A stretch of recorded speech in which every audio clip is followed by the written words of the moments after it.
Assalamu alaikum wa rahmatullahi wa barakatuhu. Very good morning to all of you.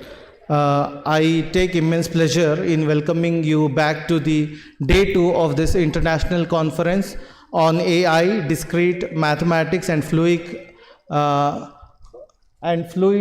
mechanics, ICAIDFM 2026, organized by the Department of Mathematics and in collaboration with the IQAC Khaja Bandanawaz University. So as scheduled, we will be beginning with the oral presentations, and I request the participants, if any one of you hasn't submitted your PPTs, can please go ahead and talk to the technical team and submit them.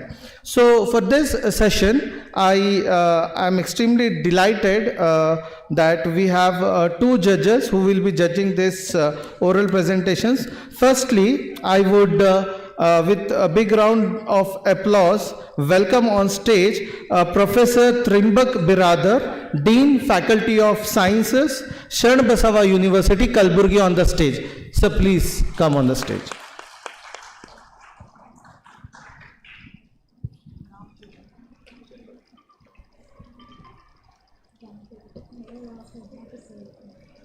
Thank you so much, sir. One more judge for this session is Dr. Mahantesh Nandappannavar, Associate Professor, Department of Mathematics, Government Degree College, Autonomous, Kalaburagi. Please welcome sir on stage. As announced yesterday, so the participants will be given 5 + 1 minutes to present their work. So I would request you to please stick on more to the findings and don't waste your time on more on introduction part. And we will be concluding this oral presentation, and we will starting with the lecture 1 after this oral presentations. So with this brief introduction, I hand it over to the judges of this session. Thank you.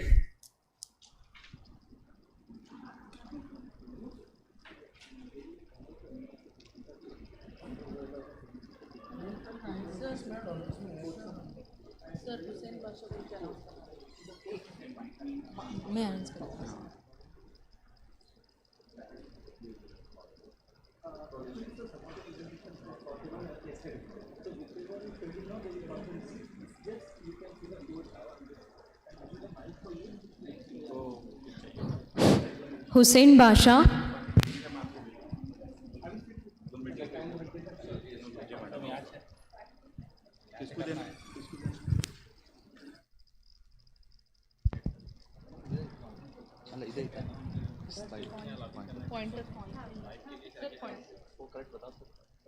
Madam इन्हों आए तो उनको link भेज दो मतलब उनका एक बोल दो नाम मतलब उनका नंबर ऑनलाइन जो भी आ रही है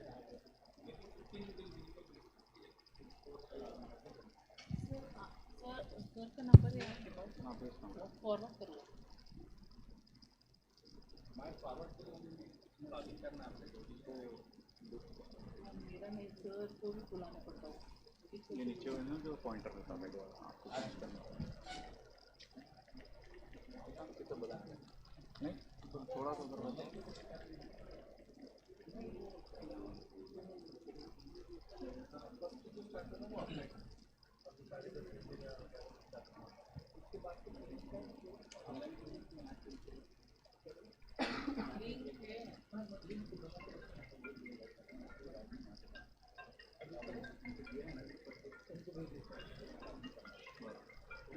डाउन वाला करवा अगर नीचे जाना है तो डाउन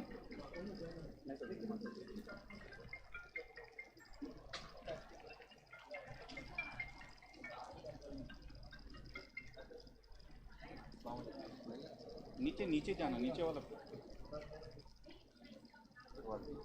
हाँ नहीं आ रहा नहीं इधर इधर करो आप थोड़ा जरा हटो सामने से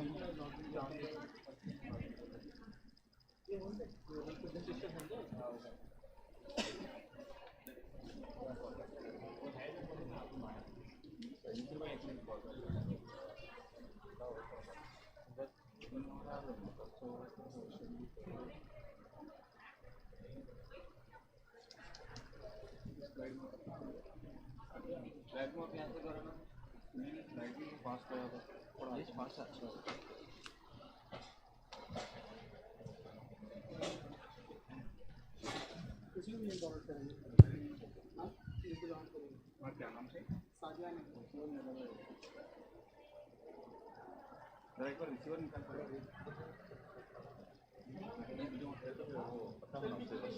देखेंगे वो लगाए सिर्फ डिटेक्ट नहीं हुआ वो फीडिंग मुझे आवाज़ आती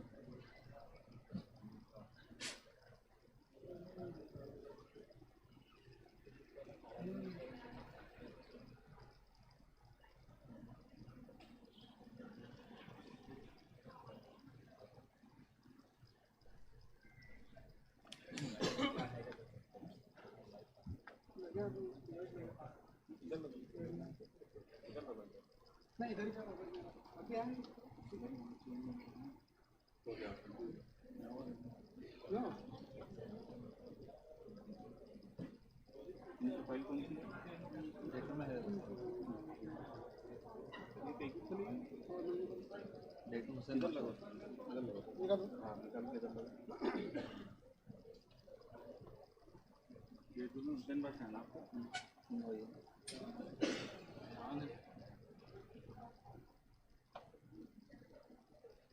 नहीं सर उन्हें इसको कनेक्ट है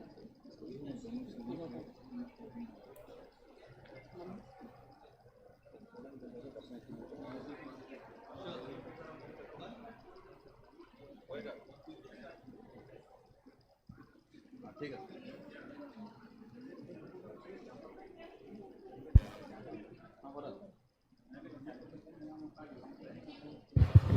Participants, the time allotted is 5 minutes and you will be judged for 25 marks, scientific content 5 marks, clarity of presentation 5, result discussion and conclusion 5, visual aids, PPT 5, response to the questions 5.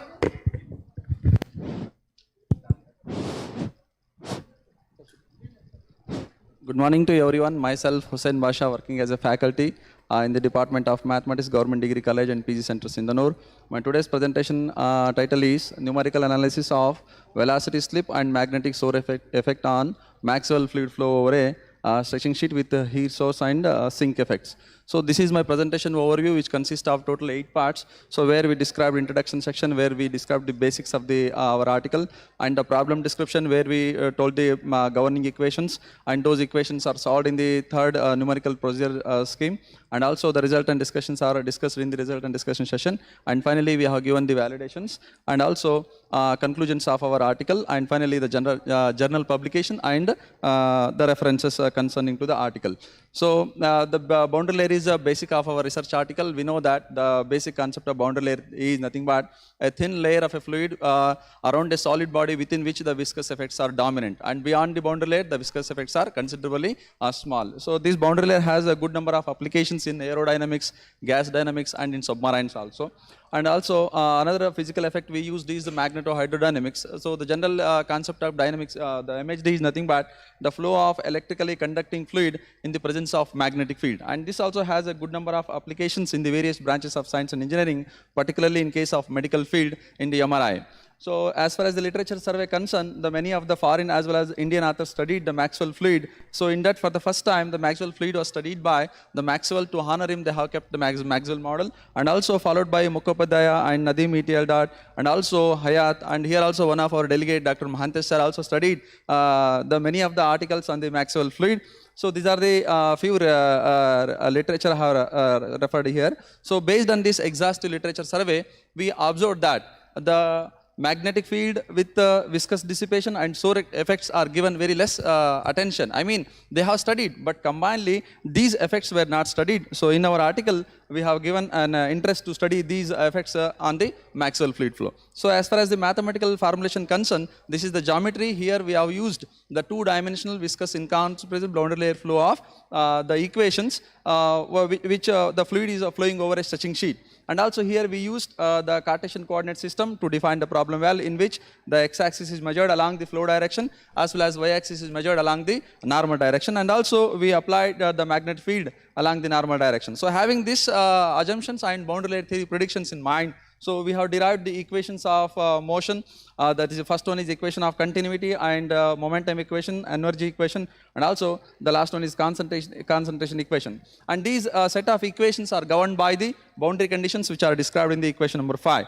So these the above equations are non-linear and coupled in nature. So to directly solve it is difficult. So therefore we have done the non-dimensionalization of these equations. To do that, we have used the following set of similarity transformations. So using these transformations in the above governing equations, we have derived the non-dimensional equations. So these are the non-dimensional momentum equation, so as well as energy equation and concentration equation. And these equations are governed by the set of boundary conditions, the non-dimensionalized boundary conditions. So now these equations are solved using BUP4C MATLAB package. So after that, the generated numerical data is presented in terms of graphs and tables. Particularly here we have given velocity, temperature and concentration graphs. So here as you can see that, so in this graph as the magnetic number increasing, so here both the velocity profile shows the decaying trend. The simple reason is as the magnetic number increases, the associated Lagrange force increases. So usually the Lagrange force is resistive in nature, which tries to opposes the fluid motion, hence the profile shows the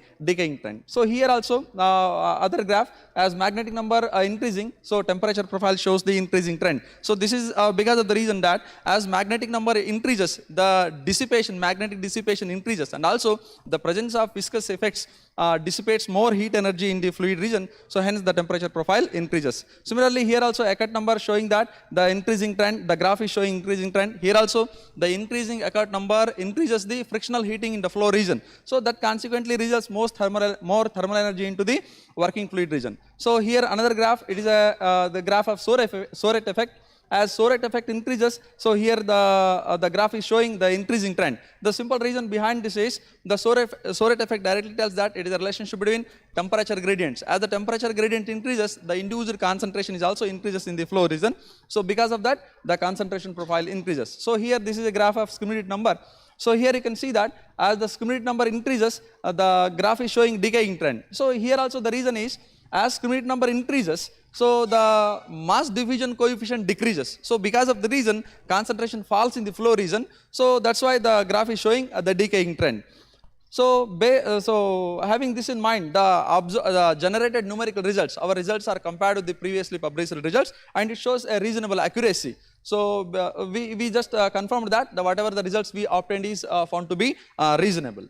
So based on this, we have made few of the conclusions. So here I made, as the magnetic number escalates, the velocity profile shows the decelerating trend, as well as the temperature profile increases as the Eckert number increases. Similarly, the concentration profile increases with the increasing values of Soret number, and similarly the schematic number if escalates, then concentration profile decreases. So based on this idea, we have published this article in the Numerical Heat Transfer Fundamental B. So this is a recently published article. So for this research, we have made some of the literature here. So this is the literature of our work. So finally, thank you one and all for your patience.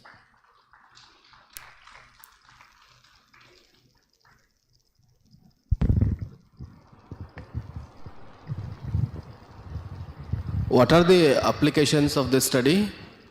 Applications we have in many of the fields, particularly in case of extraction of sheets and polymer processing and many of the studies. Particularly this boundary layer theory has good number of applications in aerodynamics. That means construction of wings of a aeroplane, as well as missile designs and as well as submarine designs.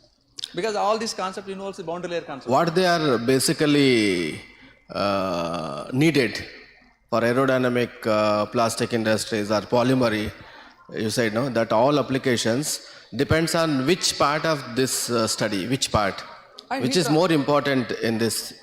I mean, which part means the heat transfer problems, so particularly the Prandtl effect, Prandtl number effect. What is the range of Prandtl number for this? That experimental, I don't know, sir, but here we studied the numerical study, no? So here we have considered the Prandtl number range for the Maxwell fluid is 0.7 to 1.6, up to that I considered. So experimentally we don't know exactly. No, it based, is an- based on the existing literature survey, I consider the Prandtl No, number range. it is a non-Newtonian fluid what you have considered. Yes sir. For Prandtl number for non-Newtonian starts from 3. Yes sir. You have taken below 3. That's what I'm asking. Yes sir. Because for Newtonian fluids it is below 3. Above 3 for non-Newtonian Actually, fluids you have to take.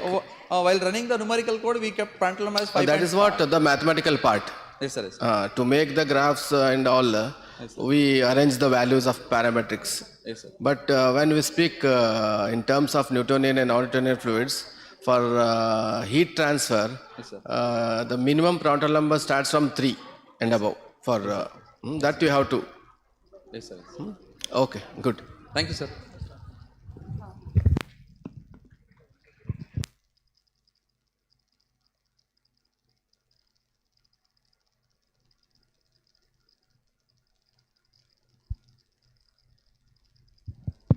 Sheetal Udgir.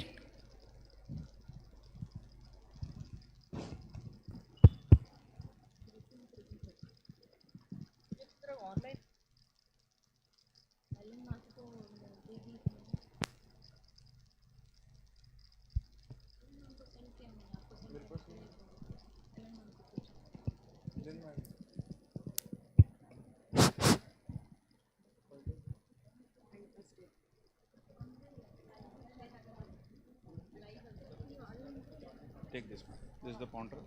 If you want next bit, click this down now. And then if you want any light on there is a light, so you can or highlight this downward. Yeah. Right.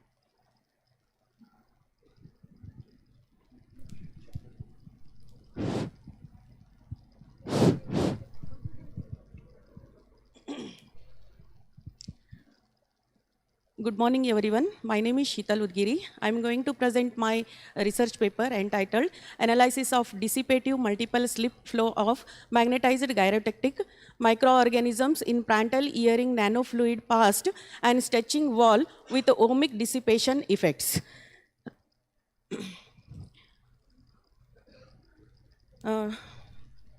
In this presentation, we have considered the 7 key sections, and starting with the introduction to core concept and ending with the major findings and the references. To begin this, we define the boundary layer flow is the thin fluid layer in the region of the solid body where the viscous effects are predominant, which mathematically transforms the governing equations from elliptic to parabolic.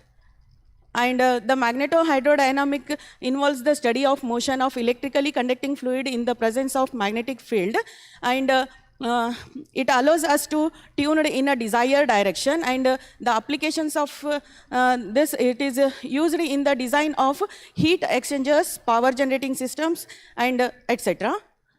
Whereas the Prandtl Earring fluid is non-Newtonian fluid, which can exactly measures the flow features of visco-inelastic fluid, and it is used in the manufacture of PVC pipes and bulletproof coverings.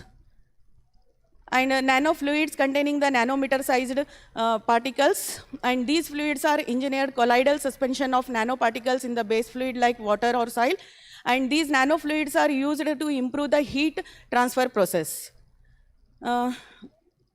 The review of the literature shows that many authors like Hayat and his group described the influences of magnetic field under the action of convectively heated boundary conditions, whereas the Hussain and his group discussed the magnetic field influences on the flow of viscous incompressible steady state two-dimensional visco-inelastic Prandtl Earring fluid about the stretching surfaces.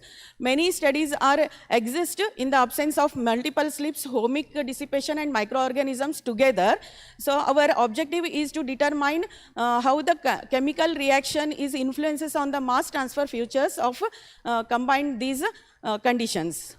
And this is the diagram which illustrates the physical configuration of the two-dimensional visco incompressible boundary layer flow of Prandtl earring fluid, Prandtl earring nanofluid with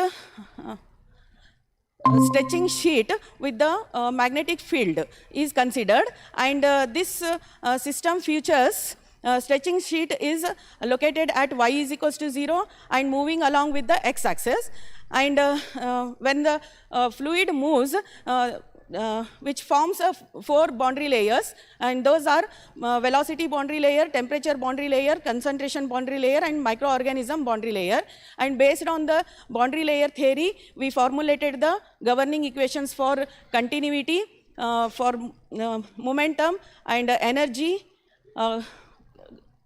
for concentration, and for microorganism density, and included the terms like Joule heating and the thermophoretic diffusion.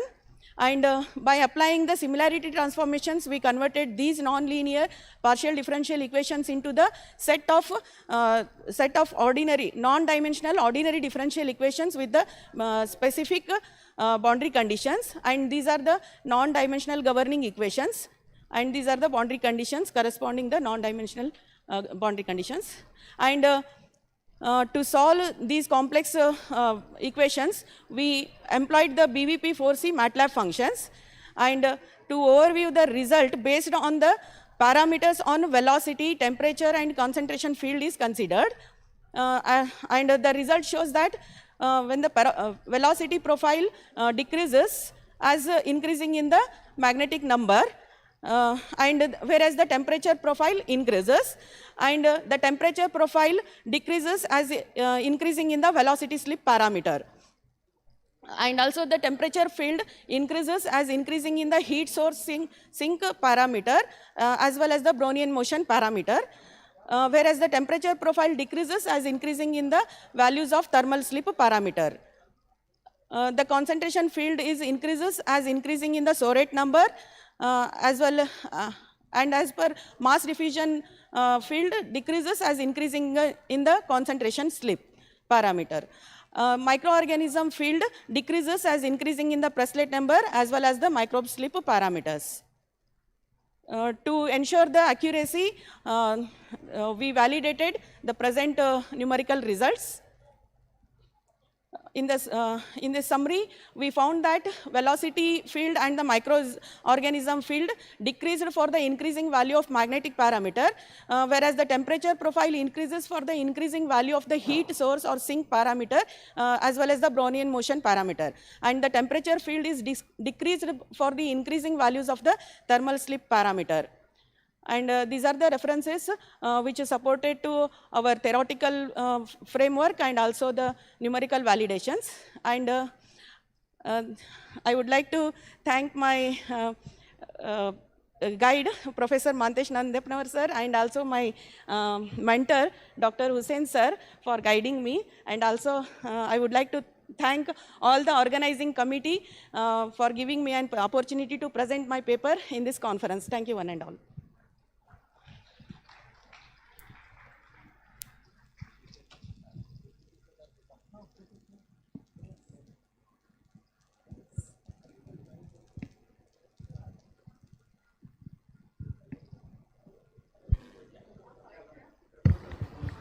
What is the reason for velocity profile decreases with increasing values of magnetic parameter, and why it is increases in the temperature profile?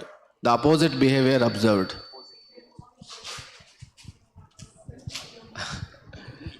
Okay, leave it. What are the multiple slips you have used here? Your topic is on multiple slips. Which multiple slips you have used? Multiple slip. There are slip parameters you have used. Which are the slip? Concentration slip, thermophoretic. There are slips in velocity and temperature. Velocity slip, temperature, velocity slip, concentration slip, and we have used the Preslett number, and yes, you have used in all three equations slip parameter. That's what it is called as a slip, multiple slips. yes. Okay, okay, thank you.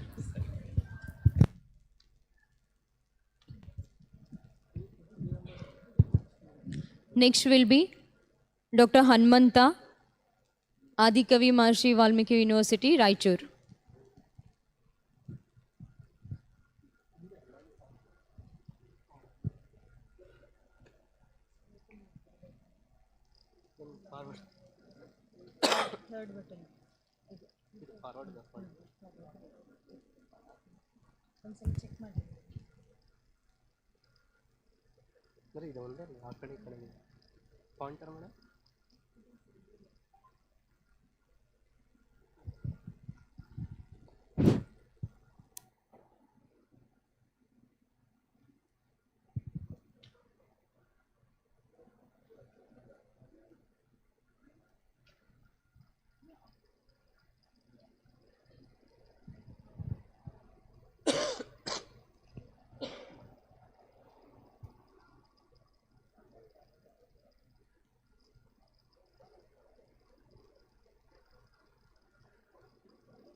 Good morning, one and all present here.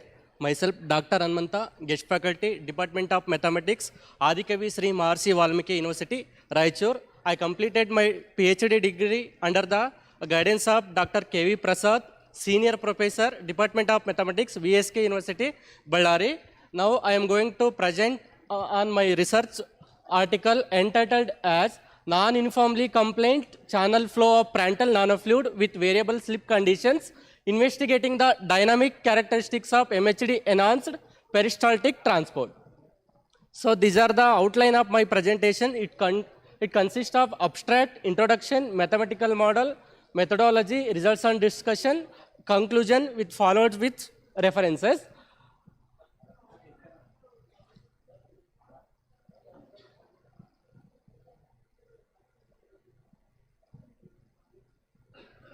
Sir, move up. Move up.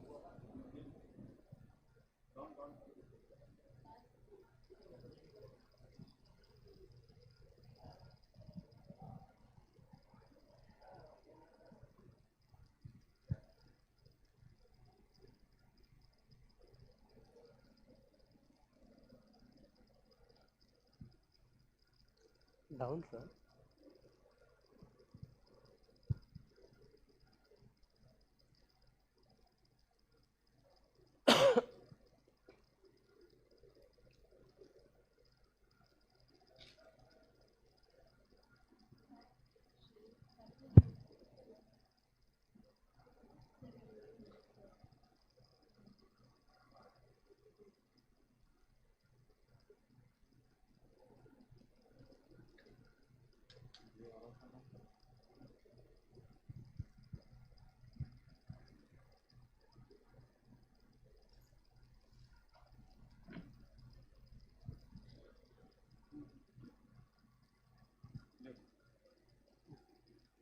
Down karo.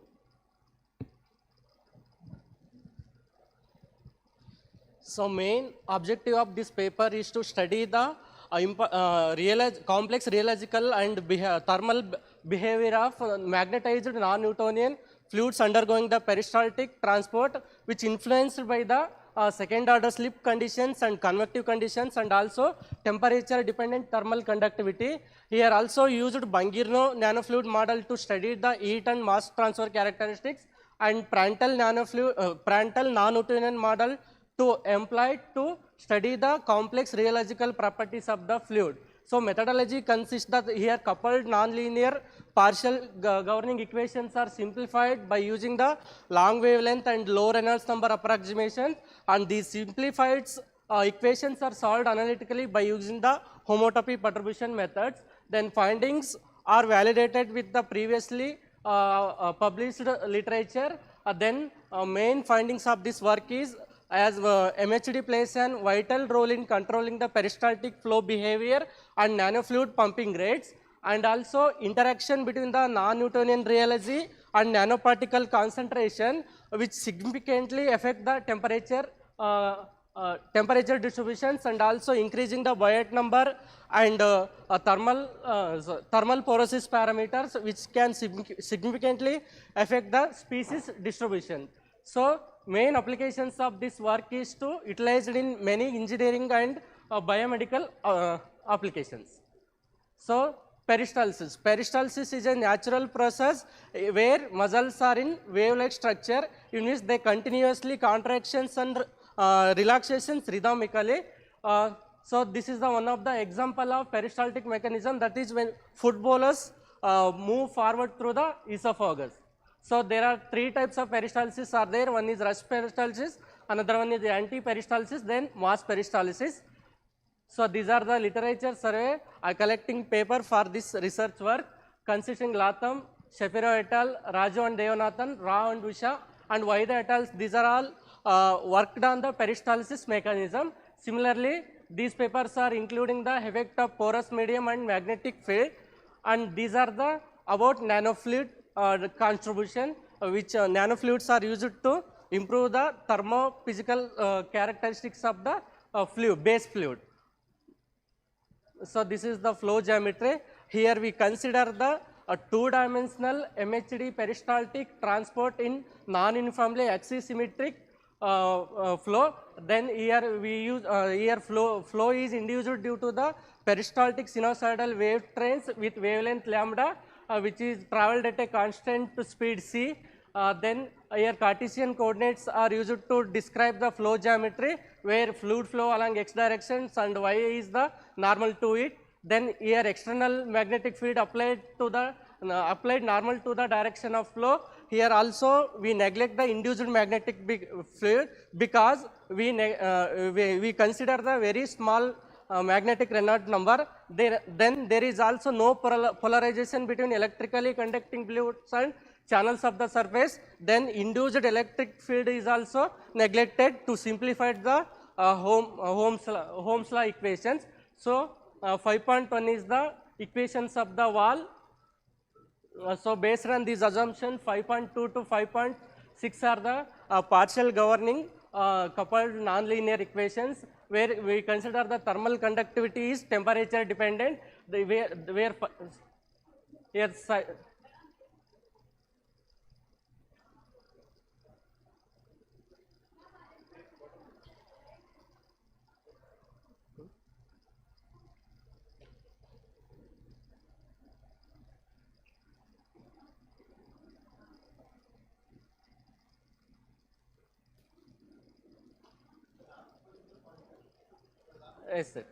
Yes, psi is the temperature coefficient of thermal conductivity. If it is 0, then thermal conductivity is constant, because variation of phi is where thermal conductivity is temperature dependent. And equation 5.7 is the constitutive equations of the Prandtl nanofluid. So where A and D are the material constant. So equation 5.8 is the relations between the fixed laboratory frames and moving frame, and equation 5.9 are the non-dimensional quantities used to simplify the governing partial nonlinear equations. Here 5.10 is the non-dimensional wall equations, and by using the lubrication theory, that is long wavelength and low Reynolds number approximation, equation 5.11 to 5.14 are the non-dimensional equations, where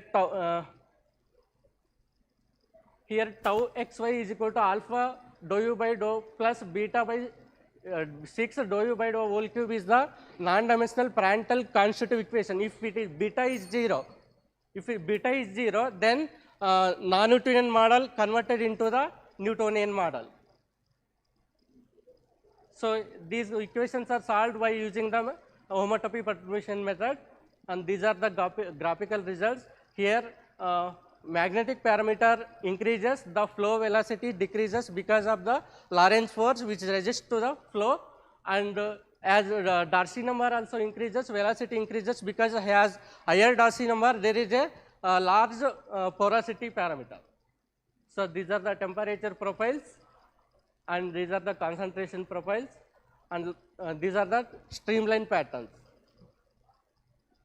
And these are the conclusions. Here the fluid dimensions diminishes with rising the Prandtl fluid parameter and magnetic parameter, but exhibits an increasing when considering the Darcy number and velocity slip parameters. The thermoporosis parameter and thermal Biot number have the opposite impact, rising the fluid temperature, while the Prandtl fluid parameter, variable thermal conductivity parameter and Brownian motion parameter all contribute in a drop in the fluid temperature. Similarly, those two are. These are the references. So part of this work is also published in the case studies in thermal engineering, which has impact factor 6.4. Thank you, Vanara.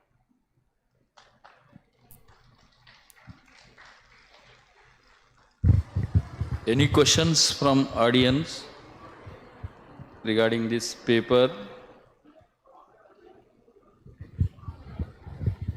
What is the induced magnetic field and applied magnetic field? Induced magnetic field occurs between the electrical conducting fluid and when uses the induction magnetic induction equation in that, sir. In that, magnetic field is continuously varying, sir. That's why we neglecting that by considering the low magnetic Reynolds number, sir. Because of induced magnetic, we use the magnetic induction equation. Another one equation is appears, sir. Yeah, you are taking applied magnetic field. So already induced magnetic field will be there because of the electric. But while considering the small magnetic Reynolds number, that one can be neglected, sir. Okay. But we consider that induced magnetic field results are very accurate, sir, than this external magnetic field. Okay. Thank you. So next work is done based on that only, sir. Okay. Participants are, please follow the timings. When we bell, please try to stop, and you try to cover the matter within the stipulated time. So it will be helpful, and that shows your talent of completing your work within the time frame. Please.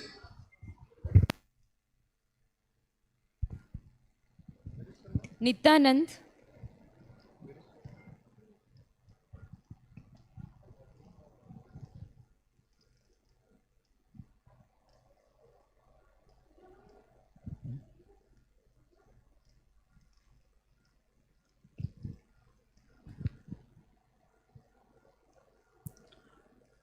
Good morning. Today I am going to present my research paper, a thermal performance study of aluminium oxide and ethylene glycol, nanofluid in a rotating system. I am doing research under Dr. C. Sulochana, Senior Professor in GUK.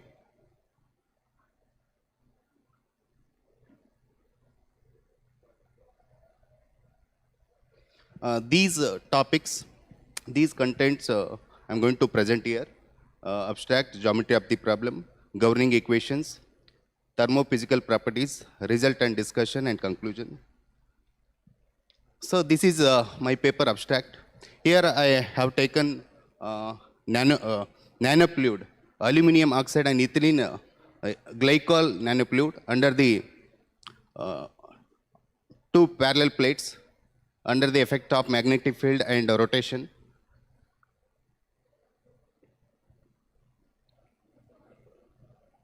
So these are the governing equations. First one is continuity. Second, third and four momentum equations. Fifth one is temperature equation.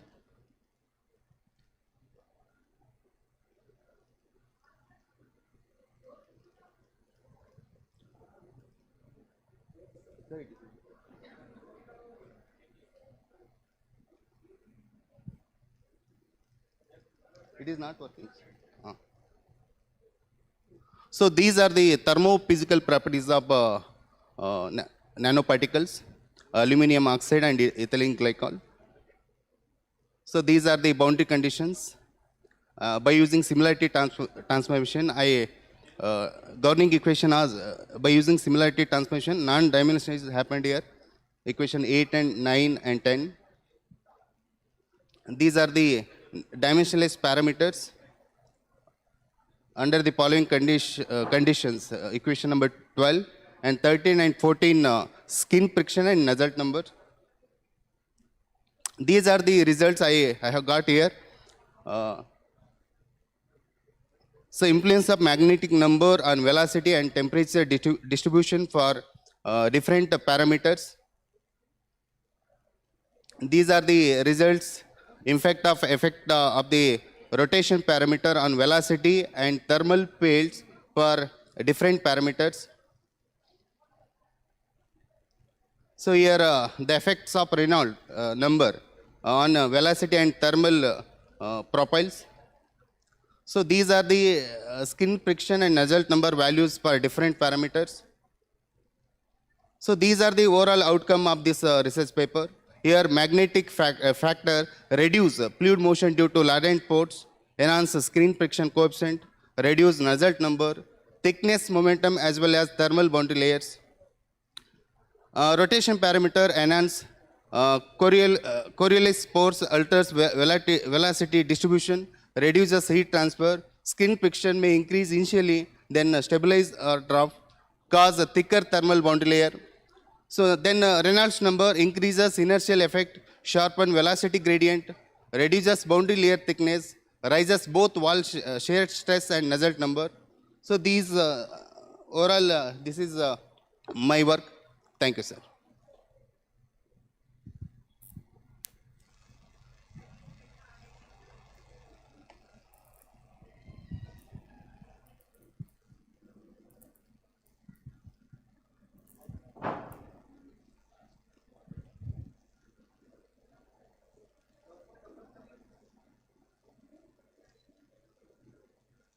Sir, reopen that.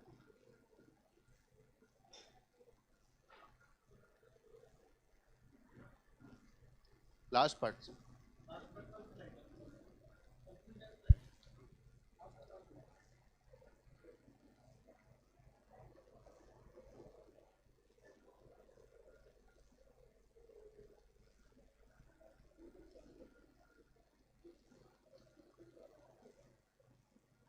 Not.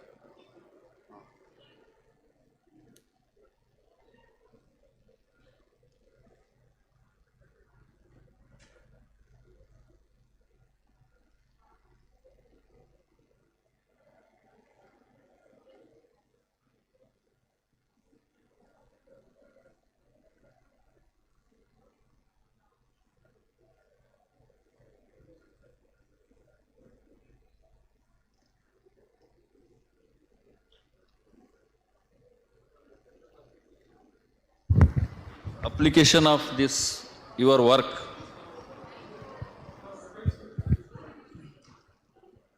So these applications used in various fields, sir, in engineering field. Specifically, in engineering, specifically where this can be applied.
Next, Dr. Praveen Nayak.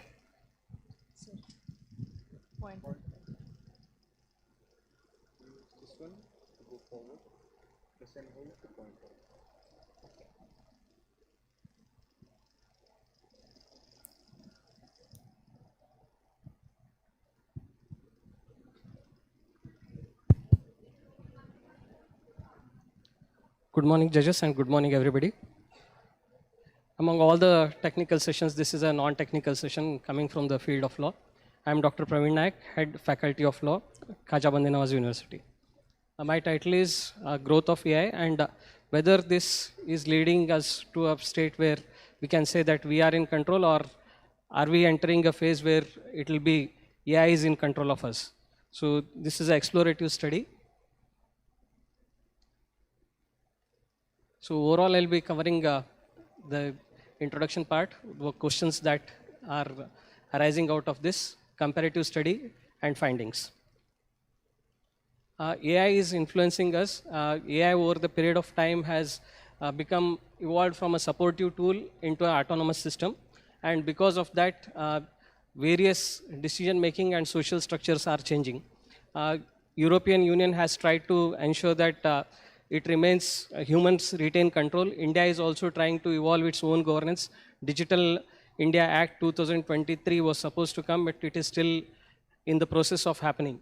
And if we look at the central question, where is human control being lost?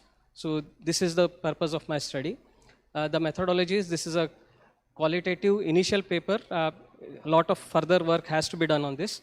The sources are primary source, secondary, and basically I'm studying the various acts which are being incorporated now. And there is a thematic review conducted to analyze the different AI tools that are available. Autonomy versus oversight, manipulation and bias, governance models, how these are affecting the independent thought of the human beings.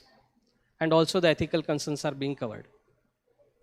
So this is the review of literature. Basically, more of secondary data is being used right at this stage. Primary data is still to be collected. So the research gap, when I went through all these articles, we find that there is a lot of research being taken up, but the focus is primarily on the legal aspects and also the economic aspects of using AI, and not about the decision-making power that is being lost. So such papers are less in numbers. Overall, the findings are human behavior is being more and more, it is getting diluted, and our decision making is being lost because of the manipulation of our behavior by AI. Algorithmic bias is there, which compels us to take decisions which is probably not the right decision, and deep fakes are influencing us. We have also seen several deep fakes in politics and other aspects also. Autonomous decision making is making it really difficult for people to have their own control over what they do. Plus, also another finding which is not directly related to behavior is the regulatory divergence that is existing in India and US, UK, and China. The points for discussions are human beings presently, we are still in control, but oversight is fragile. Yesterday, Ismail sir, when he was presenting, he highlighted the same point that we are people who have to take decisions, but if we keep on leaving the decisions to the systems, we will be losing our own ability to make decisions. EU is providing structured safeguards. Should India adopt from these structured safeguards that EU is providing? And India is trying to balance between innovation and regulation. So can we, and it is, I think it is high time that all the countries, we need to come on a common platform and understand it in a similar way and try to regulate it similar way, because otherwise there is global divergence which will raise the cross-border risks, because we have countries which are not so fair enough. They prioritize their own security and their own gains, and this may lead to conflicting AI tools coming into the market. So overall, the suggestion to retain human control is to strengthen the enforcement in India. We need cross-border cooperation. We need to interact with various countries, because AI may be produced anywhere across the world, but we require coordination and cooperation between the governments to ensure that compliance is there. Ethical audits are needed. Third-party independent audits will help here. Human in the loop system. This is a very critical thing that is required because AI might be doing several things, but at least somewhere we need human interventions. Like yesterday and today also we saw some presentations, even in the field of medical, even in the field of law or engineering, we require some human intervention, at least the supervision once in a while. So human in the loop system is required. Public awareness is required because we are, like yesterday we saw the presentations, not every person is rich enough to afford to have verification of the tools that he is or she is using. So I require the help of others, so which would be not possible without public awareness. So public has to be made aware that they have to use the AI properly. So in conclusions, human control over AI is blurring. We need regulatory frameworks. If unchecked, AI could destabilize governance also. So scope for future studies, lot of scope is there. Numerical based study, statistical study and primary data study is very much essential to back up the findings of the secondary study. So these are the references. Thank you. If there are any questions and suggestions, suggestions are most welcome. Thank you.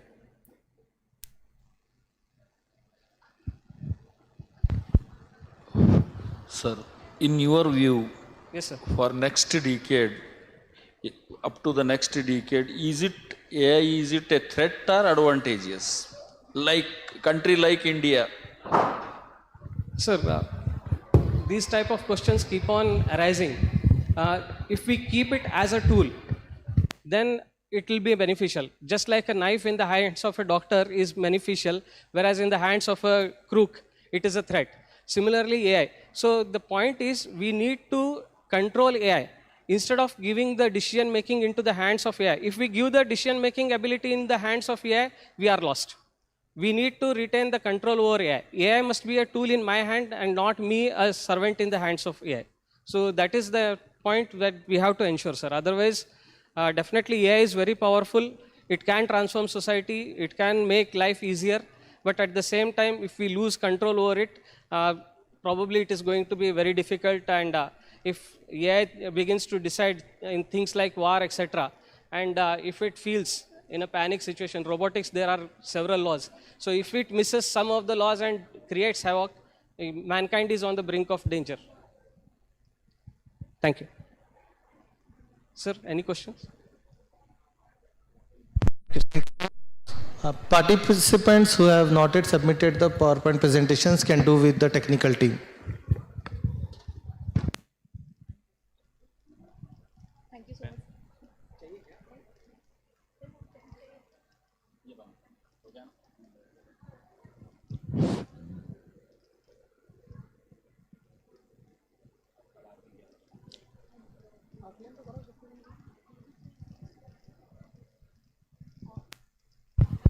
Now that we have completed the offline presentations, we have some presenters who will be presenting their work online. So it will be done through Google Meet platform.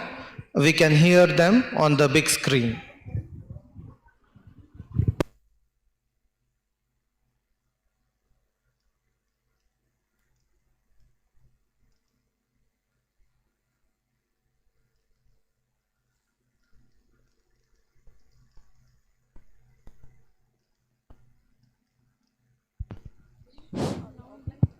Yeah, you come, be here only. Sir, one offline presentation is there. We'll finish this. Okay. Tayyaba, research scholar, KBNU.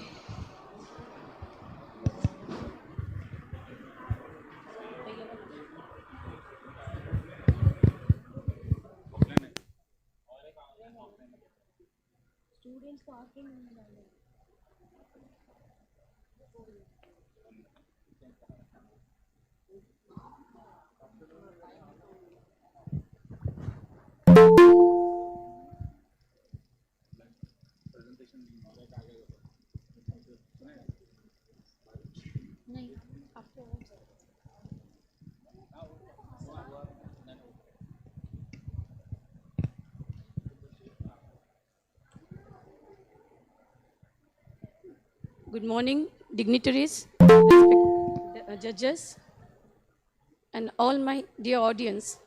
Good morning to all.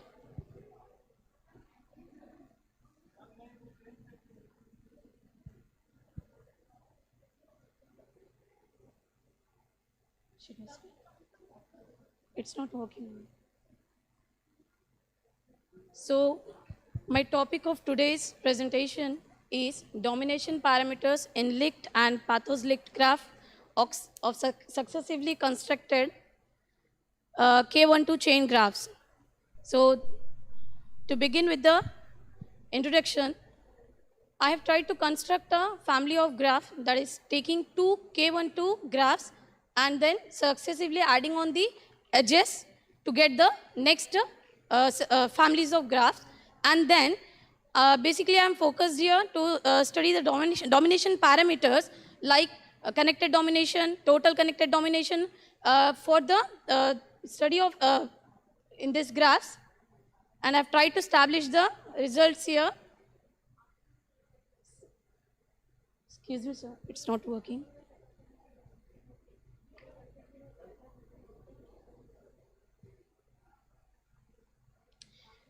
So we know that domination theory is a fundamental area of graph theory which provides powerful tools for designing, optimizing network control systems.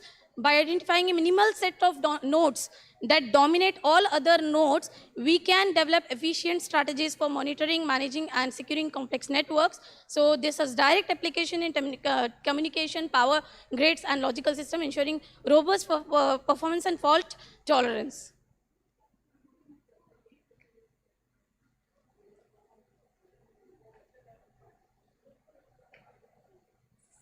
Mom, ये work नहीं कर रहा है. Sir, no sir. You played with theirs only.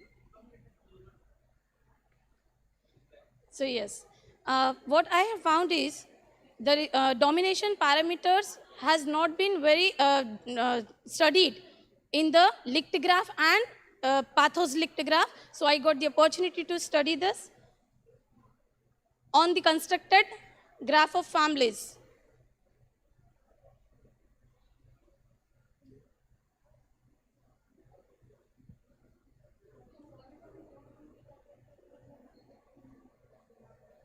The objectives of my study is to construct K12 chain trees. Okay, so the objectives of my study is to construct first K12 chain trees, then to compute the domination parameters, and then compare all the domination parameters here.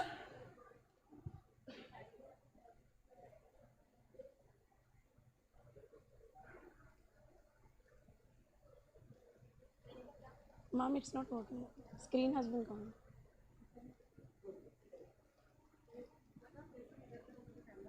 Okay.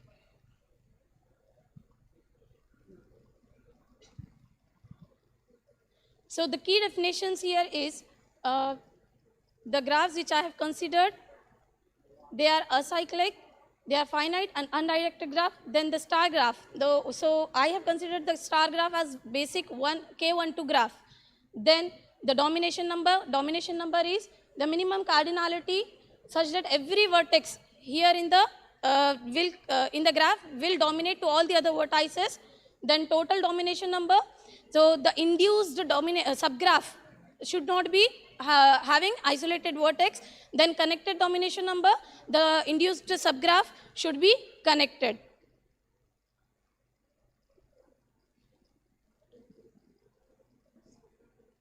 Okay, so linked graph. The linked graph is basically the extended version of the line graphs. Line graphs, why they were important? Because the vertices and the edges, neglect the edges, the importance of edges, we have derived it to linked, line graph. Then the linked graph and pathos linked graph, they are the extended version of the line graphs, where basically we are trying to mainly focus on the edges, important critical cut vertices. And pathos linked graph, again it extends to the paths. Pathos is the minimum number of disjoints, open paths. So basically we are trying to focus the paths also. Yes, so construction of K12 graph, as I've told you, if the value we put as K in our construction family of graphs, we are going to get the first graphs. If we put the value of K as 2, then we are going to get the second family graph, second order graph. So, sir. Okay, so then after getting all the family of the graphs, we are trying to compute the domination parameters, okay, like domination number, connected domination number, and total connected domination number. Then we are computing all these parameters to get the established values, that which are the critical nodes, which are the critical edges that can be considered. So basically the application of this licked and pathos licked graph is to identify the most critical nodes as well as along with the paths.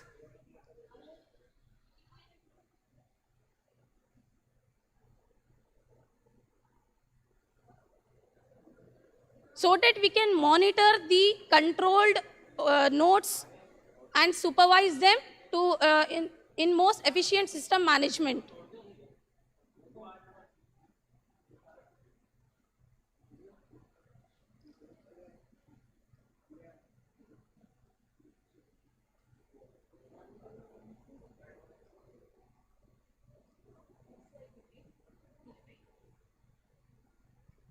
Next.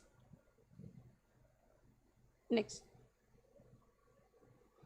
The next. Yes. So here we can see T1 first graph. We have obtained it by keeping two fixed K12 star graph. K12 star graph is nothing but one vertex is connected to two other pendant vertices. So we can see here two K12 star graphs are taken and added successively the next edges. Like second case, we can see two added edges are in between the two K12 star graphs. Okay, so here see we have taken the derived licked graph and its pathos licked graph. So from this licked graph and pathos licked graph, we have derived the domination parameters here. That is like domination number in the NT4 is 3, connected domination is 4, total domination is 4, like this. So what it means here means domination parameter is 3, domination number is 3, but connected domination is 4, total domination is 4. Likewise, we have computed the graphs. Next, go on. Yeah, it's not here. Yes, so here we can see that we have derived the for domination parameters, total domination parameters and connected domination parameters. We have computed the numbers, and clearly here we can see the okay. So for it shows a consistent domination parameters. In the results, we can conclude here that for every k greater than 2, the total domination connected domination are equal. Okay, why they are equal means due to pendant vertices enforcing connectivity. In the corresponding licked and pathos licked graph, all the domination parameters stabilize to a constant value, mostly 3. That means we can have a control over the most critical 3 nodes. It means then the constructed trees shows gradual increase in domination, while their associated licked and pathos licked graph exhibits stable and uniform domination behavior, indicating a strong structural regularity. Yes. Next. So here are the few references. So I'd like to thank my research guide, Dr. Sanai Jaz ma'am, for guiding me throughout this journey. Thank you, ma'am. Thank you, one and all. Madam,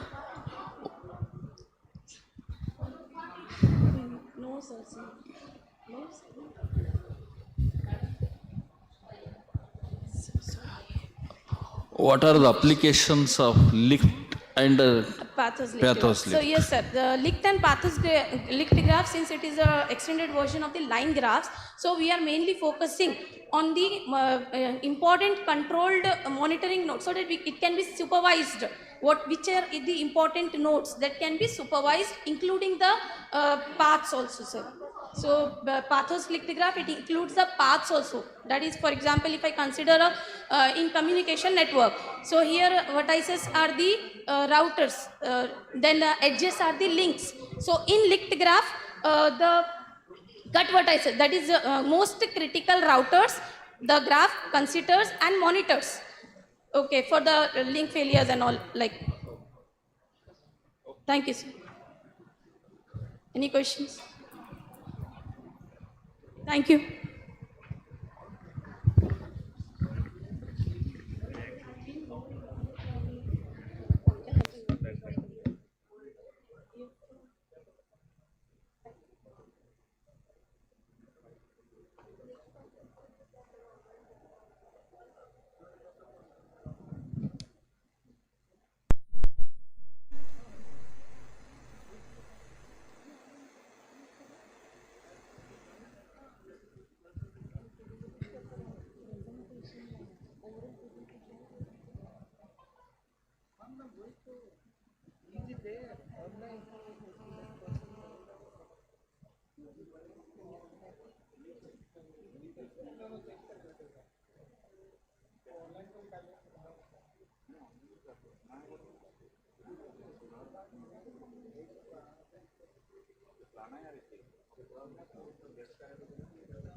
नहीं online start कर पूरे एक साथ करो sir एक को करो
Good morning, everyone.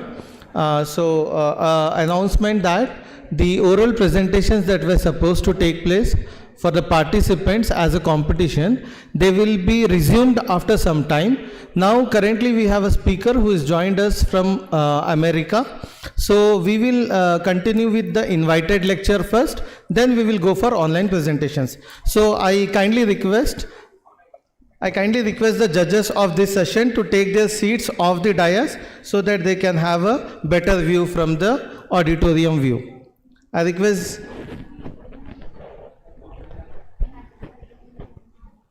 the volunteers to please escort the judges.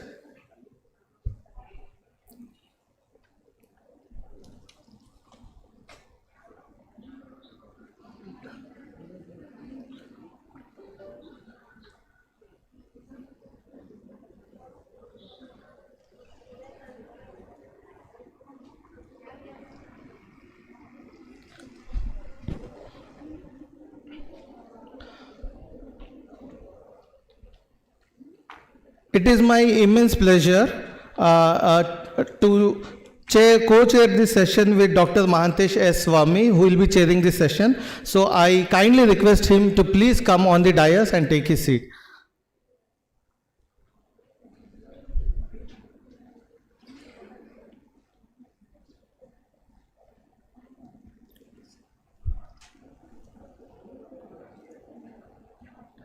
Thank you, sir. It gives me immense pleasure to introduce you all the chairperson of this session, Dr. Mahantesh S. Swami.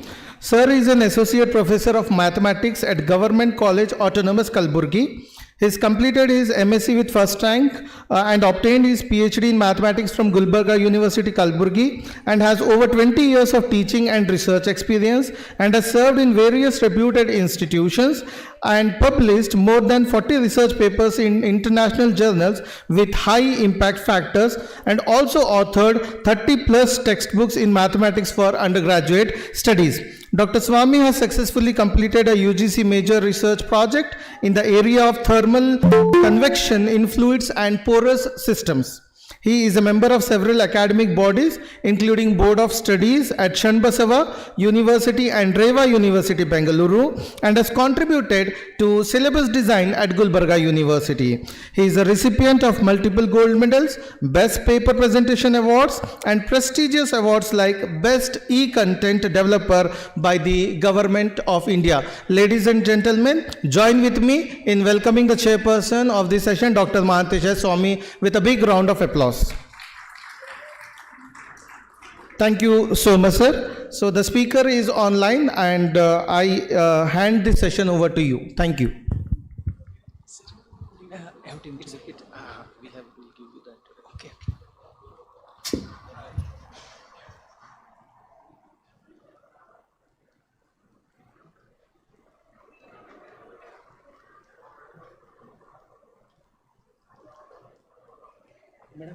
Sir CV आपको WhatsApp करी हूँ sir, वो print मिल रहा नहीं है last moment पे, तो CV is has been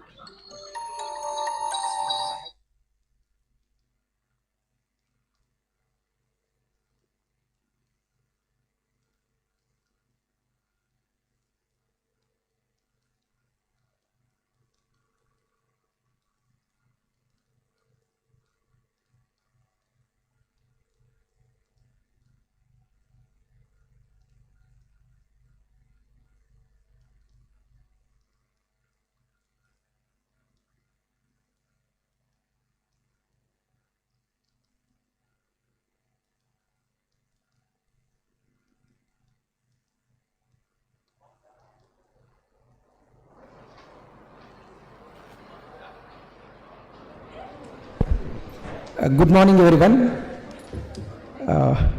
At the outset, I thank the organizers of this conference for giving me this opportunity. It gives me immense pleasure to introduce the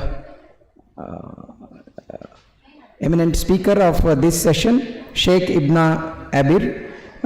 Sir is the instructor of mathematics at the Department of Mathematics, College of Arts and Sciences, Florida Gulf Coast University, Fort Myers, Florida, USA.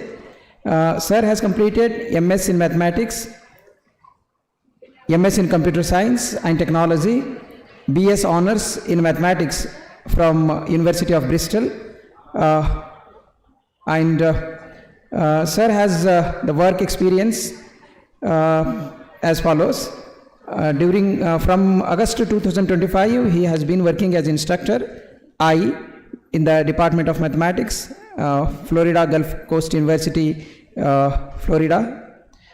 Sir has taught so many courses,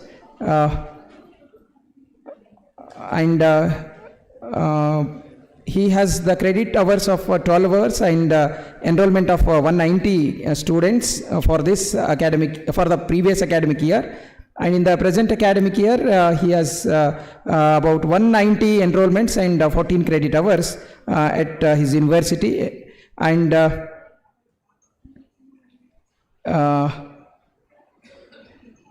his publications are being observed in very reputed journals.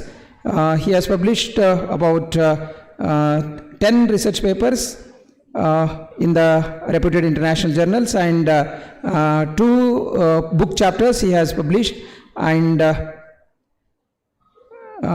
he is the reviewer for various academic boards. To mention a few, PLOS 1, Public Library of Science, Peer Journal Computer Sciences, Financial Innovations, Springer Nature, Journal of Economy and Technology Elsewhere, and a couple of other journals he has been reviewing. He is the editorial board member for the journals like Journal of Medical Engineering and Technology, which is being published by Taylor and Francis Group, and he has the responsibilities like lead and oversee the peer review process, including reviewer selection, evaluation of reports, and formulation of editorial recommendations, direct the assessment of manuscript quality, originality, methodologies, and ethical compliances. He provides strategic guidance on the journal's thematic scope and emerging research directions. He ensures adherence to high standards of scientific integrity, statistical validity, and publication ethics. So he is also the editorial board member for International Journal of Applied Pattern Recognition, and he has contributed so many talks in various national and international conferences, and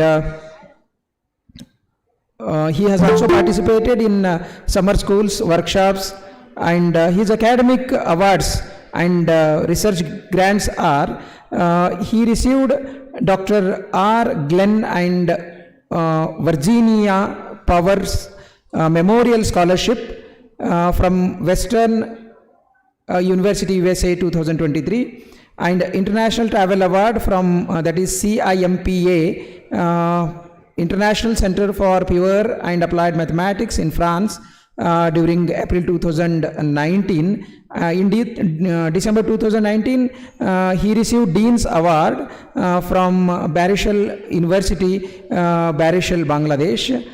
He has the professional memberships like AMS, American Mathematical Society membership from 2022 to till date.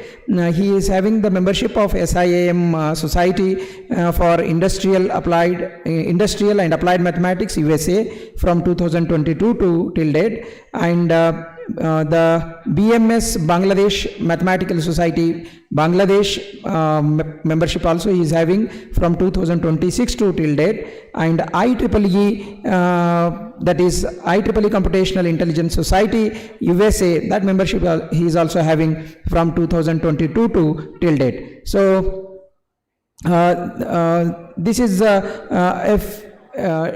a glance at his vast, exhaustive biodata. So such an eminent research person is online to deliver this session. I request the invited speaker, Professor Abir to take over the session, and he can present his work. I welcome you once again, sir, and I request you to take the session. Please, sir.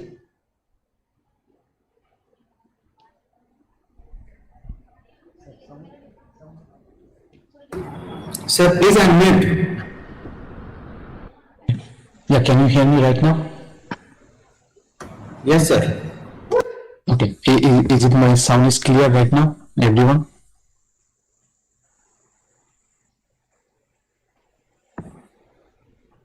Can you hear me? So you're audible. You can please go ahead. Your sound is clear. Okay, thank you so much.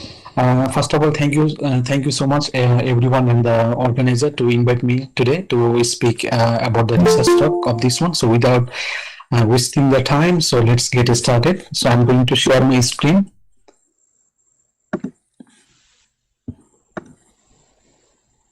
If you can just confirm me that you can you see that screen, the PPT? Yeah, we can see your screen. Okay, thank you so much. So let's get started. Okay, so today I'm going to talk about one of my recent research work. That is, the first part is going to start already accepted by the Springer method. So we are working on the second part right now. So I'm going to discuss with you our second part. So the title of my work is Parameter Estimation for Stroke Patients using Brain Computed Tomography Perfusion Imaging with the Deep Temporal Convolution Neural Network. Actually, it is the work with the mathematical equations and with the deep learning algorithm. Okay, and once again, thank you so much to inviting me to this conference. So let's get started. So today I'm going to start with how this work is started, what is the background and what is motivated me to start this work, and the rest of the time. Okay, so let's get started. So what is the background of the work? So according to the Central for Disease and Control and Prevention report, according to the USA report annually, that ischemic stroke, ischemic brain stroke or the cardiovascular stroke in the United States, 1 million people are individually affected. Out of them, 40,000 are dead. So of these cases, 88% are the responsible for the ischemic stroke and 12% are for the hemorrhagic stroke. So our goal is to work on the ischemic stroke, 88% of these people that are affected in the United States. So what is actually the ischemic stroke is for the responsible? It is the responsible lack of the blood flow in a specific region of the brain. So for that reason, the death of the cells around that area, the region of the interest, we can calculate this one and affected by the area. So this is the reason for the acute strokes. Okay. Now, if we are going to look at this picture, so we can understand what is our actually goal to do that work, research work. You can see that the center of the brain, if we do not have the enough flow with the artery, that means that area will be, the cell of this area will be decreases and it will going to be death. So this is the reason for the ischemic brain stroke. So we will gonna try to calculate. If we can see that the red one, the red one indicated the good blood flow, and the next one unhealthy artery, that means the area of this one is going to be contrast and less amount of the blood flow. So we're gonna calculate this amount of the blood flow by the 4 perfusion parameters that is usually using on the computed tomography perfusion imaging. Okay, so let's see what is the perfusion imaging. Actually, perfusion imaging a clinical approach, neuro imaging approach that is going to use for the CT and MRI, the both one. Okay, so our goal is to work on the CT images, not the MRI. Okay, so by the perfusion imaging, we can identify the abnormality, irresponsible damaged tissues, or those tissues at risk, high risk, or for the acute brain stroke patients. Okay. So what are the 4 perfusion parameters that we are trying to, our goal is to calculate? The first one is the cerebral blood volume. Okay, and the second one is called the cerebral blood flow. The third one is called the time to peak, and the fourth one is called the mean transit time. So what is the cerebral blood flow? So give you the idea here. Actually, cerebral blood flow quantifies the total volume of the blood within a given weight of a brain tissue at any point in a time, and it is, the unit is expressed as millimeters of blood per 100 grams of the brain tissue. Okay, and what is the cerebral blood flow? Cerebral blood flow measures the volume of the blood that passes through a given amount of the brain tissue with a certain time of frame.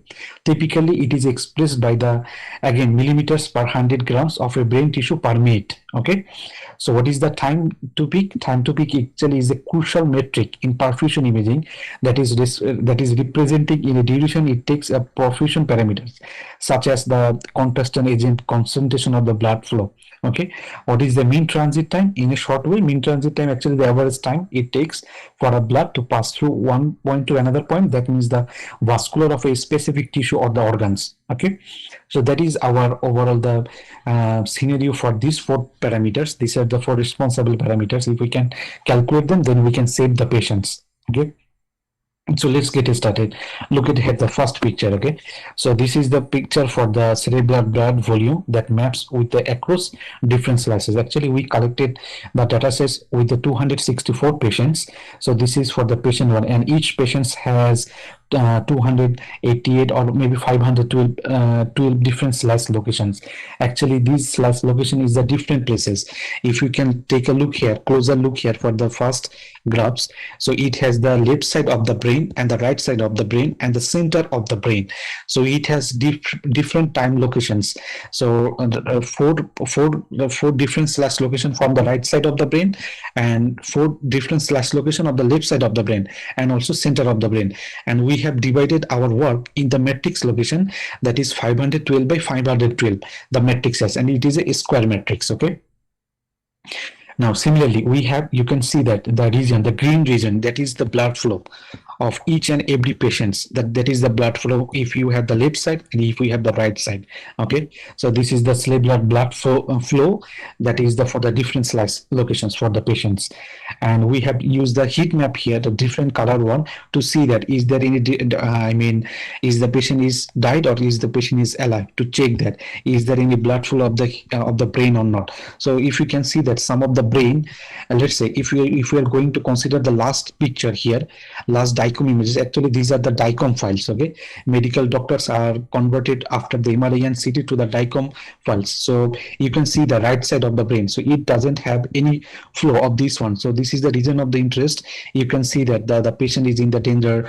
So if you're going to look at here the above pictures, look at here the above the pictures. Okay, so that is we are going to calculate in our work, and this is for the mean transit time. Okay, the pictures. Now we are going to do that our work, so we can early diagnosis, we can treatment the patients, we can prognostications, and we can monitor the treatment responses. So that is our goal, 4 goals to do that our work. So what we are using here, we are using here the deep learning algorithm that is called the temporal convolution neural network.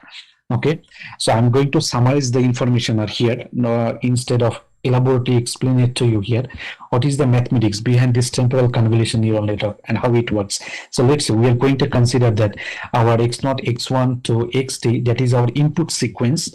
Okay, and we can consider that our y0, y1 and yt, that it will be our output sequence.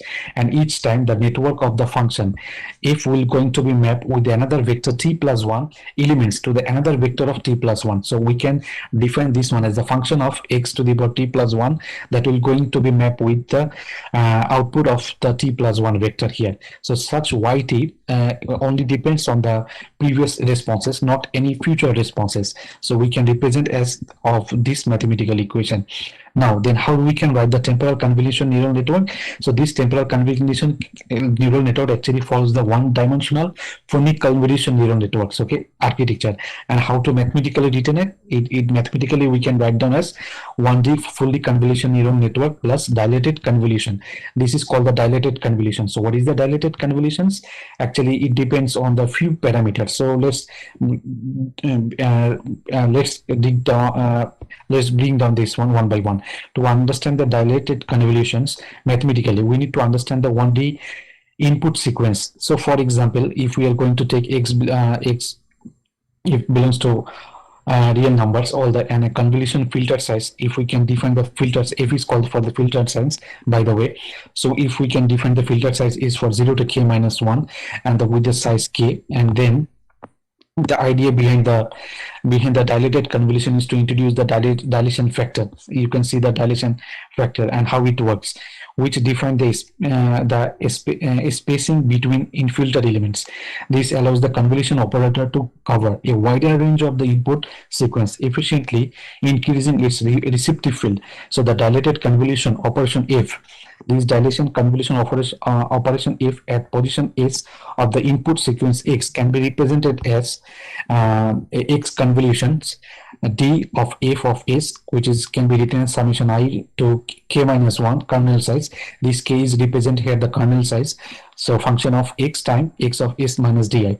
So you can see that equation number 1. Equation number is called the discrete convolution. Okay, I have already proved the theorem. I am the first person who proved the theorem. This is a discrete convolutions. If someone is highly interested to read about this one, you can feel free to email me after the talk. I am happy to share with you. And this work is already published as a book chapter on the Springer nature. Okay, so let me continue from here. So F, what is F? F is the convoluted filter size that is dependent on K, and X times D, that is the dilated convolution operation. S D minus I is called the convolution operators in the past direction, and K minus 1 times D is called the effective history for such a layer. And this is the good thing that is called D equals to order of 2 to the power I. This is the how many layers we're going to consider it. This is depending on this one. And S means is here, it will be keep sliding over the input signals each and every time.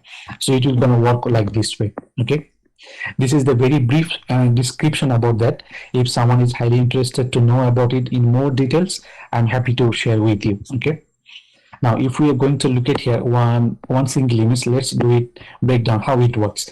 Let's say we are going to pass through our input information. You can see here we are going to use only 2 hidden layer, but in my work I used 16 hidden layer. So this is just for the explanation. And you can see here the kernel size. We are going to use the 3 kernel size, 1, 2, 3. Each and every time it is going to input the 3 hidden layers, and then we are going to get the output. And if you can see that the 2 shaded area, these are the past information that we're going to keep continue to follow the order. Okay, so the problem is the previous algorithms, deep learning like long short-term memory, convolution neural network, that doesn't have the previous one, so to continue the forwarding the informations. Okay, so this is the updated version. And then this is the updated hybrid deep learning algorithm that is based on the convolution neural network. Okay, so this is the real one that we have used in our work. It will be keep repeated, and we can set up the number of the hidden layers as we want depending on our work. Okay, now how we process the data sets. So you can take a look here. The data set is publicly available from the University of Turin medical websites. Okay, and we have, this is the attributes of the data sets, which attributes we have used. These are the every details are given here. The most majority that we have used the x-axis, y-axis, and the reciprocal slope. That is, we are going to use it in our work, because this is not the traditional way to do the data processing. We have did this one as based on the medical approaches, how to pre-process the data. Okay, this is a slightly differences compared to the regular data pre-processing or the traditional one. So let's bring down this one, how we did it. So we consider 264 consecutive patients, and each folder, every patients, we have 288 to 712 DICOM images. What is the DICOM images? DICOM images is the medical word, that we if we take a picture, that we save the picture on the JPG or PNG, but if we take the picture from the MRI machine or the CT scan machine, that is saved as a DICOM file. Okay, DICOM is an extension, that's it. Then all the images are to be pre-processed and analyzed in Python programming language and the MATLAB. The both want to cross validate the results. So are we getting the correct answer or not? And we initialize the variables under the DICOM folder, and then the metadata, all the metadata, each of the DICOM file to extract and acquisition times, rescale slope, and intercept, and the slice location. Where is the slice location of the brain? We calculate this one and store these values in the corresponding variables. Okay. Now, how we started the work. So adjust the images time by subtracting the minimal values to identify the unique slice location and the unique image times to save it. Okay, then we use the DICOM read to read the data from each DICOM file to store the data in the temporary 4D array. What is the 4D array we have used? I'm going to explain it later. And then the recording imaging data, we create an output array that is called the image file. You can see I make it the bold one with the dimensions based on the unique slice location and the times, and they record the data in the slice location and the temporal conformations. Temporal convolution. So what are the 4D array that we are going to use it in our work? So the first one is the row, then the column, then the height and the time dimensions, different time dimensions. Then we set them on the meta file, contains acquisition time and the slice location information. Then we start the pre-process into a 4D array, which helps subdivide the images into measurements recorded at the same time, and one is slice location of the each of the unit of the plane. Okay, now let's look at here the experiment. Okay, so for that reason, if we are going to run any deep learning algorithm, let's say any of the deep learning algorithm, graph neural network, temporal convolution neural network, we need always, for the medical works, we need always the ground truth values. So we used the four perfusion parameters for four different mathematical equations. So for the first one is the time alternation curve. Okay, so what is the time alternation curve? The time alternation curve can be help us to find out the change in autonomous over the time for a specific reason or the voxel in a CT perfusion scan after the administration of the constant. That means whatever the DICOM images we got it, we pre-processing the data, then we converted it to the time alternation curve. Why the time alternation curve? So the reason is, if we can convert it to the time alternation curve from the time alternation curve with the mathematical equations or the trapezoidal rule in the numerical analysis, you maybe learn about it, then we can calculate these four perfusion parameters that will be easily to calculate as a ground truth values. So our first thing is we are going to find out the ground truth values. So these are the four mathematical equations that I have discovered on this work that can help us to find out the four perfusion parameters. So what are the four perfusion parameters are here by the time alternation curve? You can see here the CB. The first one is the cerebral blood volume. It refers the volume of the blood that presents in a given volume of a brain tissue. That means how do we can define that? By the time alternation curve. In the context of the time alternation curve, the CBB is the area under the curve up to the first peak, okay, first pass peak of the constant agent. Mathematically, this can be expressed as integration 0 to time to peak time alternation curve with respect to dt, okay, integration, and where this TPK is the time at which the time alternation curve reach at its first peak, okay, and this integration, the integral capture the total volume of the blood passing through the brain tissue within the special time frame, okay. Similarly, the time to peak, how we can find out the time to peak? You can take a look here. The time to peak corresponding to the x coordinate, that means the time at the height of the point of the curve. This can be mathematically represented as time to peak is equals to this mathematical equation, where this all together it represents that at time t, which the time alternation curve achieve its maximum value, okay. So these are the things are here. And what is the mean transit time? So mean transit time is about, it is a critical parameter for accessing the efficiency of the cerebral blood volume, and MTT is determined by the ratio of the area under the entire time alternation curve to the peak of the curve, which corresponding to the CBF. So mathematically we can represent this one, and where you can see the T sub end, subscript end, that means it denoted that is the time when the curve ends, and the next time alternation curve is maximum value for the time alternation curve. So this is basically a little bit the medical science and also the mathematical equations, collaboration of the mathematical equations. And how we can find out the cerebral blood flow? It actually basically the ratio from the whatever we get here from the mathematical equations, mean transit time, and whatever we are getting the cerebral blood volume. If you just divide by itself, then we can get the how much amount of the flow that perfusion parameter happens here. So actually these are the four perfusion the mathematical equation that we used to calculate the ground truth values first from the time alternation curve. So if you're going to look at here, the first picture, actually we have 264 consecutive patients to show you 264 images. Instead of this one, I just pick randomly few important images to explain you the overall the work. So if you're going to look at here the first images, it has The first one, you can see here the slice. Total number of slices, 16 slice locations. Actually, each and every patients have different slice location. Someone has 8, someone has 16, someone has 32, a different one. So the first picture is the time ordination curve for the patient number 1, and it derived from a specific pixel location at the center of the brain. That means I told you that the matrix location is 512 by 512. If you divide it from the middle, 256 by 256, that means it is the center of the brain. And if you have 256 by 258, it is the right side of the brain. And if you go to the left, then the matrix location will be reduced. And you can see that from the graph, the highest peak of the time ordination value is here, 10815. That means 10,815. We recorded it. Then we, by the mathematical equations, if we go back here by these 4 mathematical equations, then we calculated the 4 perfusion parameters: the cerebral blood volume, cerebral blood flow, mean transit time, and time to peak. So these are the scores that we have calculated from this graph. Okay. So by the help of the mathematical equations, this is for the patient number 1, and you can see here the unit is written here. So unit is very important to identify the region of the interest. Okay. So similarly, we have randomly picked the patient number 1, patient number 4, and we have again 8 slice location, and you can see the graph. Okay, the time alternations graph. In the horizontal axis, in the x-axis, we are representing the time, and the y-axis, we are representing the constant of the time alternations curve, or the attenuation, in short. Okay. Similarly, then we have calculated the ground truth values for the patient number 4, and keep continue. Then we pick the patient number 5 randomly out of the 264 patients.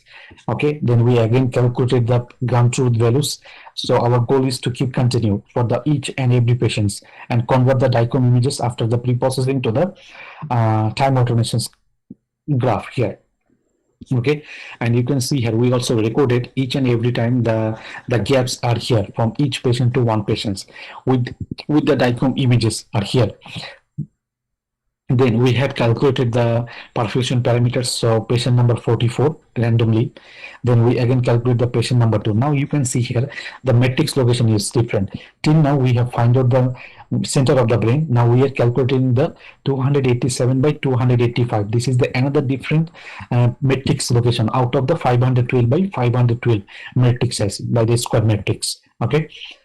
So we check with the different patients with the different type of the matrix location to visualize where is the problem, where is the region of the interest, and where is the irreversible damage tissues that we can calculate from the DICOM images. Simply, we calculate the perfusion parameters for the patient number 3. Okay. That is all our work. And then for the patient number 5 with different slice locations each and every time, you can take a look here. This is our calculated ground truth values.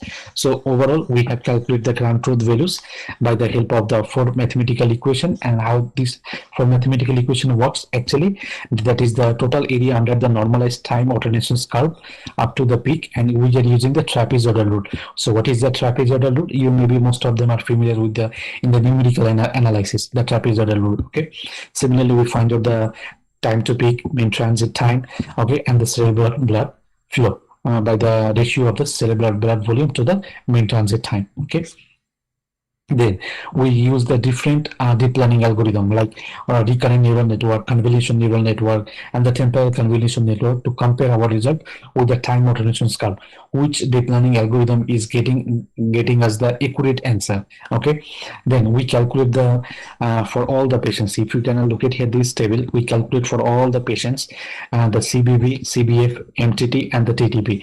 And you can see here this time we do not write down here the units. The unit is very important to understand that the region of the interest. So we do not have here in this table we do not have the actually the units. How we can get the units? When we will do the dimensionalizations. Okay, we'll after calculate the RNN, CNN, and TCN, then we'll gonna do the dimensionalizations. Otherwise we cannot write down the our required answer. Okay. So similarly, then we calculate the convolution neural networks. You can look at here the all for the patients. We calculated by the mathematical equation and as well as the Python coding. Okay, then we calculate the temporal convolution network. That is our proposed one. Okay, you can take a look here. Then we calculate the temporal convolution network for all the different slash location of the brain, and also the center of the brain for the different types of the patients and different slash location of the brain. Okay, now our work is to compare with each other which one is works best. We have to again convert our all the answers to the dimensionalizations. So you can take here all the patients are here to make a comparison with each other. We cannot make a comparison right now because table number 12 is for the this is not the dimensionalization. This is non-dimensionalization table for the all the estimated different models by the deep learning algorithms. Okay, now we have to convert it to the dimensionalizations because in the brain we know that we have a water, so there are so many other elements, key elements that we need to take care of it. Okay, so let's dimensionalization. How we can do the dimensionalization? Again, we can convert it all these scores. We have to multiply again the ground truth values of the peak time of relation curve and then the final time.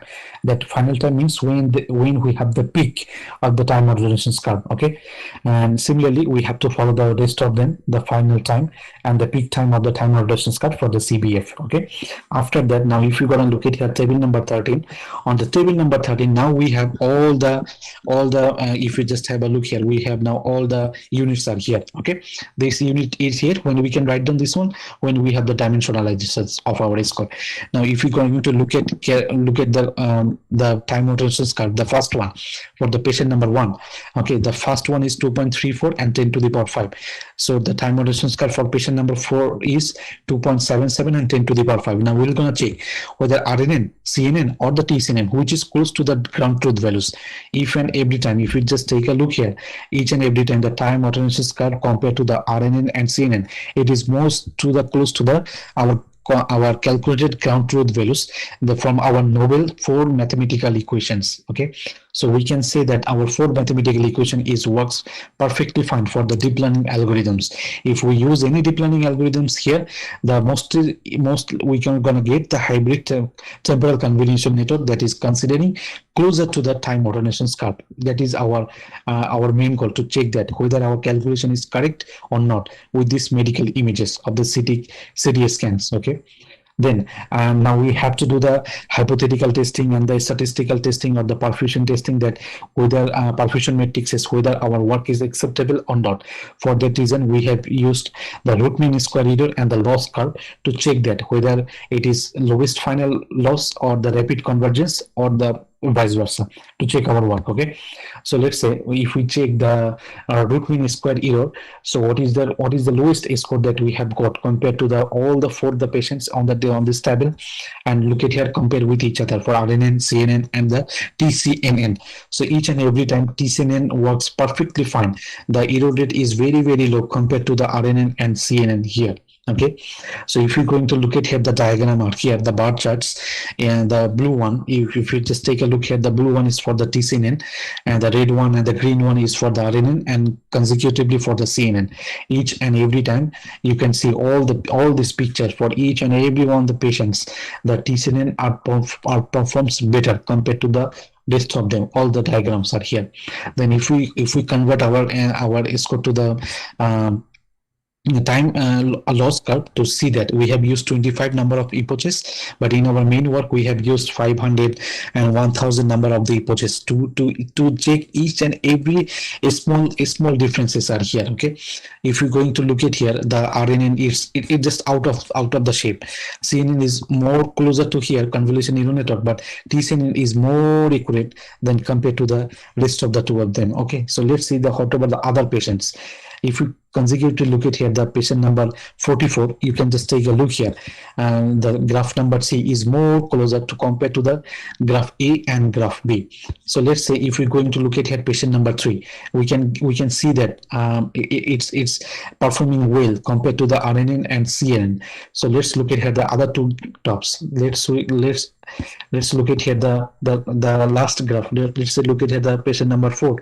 You can see here TCNN model shows the best performance with the lowest final loss curve and the rapid convergence rate. So that means the convergence rate are here much higher compared to the RNN and CNN, the TCNN. Okay, on this work. So that is all about the work out here and the summary of the work. And Now, currently we are working to find out the reason of the interest. That is our goal. Okay. If you take a look here, what is actually we are working for the future work. We are trying to dividing the brain into the left and right halves of this one. That is our focus right now, and utilizing the reason of the interest. So can we, by the coding or the MATLAB programming language, can we easily find out the reason of the interest and a specific reason of the interest or not just calculate the 4 perfusion parameters. So we are done. We have successfully calculated the 4 perfusion parameters. Now we are focusing the reason of the interest. So if we pass any information, we're gonna set up or we're gonna make a system. Okay, the digital system. So when the doctors or when the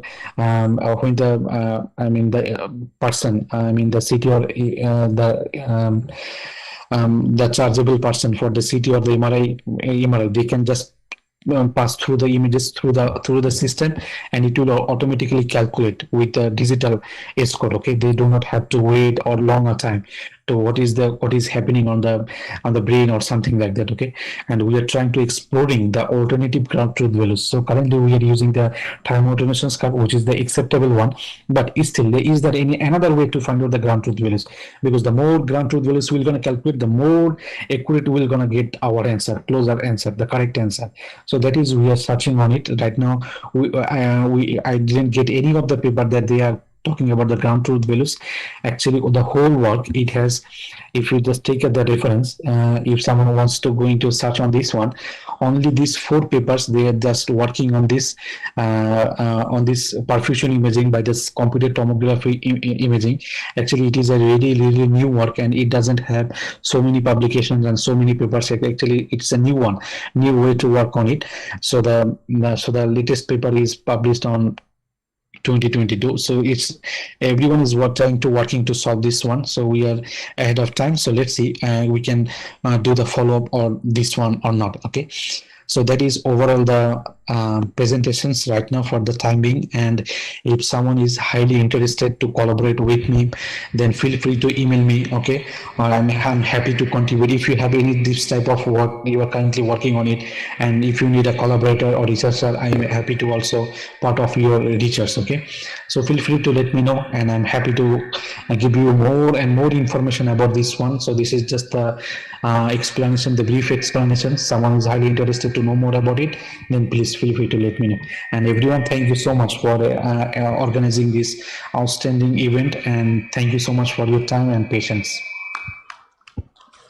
Thank you, Professor Abir, for your nice and informative session. Any questions from the audience?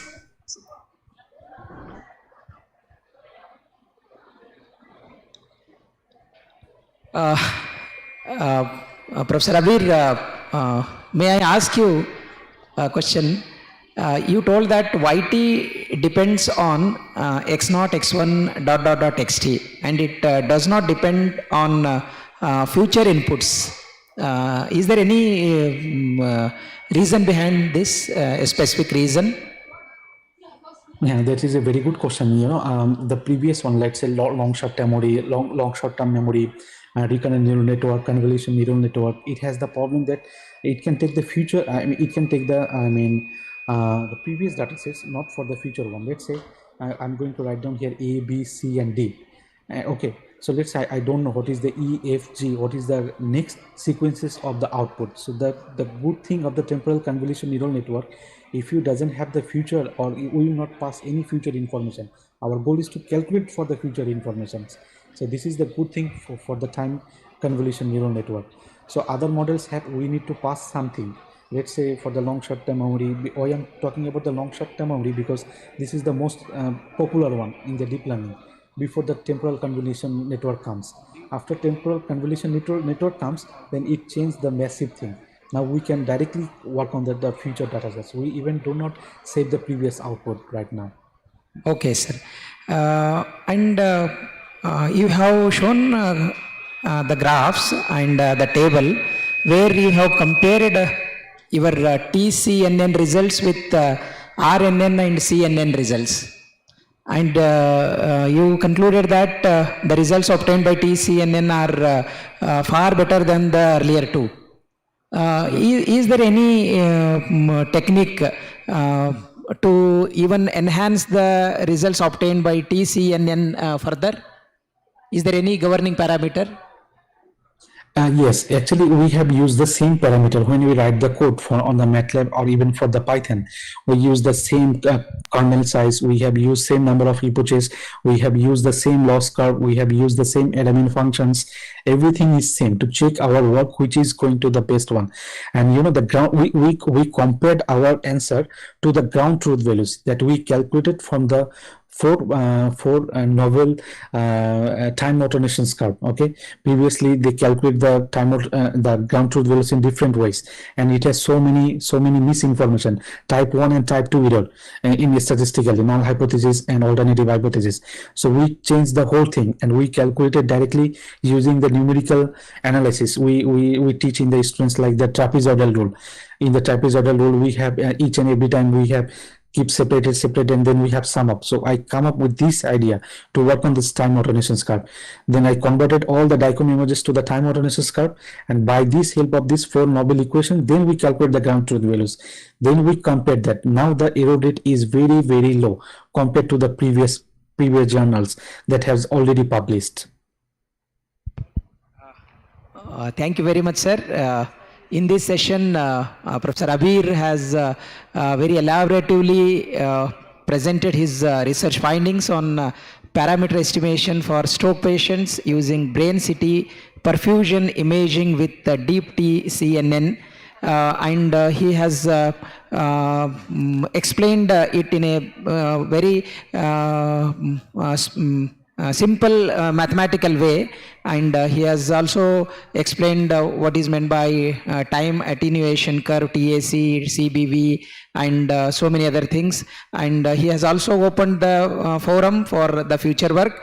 So overall, we can say that this session by Professor Abir was very informative and useful to the young researchers in the field of applied mathematics. So I congratulate Professor Abir for your successful presentation and your agreeing to share your research findings in this international conference. On behalf of the organizers of the conference, I extend my sincere thanks to you, Professor Abir. Thank you very much, sir.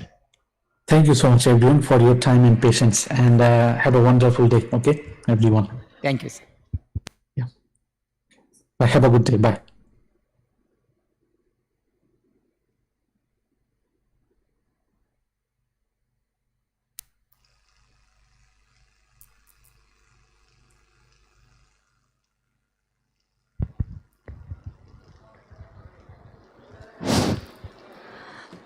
Thank you very much, Dr. Shake Ibn Amir. It was a really very good session of your talk, and thank you very much for your valuable time. And now I request Dr. Mujib, Assistant Professor, Department of Biotechnology, to felicitate our today's chairperson, Dr. Mahantesh Swami, sir, with a token of appreciation from Khaja Bandanawaz University.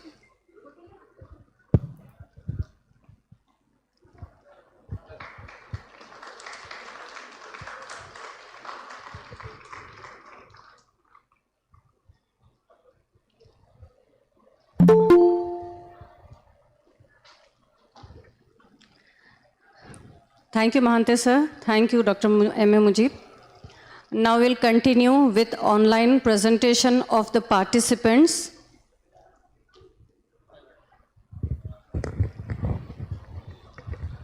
Thank you so much, ma'am. So as informed earlier, we will continue with the oral presentations. We have some of the presenters online who will present their work. So may I kindly request once again Professor Trimbak Brother, Dean Faculty of Sciences, Sharan University, and Dr. Mahantesh Nandapanavar, Associate Professor, Department of Mathematics, Government Degree College, Autonomous, Kalaburagi, to please come over the dais and carry on with the session.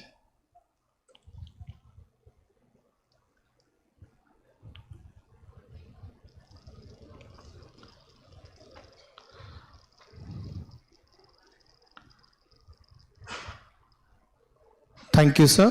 I request the technical committee to please head on with the online presenter.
Check. Dr. Ravi Kiran A. Mundewadi. You can go ahead with your presentation. Yes, sir. Yeah. Please, you have been given access to share your screen. You can go ahead. Yes, sir. Yes, sir. Thanks. Good morning to all you all. Listen to you.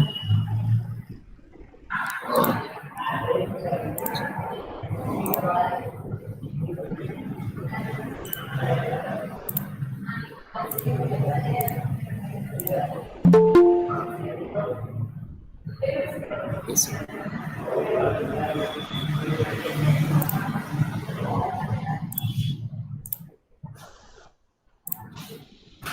Yes. Is it visible, sir?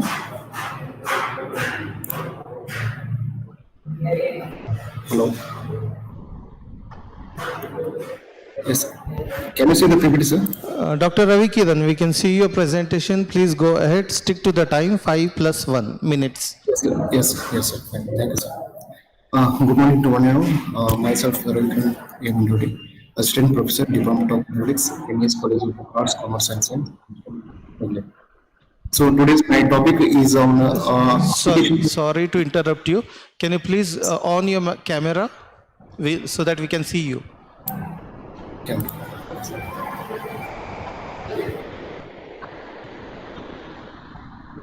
Thank you so much. Please continue. Yes, thank you, sir. Yes, today's topic is on applications of differential equations arising in engineering and astrophysics using geometric polynomial collocation method.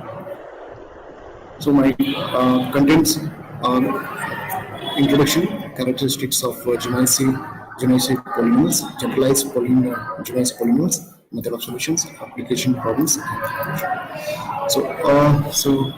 So the differential equations arise in the various fields like engineering, astrophysics, and fluid mechanics.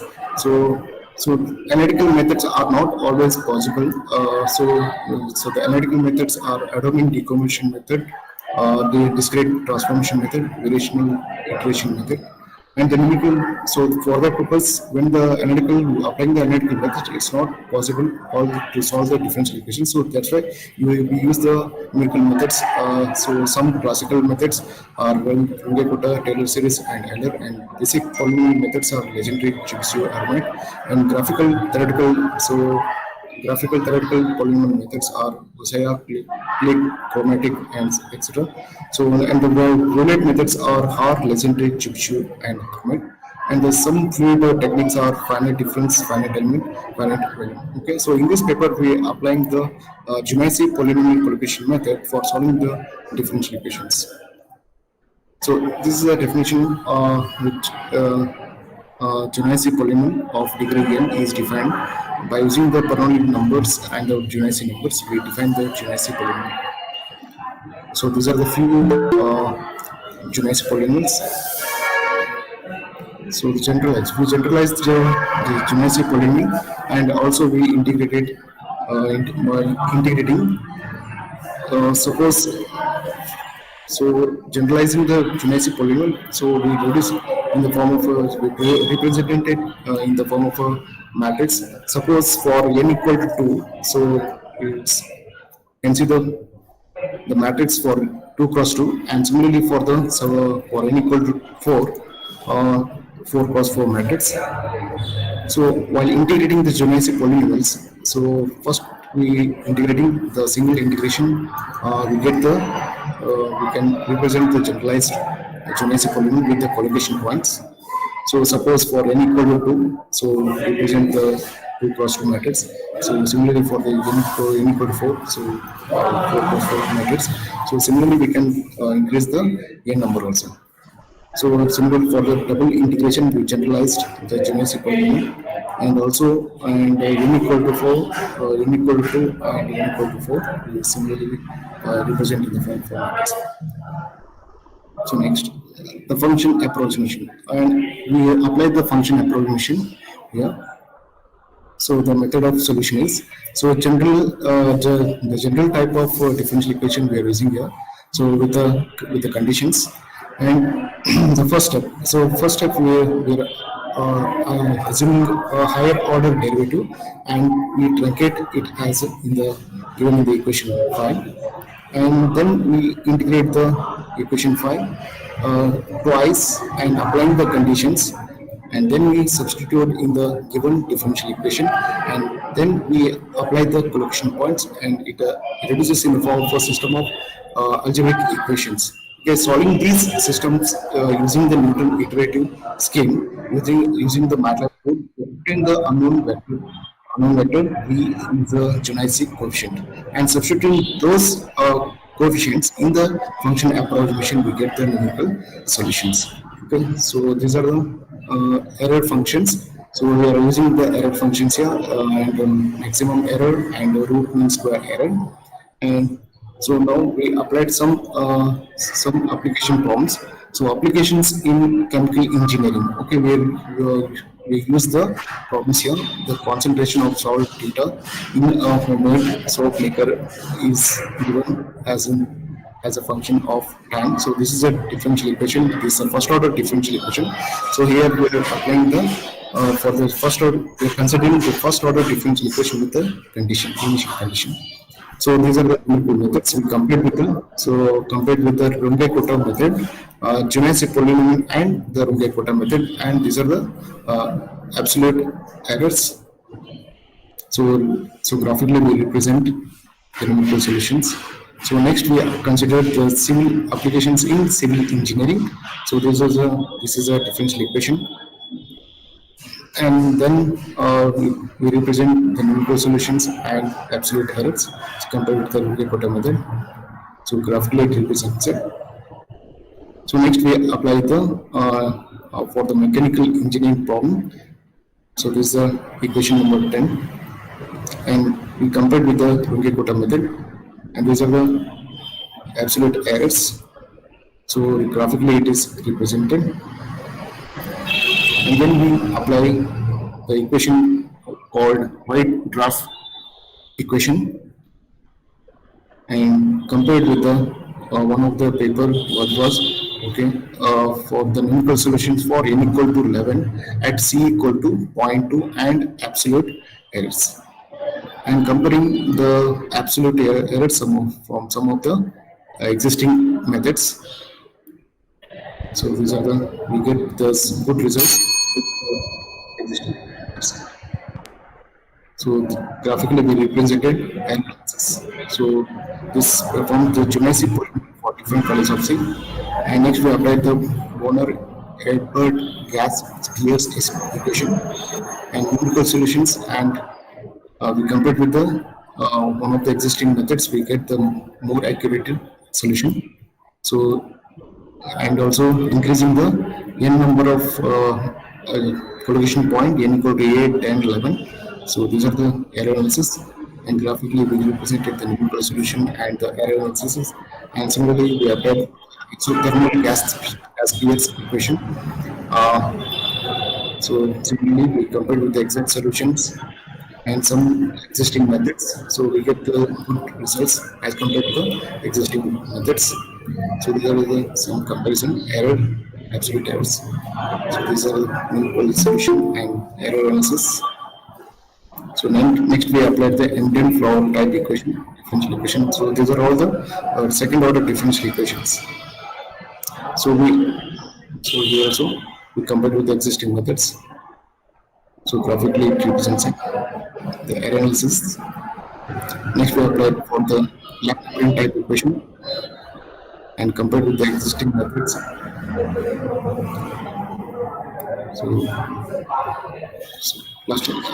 The paper uses the Jonassy polynomial coefficient method to compute the numerical solution of linear and non-linear applications of differential equation. So we applied the first order differential equation arising in the engineering problems such as chemical, civil, mechanical, etc. So similarly, we applied for the second order differential equation arising in astrophysics such as Land-Untain equation, Bonner equation, isothermal and floor, and then the matrix of Jonassy polynomial applied to differential equation to convert the system of equation with collocation point to demonstrate the numerical solutions. So these are the we achieve the Jurassic polynomial collision method, which achieves the more accuracy and less computation and high efficiency. So these are some references.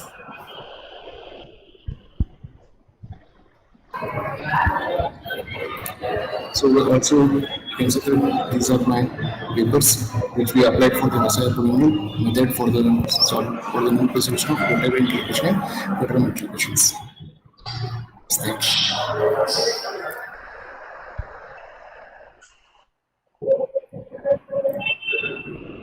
Thank you, sir.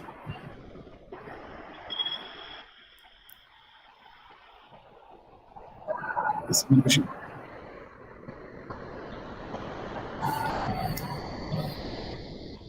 Hello? Is there any particular applications of this method? See, both what you have compared is Runge-Kutta method as well as your new polynomial method. So, accuracy, both are numerical methods. Yes, sir, both are numerical methods. Yes, yes. You are trying to say that this method is more better than the RK method. Yes, sir. Yes, sir. What is the accuracy rate as compared to RK method? Sir, accuracy is 10 raised to minus 14, we are getting 10 raised to minus 14, 15, 16 like this.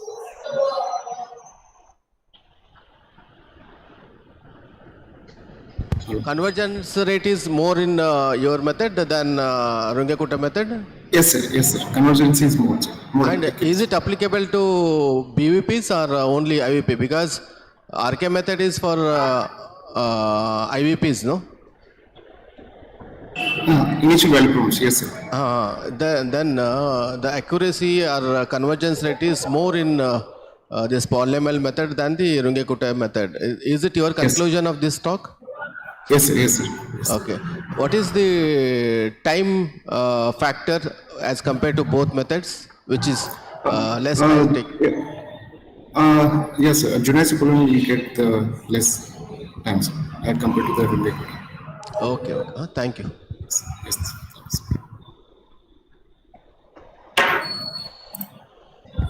Thank you so much, Ravi Kiran. Thanks. I would like to request the next presenter, Dr. Sridevi Kalyan. You can, if you're there, please on your camera. And you Sir, can... it should be Dr. Saraswati Reshmi. Sridevi Kalyan is my co-guide. Okay. So, Saraswati Ambanna, right? Yes, yes, sir. Your PhD scholar, right? No, sir, a faculty member only. Okay, madam. Please go ahead. Start sharing your screen and you can start your presentation.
Ma'am, please go ahead and share your screen.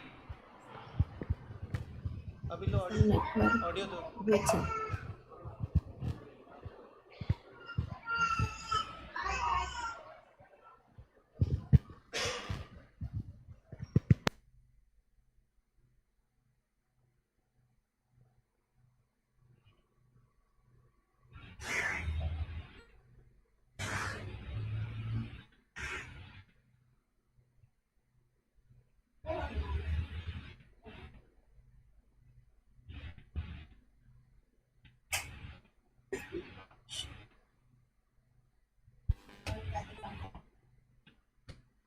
Sir, can I do next, sir? Due to some network problem. Yeah, sure, no problem. Okay, we'll get back to you again. Thank Okay, you. sir. Thank you.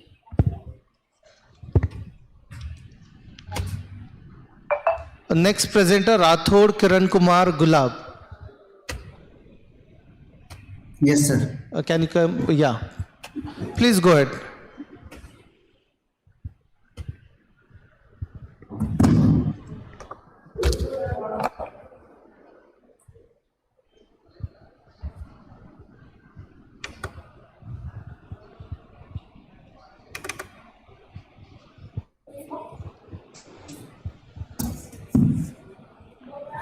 Yeah, we can see your presentation. Yeah, please go ahead. Greetings one and all. I Rathod Kiran Kumar Gulab, guest lecturer, Department of Mathematics, Space Center, Global University, Kalaburagi. Now I am going to present my research article entitled MHD Peristaltic Transport of Khaja Nanofluid with Convective Heat Transfer in Vertical Non-Uniform Channel.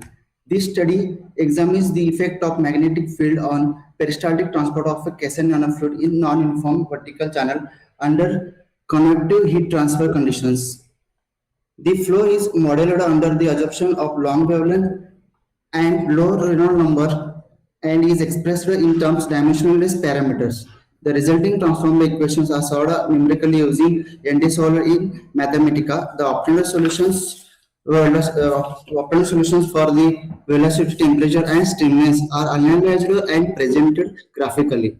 This model has significant applications in medicine, biomedical engineering, and technology, and particularly in understanding the flow of behavior of biological fluid under the peristaltic motion. This is an overview of my presentation, containing the introduction, geometry of the flow, formulation of the problem, graphical result and discussion, conclusion and references. Introductions. Recently, contemporary the scientists have given considerable attention to nanofluid due to their widespread application in biomedical field, such as magnetic cell separation, cancer therapeutics, drug delivery, cryopreservation, cryosurgery, and cooling applications. Nanofluids are made by mixing nanoscale particle. Average emission is less than 100 nanometer with traditional heat transport liquid. The Choi is the first to classify this breakthrough the heat transfer fluid concentrated on nanotechnology as a nanofluid with better thermal features than its base fluid. Next is the Latham. Latham did the first study on how urine moves through the ureter through peristaltic action. Similarly, those are the Raju. These are the authors. This is the geometry of the flow. Consideration is given the peristaltic transport of Khaja nanofluid in a non-uniform vertical conduct. The walls of the channel are flexible and the temperature within maintained at a constant level.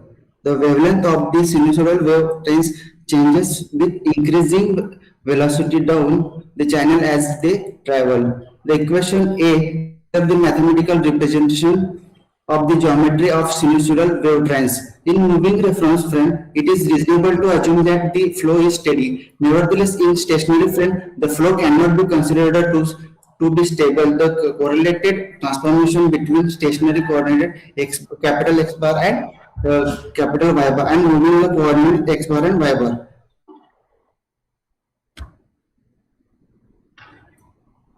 The expression B is used to represent the rheological equation of state for an incompressible flow of the Khaja nanofluid.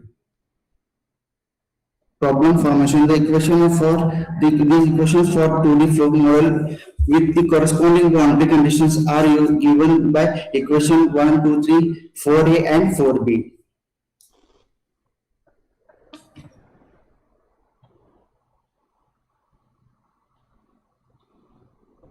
These are the non-dimensionless quantities are there. Graphical result and discussion. Figure A shows how the magnetic field affects the shape of velocity because the Lorentz force opposes the magnetic field.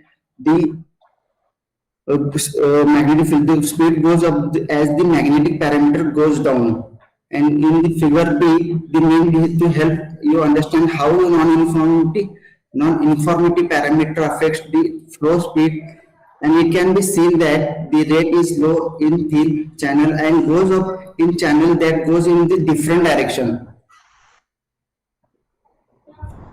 in figure E shows the effect of the perturbation parameter, how the velocity profile, and here it can be seen that the velocity profile goes up when the perturbation term is made more prominent.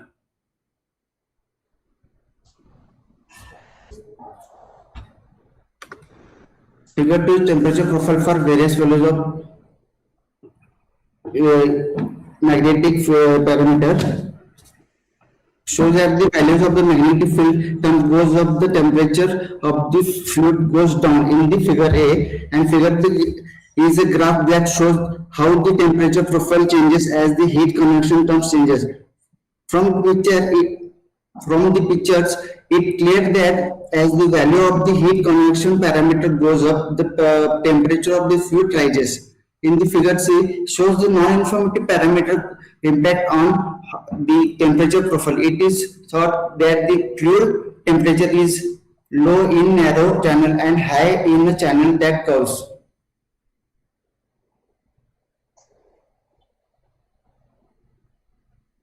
Figure shows that how what happens when the Kaysen parameter is changed.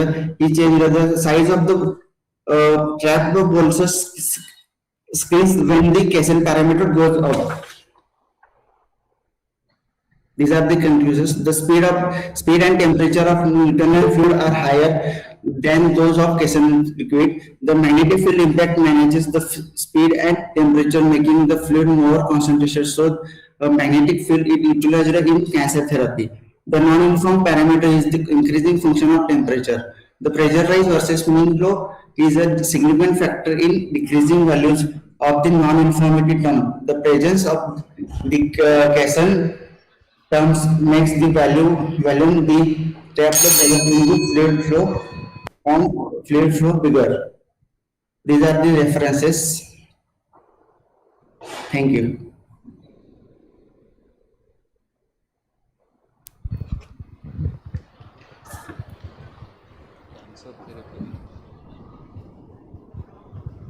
What are the applications of this study?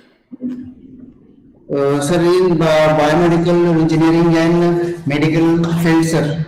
No, biomedical means particularly in which area? Specifically? Sir, the heart lungs machine, bypass machine, sir. Okay. Kaysen model, is it available in the biomedical?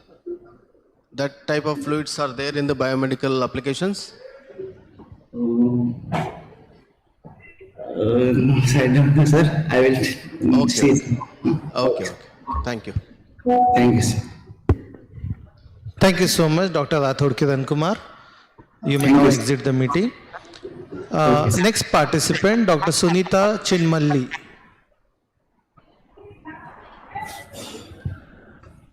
Dr. Sunita Chinmalli.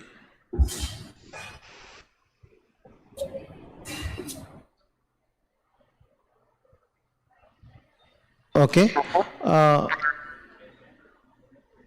If she's not here, we'll go on to the next participant, Charitra SV.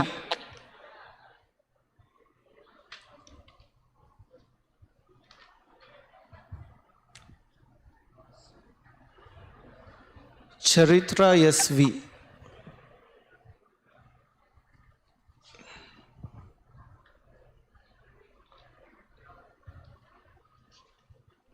Yeah. Please unmute yourself.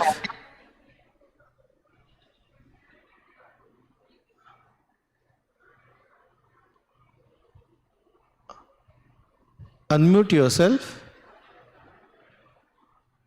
You're still muted.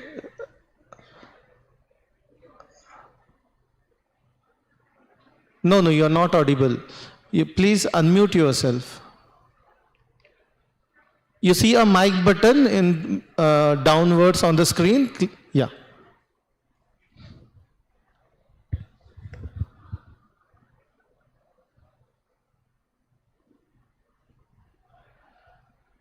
No, not it.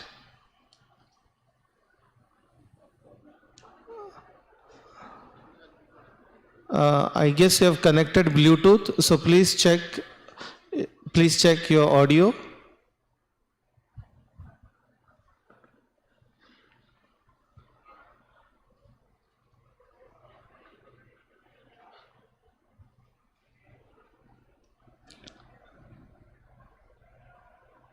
You can try once disconnecting your Bluetooth and connecting it again.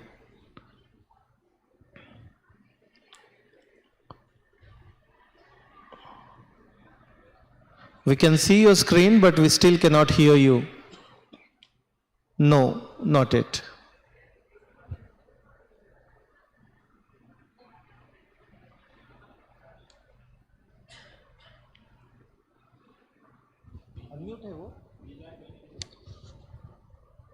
Okay, can you exit the meeting and join again? Yeah, log out and log in again.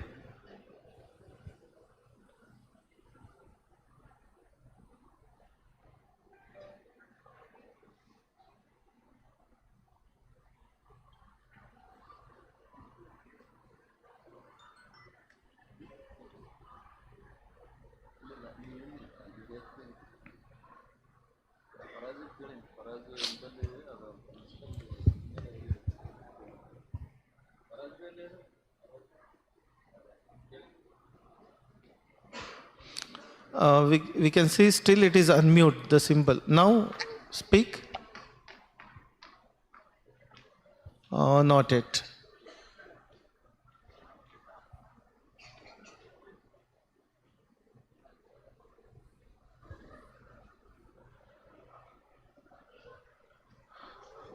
I think you have not given access to the Bluetooth device audio. We can see the screen, but we cannot hear you.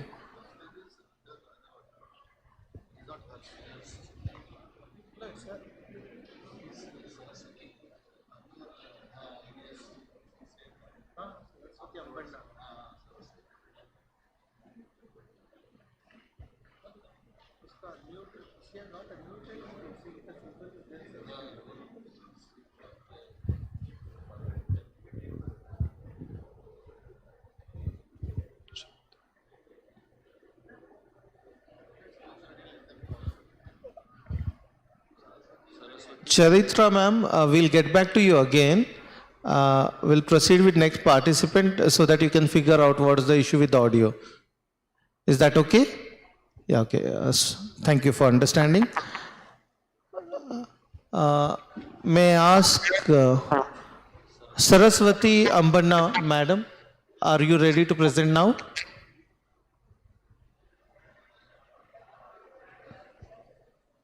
Saraswati Ambanna. Hello. Yeah, you're audible, ma'am. You can please go ahead. Yeah, we can see your screen. Okay, sir. Okay. You can on your camera if it is possible for you. Okay, sir.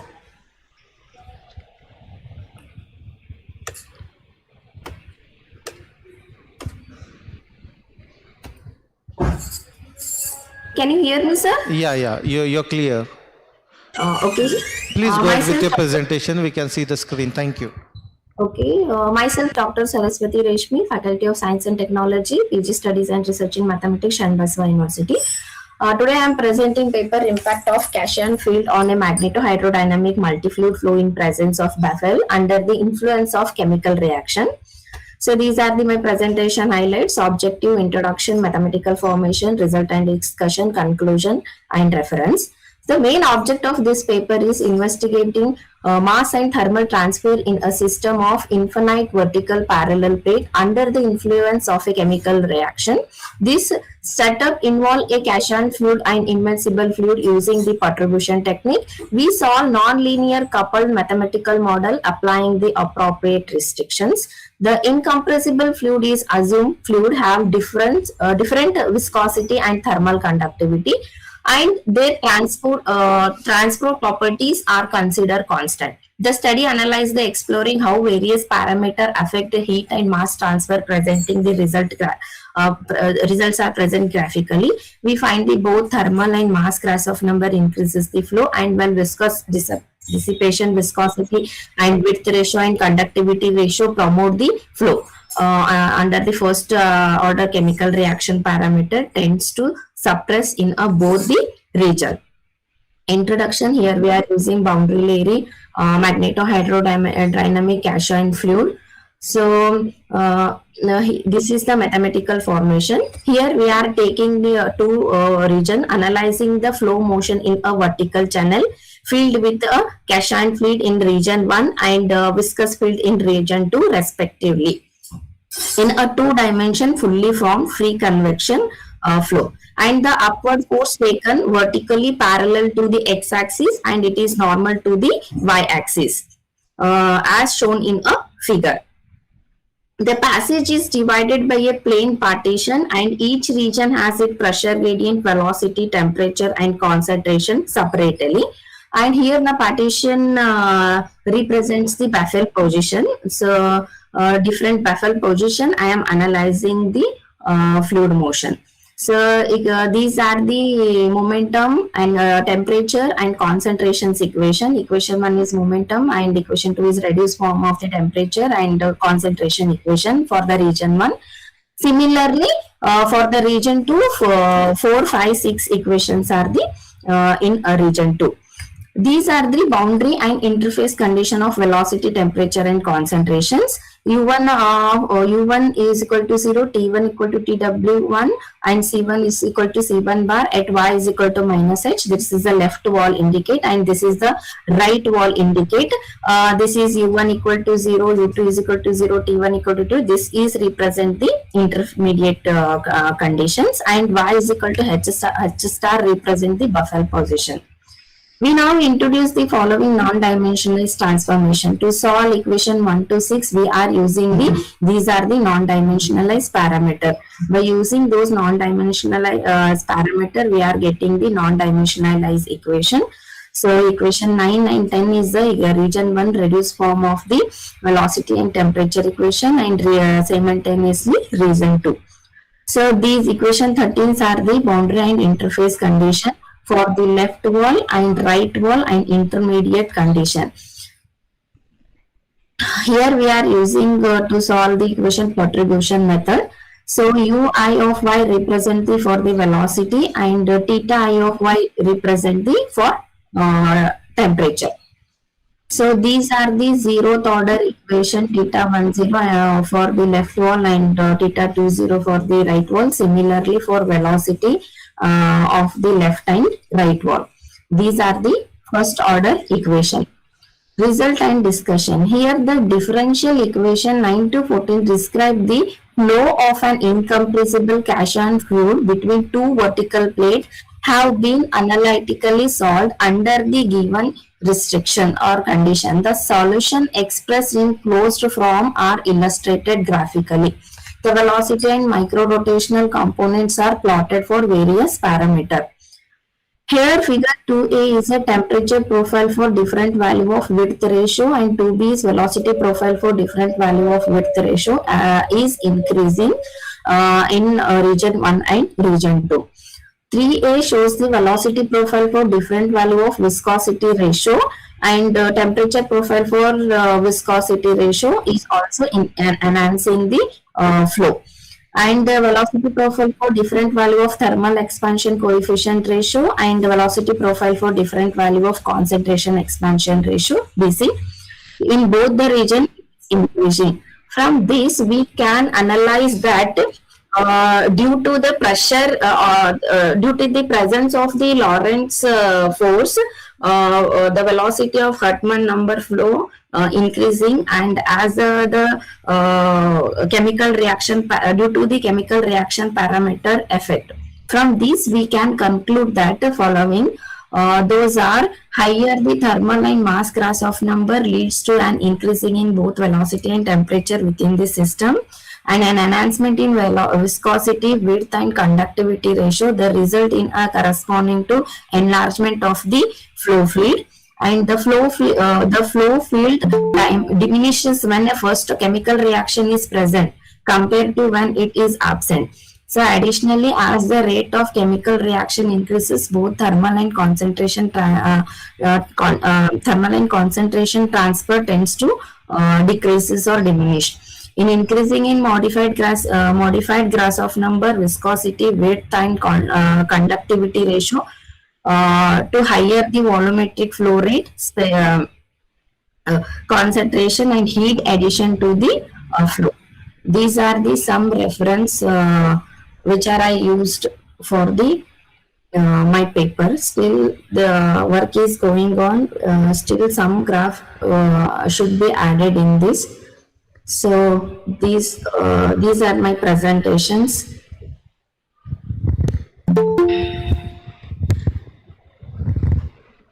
Hello. What are the applications of this?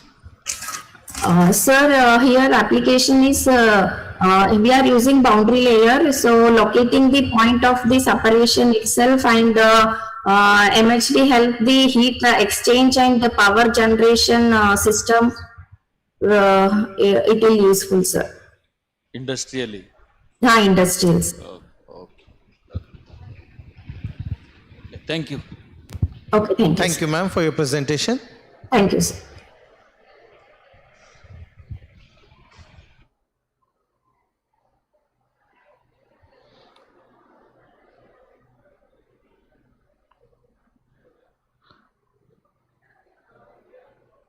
The organizing committee is requesting all the participants to please be present in the auditorium. Thank you. The next presenter is Ms. Sridevi Arakiri, Head, Department of Mathematics, CCAP, Arts, Science and Commerce College for Women, Vijayapur. Ma'am, you're there online? Yes, sir. Yeah. Am I audible? You're audible, ma'am.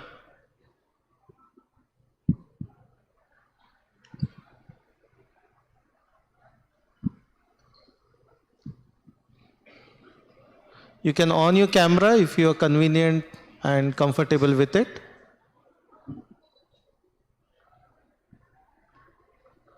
So sorry, sir. I think I'm sharing my screen, so it is not available to on my video. Not a problem, ma'am. Please start sharing your presentation. Yeah. Yes, sir. You can Thank go you, sir. full screen. Yes. Please go ahead. Thank you.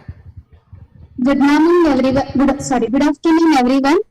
I'm Sridevi Arkeri. I'm currently working as a faculty at a CCAP ARSI Degree College for Women, Vijayapura. I'm here to give a presentation on an overview of matrix techniques for a linear systems. Coming to outline of my presentation, it includes introduction, literature review, methodology and results, and conclusion and the reference which I use. Introduction. Systems of linear equation appear in many fields like mathematics, engineering, economics, computer science, and solving the system of linear equation is a fundamental problem in the mathematics with a wide application in science and engineering. This mainly my paper presents a comparative study between the traditional solution methods and the matrix methods. Highlighting the matrix methods gives the efficiency and effectiveness how we are going to solve the problems. And also we know that linear systems means it includes the multiple equations with the variables, and by solving this, the matrix method provides the efficient solution and helps in the simplifying complex calculation. And we know that in the matrix methods we have direct methods as well as iterative methods to solve the system of equations. And literature review suggests us that the many mathematicians studied these matrix methods. Especially, I would like to take a name Gilbert Stein from his book Introduction to Linear Algebra, and one more mathematician H. Anton, his book Elementary Linear Algebra. From those, I studied these matrix methods and I presented this. I am giving presentation by using these two books. Matrix methods are efficient, systematic, and suitable for the large systems also, especially for the large system. And coming to methodology, we need to convert any equations into matrix form. Then we have methods like Gaussian elimination, Gauss-Jordan, Gauss-Jacobi, Gauss-Seidel method. And reducing our matrix to triangular or diagonal matrix in the direct method. Otherwise, we are in the iteration method, we are using iteration formula repeatedly in the iteration method to go to the desired answers. In the Gaussian elimination, especially we are converting our matrix into upper triangular matrix, and then we are applying the row operations, and using the back substitution we are getting the solution. And going to the next method, Gauss-Jordan method, which is the more convergent method than the Gauss elimination method. And Gauss-Jordan method is a modification of the Gauss elimination method. In this, we are converting our matrix into identity matrix. Here, there is no back substitution method we are using. Directly, we are getting the solution. That is one of the beneficial of this method. It also gives not only to solve the system of solutions, we can get a inverse of the matrix by using this Gauss-Jordan method. And also we have two more methods, Gauss-Seidel method and Gauss-Jacobi method. These are the iterative methods. And coming to the results and discussion, matrix methods simplify our calculation, provide accurate solution, and useful for the especially large systems. Each method has its own advantage. Graphical interpretation shows that matrix methods handle complexity more efficiency compared to classical approaches.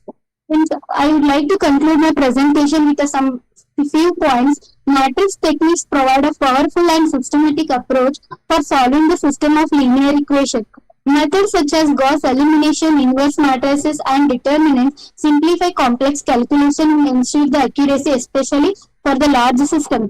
Compared to traditional methods, matrix approaches are more efficient, less time consuming, and suitable for the computational application.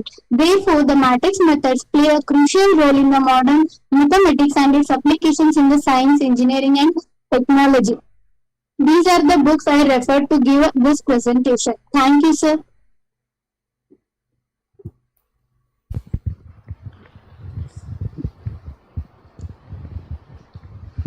Madam, what is your contribution in this presentation? In this presentation, I compared the traditional methods over the matrix methods. How the matrix methods are simplify our calculation, and how it in the less time how they are giving the solutions. No, already these all things are available in the our degree books, is it not? So yes, what you wanted to enhance that methods in research or in other way? Actually, matrix methods are very helpful in the engineering field. I would like to take the particular circuit analysis. In the circuit analysis, we are using the Kirchhoff laws, where we are converting our equations into matrix form. Then we are getting the solution. These matrix methods are very helpful while solving real life problems also. Like engineering, in the economics also we are used to solve supply demand models, in the computer science, graphics and AI, in the physics, force balance problems. No, you have not taken any such examples to there, is it not? Yes, sir. I don't know to give the PPT, sir. Yesterday I prepared urgently, so I didn't include these. Up to what order of matrix you have solved in this? Actually, sir, a large system of matrices. I am not taking any particular order. Is it general one? Yes, sir. It is. Okay. Yes. Thank you. Thank you, ma'am. Thank you. Next presenter, we have Mr. Girish Jagdish Ganesh Gudi. So you are online.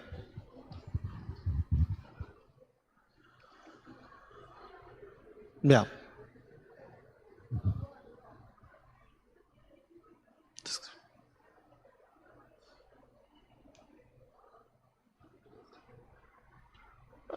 You can go ahead, unmute yourself.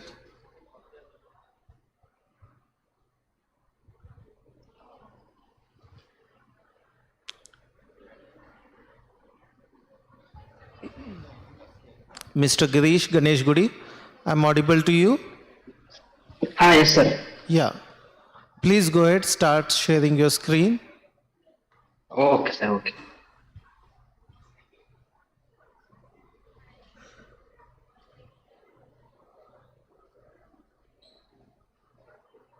Sir, is my screen visible, sir? Yeah, it's visible. I think you have to reduce, yeah. Is it okay, sir? Yeah, that's fine. Please go ahead. Okay. Good afternoon, everyone. Myself, Girish Jagdish Ganesh Gudi. I am research scholar from KLS-JIT Belagavi. My topic is numerical solution of unsteady boundary layer flow over a moving wedge with effective viscosity. So many research papers have been published, but they taken only viscosity, but now we are considering even effective viscosity also. Standard models like Darcy's law failed to impose the no-slip condition due to the lack of Whisker shear effects. The Brinkman term was added for flows with large Reynolds number to account for boundary layer development. The core problem: many researchers historically assumed the effective dynamic viscosity equal to the fluid viscosity, but it was wrong. This research models the flow where the viscosities are unequal, utilizing the viscosity ratio parameter lambda equal to mu by mu e. This one we are using in solving the numerical solution. UFSC, that is the unsteady Faulkner-Scan equation. Starting with the modified Navier-Stokes equation featuring the Brinkman term and pressure gradients. A stream function and similarity variables are introduced to convert the PDEs to an ODE. After solving everything, we'll get the problem equations like this. And while solving the problem, we have to consider eta. Eta as the similarity variable, and we have considered like this. And here phi is the porosity and k is the permeability. And the boundary conditions considered are f of 0 equal to alpha, f dash of 0 equal to minus lambda, and f dash of infinity equal to 1. And beta is the pressure gradient, that is given by 2m divided by 1 plus m. If beta is greater than 0, it represents the accelerating flow, and that is negative, then it gives the decelerating flow. And here alpha is gamma is the permeability. So what is the physical boundary condition at the wedge surface? Here we consider the mass transfer, suction or injection, and stretching or moving parameter of the wedge. At the boundary layer edge, velocity decays smoothly into the inviscid mainstream flow. And the unsteady Faulkner-Scan equation, it is highly nonlinear and not easily able to standard analytical methods. Numerical solution via the Keller box method. The purpose: it is used to supplement and verify the analytical and asymptotic solution of the unsteady Faulkner-Scan equation. Step 1, transformation. While solving, the third order unsteady Faulkner-Scan equation is added to an equivalent system of first order differential equations by introducing new unknown functions. And discretization. A second order accurate central finite difference scheme is applied, producing non-linear system of algebraic equation. And third step, here we do linearization.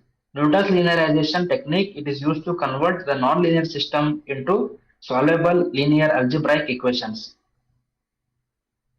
So what are the effects parameter is causing on the boundary layer? Viscosity ratio. When effective viscosity greater than the fluid viscosity, fluid velocity decreases and boundary layer thickness also significantly increases. Mass transfer. Suction stabilizes the flow and thins the layer. Injection thickens it. Permeability. Higher permeability decreases the boundary layer thickness as more avoids all of faster fluid movement. Execution and validation. Solving the matrix. The resulting linear system is solved using LU decomposition method and iterative correction. Corrections are applied at each iteration to refine the flow profiles. And what is the precision we are getting in the solution? A strict error tolerance is set to 10⁻⁻⁶ to ensure the high accuracy. Validation. The numerical results show excellent agreement with the exact and asymptotic solutions. The plotted velocity profiles are graphically indistinguishable. Application.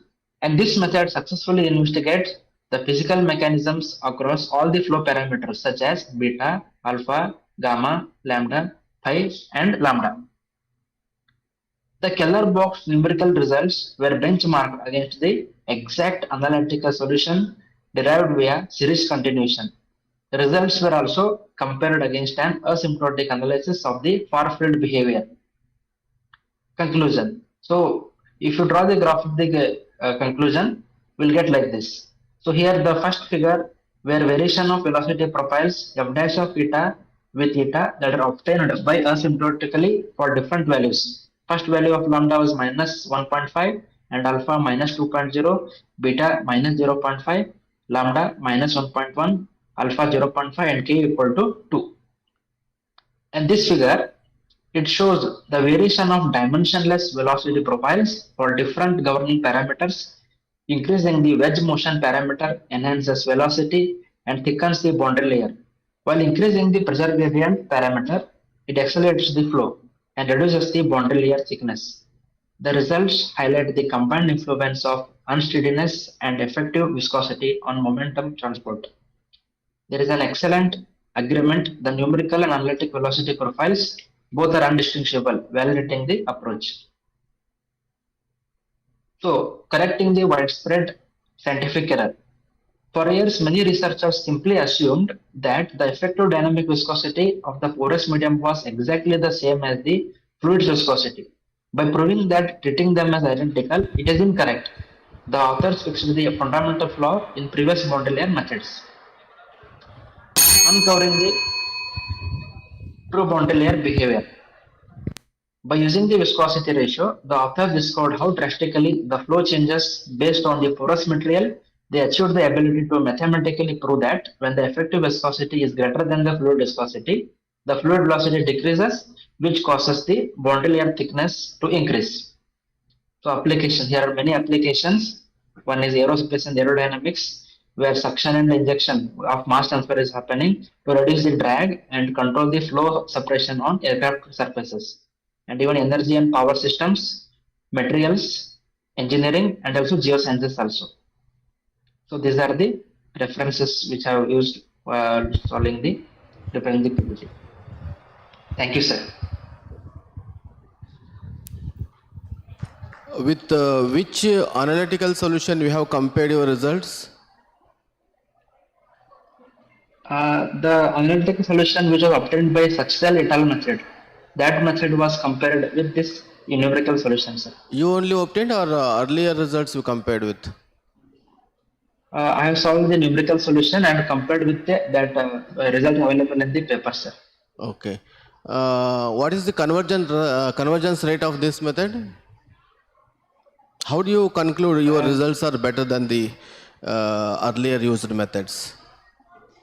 Though since earlier methods, they didn't use the effective viscosity, which was not matching with the practical results. So we have used the effective viscosity, and which was compared with, which is very much applicable to the practical results, sir. Oh, is there any practical results? Yes, sir, it is there, sir, but still I would need to find out them, sir. Okay, okay, thank you. Thank you, sir.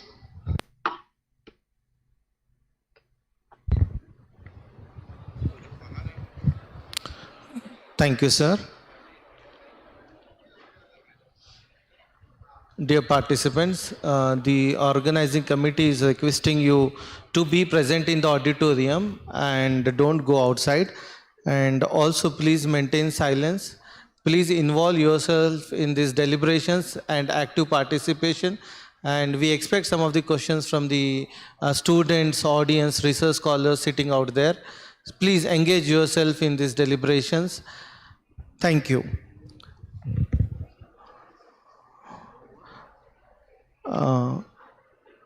May I now request the next participant, Ms. Pooja, if you are online. Ms. Pooja. Okay. Ms. Charitra SV, can you join now again? Yes, sir. Am I audible now? Yeah, you're clear. We are glad you're back. Yeah, thank you, sir. Yeah. You can start sharing your screen. Yes, sir.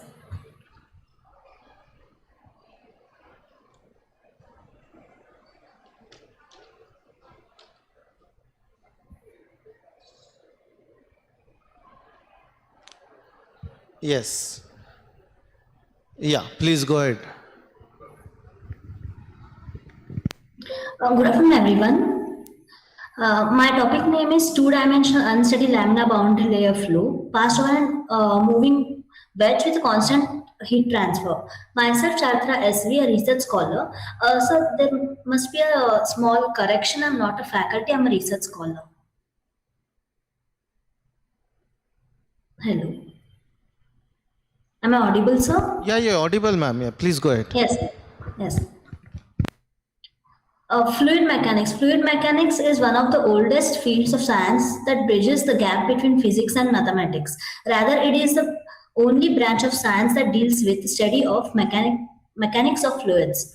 Fluids are not just the liquids and also gases and force on them.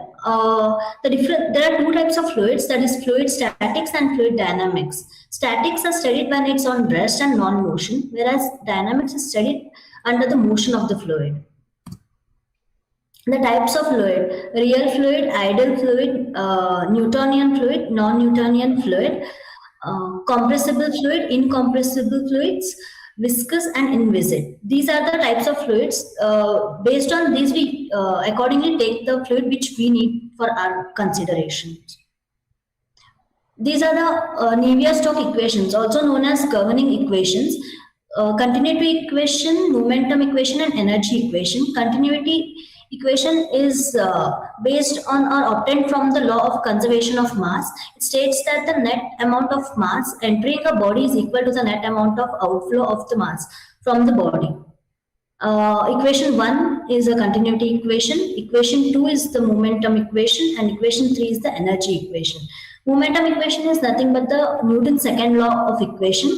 The total force acting on the mass is equal to the mass times the time rate of change of linear momentum. And the energy equation, it states that the energy can neither be created nor be destroyed. These equations are in the tensor form of equations. So Prandtl converted these equations into PD form of equations, which we call as Prandtl boundary layer equations.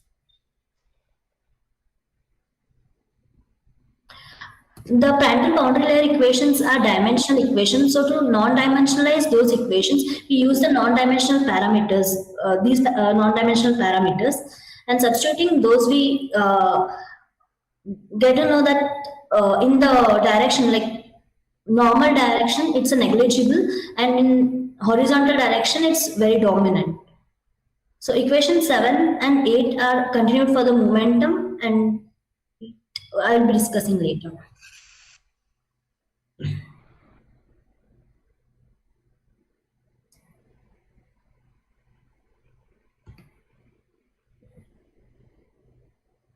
Considering the free stream velocity as u, equation 8, we can note it as equation 10, and substituting back into the 8, we have equation 11 and 12. We neglect the stars and negligible parameters over here, so that we get it is easy for us to solve. Now heat transfer. Heat transfer is of three. Considering the law of thermodynamics, heat naturally flows from areas of higher temperature to areas of lower temperature. Heat transfer involves the movement of thermal energy from one location or substance to another. This process occurs through the three primary modes. Those are conduction, convection, and radiation. Conduction is heat conduction occurs when thermal energy is transferred from one place to another without actual movement of the materials. And in convection, heat convection involves the transfer of heat within liquids and gases moving from higher temperature areas to lower temperature areas. Radiation is due to transmission of thermal energy by electromagnetic waves.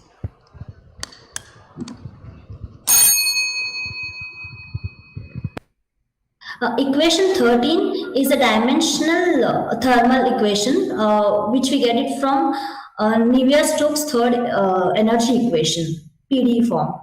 And this is non-dimensional equation, equation 14. Substituting equation 14 into the 13, we get equation 15.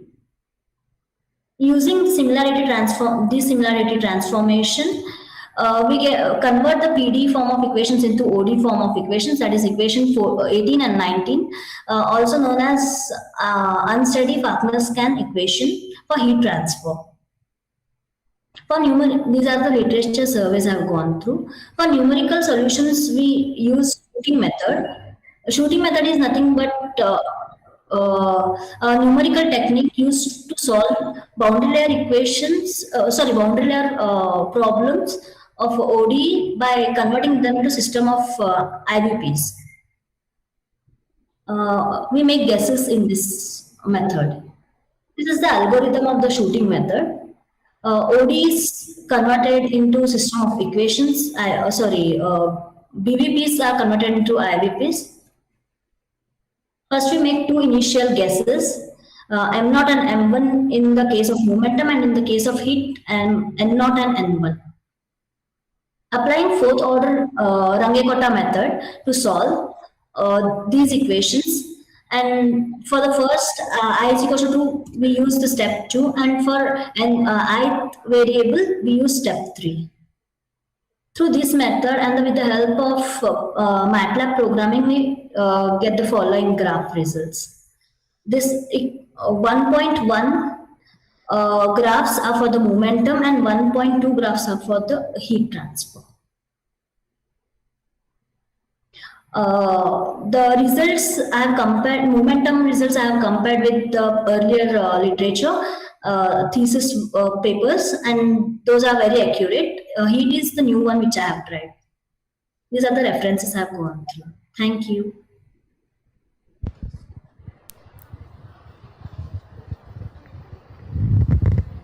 Madam, what are the industrial application of your work? Sorry, sir. Industrial application. Sir, I haven't got through.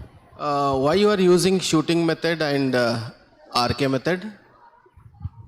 So to convert the boundary problems into initial problems, sir.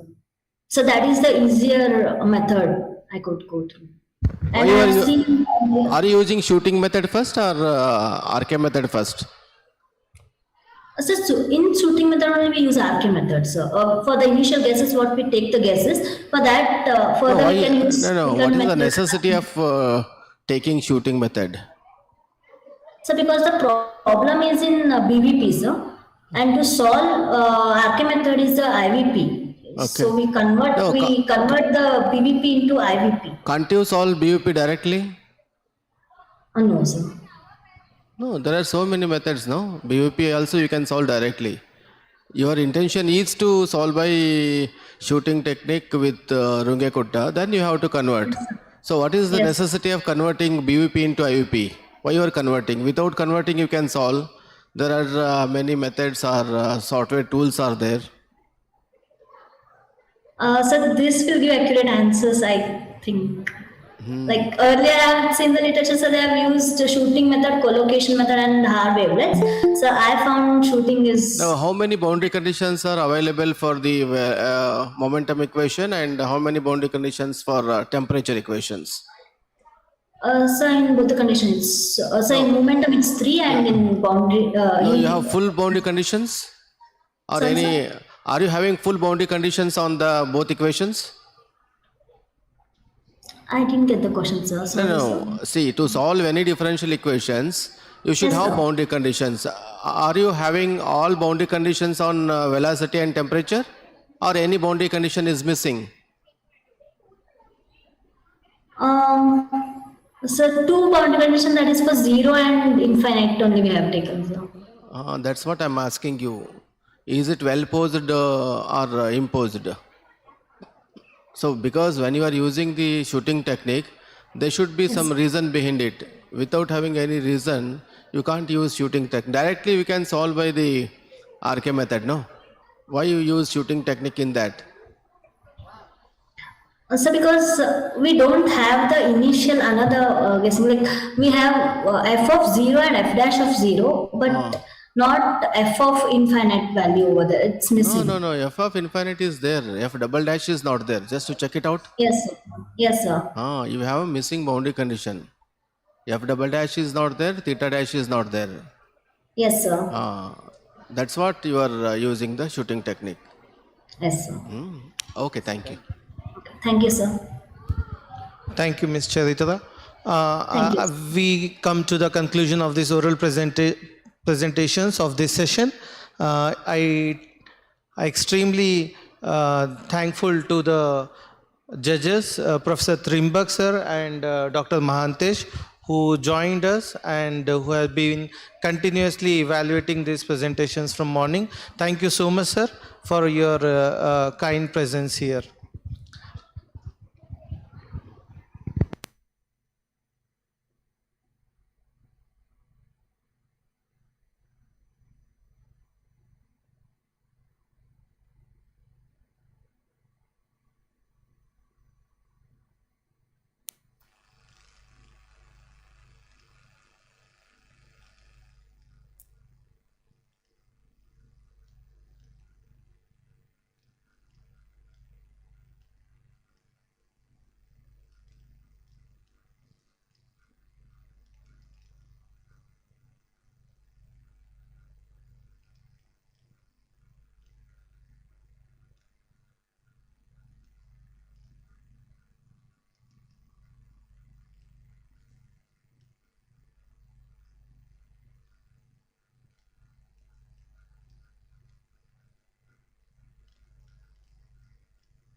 Good afternoon, everyone.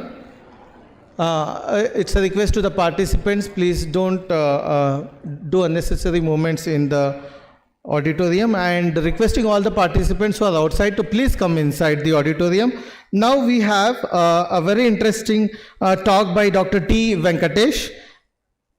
Professor and Director, MSI Belgavi.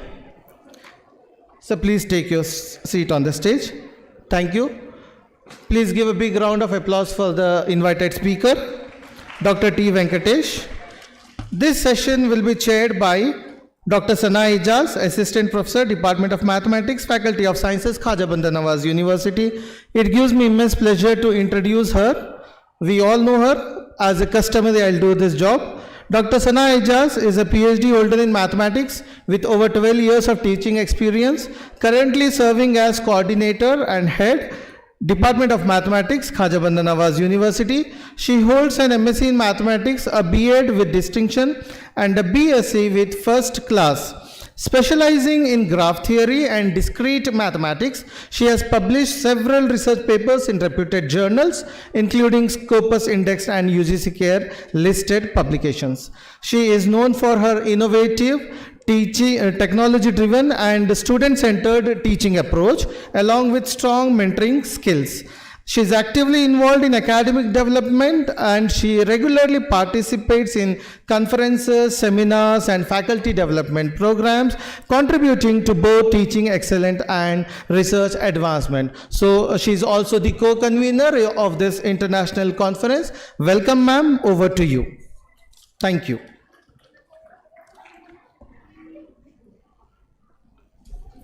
Thank you very much, Dr. M.A. Mujib, for the brief overview of my biodata. I am the chairperson for this session. So here we have our next speaker, Professor T. Venkatesh, who is a professor and director, Mathematical Sciences Society, Belgavi. He has done his schooling and graduation from Hospet, and he has done his MSc from Vijayanagar College, Hospet, and MSc from Karnataka University, Dharwad, whereas he has done his PhD in number theory from same Karnataka University, Dharwad. He has joined the University Services of Karnataka University and posted to its Belgaum campus in the year 1983 as a lecturer in PG Department of Mathematics. He later remained in the same university and was upgraded into an independent university named after Kittur Rani Chennamma till December 2019. He has served there for 10 years. He has teaching and research experience till date 45 years. His present position is as a Director, Mathematical Sciences Institute for Belgavi from January 2020 onwards till date. His area of research are geometry, number theory, topology, and their applications. He has visited US on many occasions. The noted ones are as a Fulbright scholar during 2008 to 2009, and he has served as a scholar in residence in 2 places in upstate New York and Pennsylvania. He has produced 15 PhDs, 6 MPhils, published more than 75 papers, including monographs, and also he likes listening to Indian classical music. We welcome you wholeheartedly here for our conference, sir. Over to you.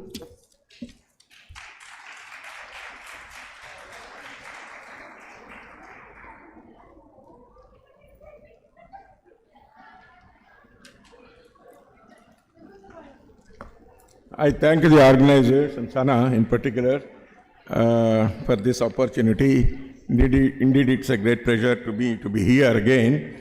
But otherwise, it is the first time that I am coming to this university. Well, indeed, okay. Since yesterday, I have been here listening to Professor Agarwal, and then it was getting delayed, and this day also we should have been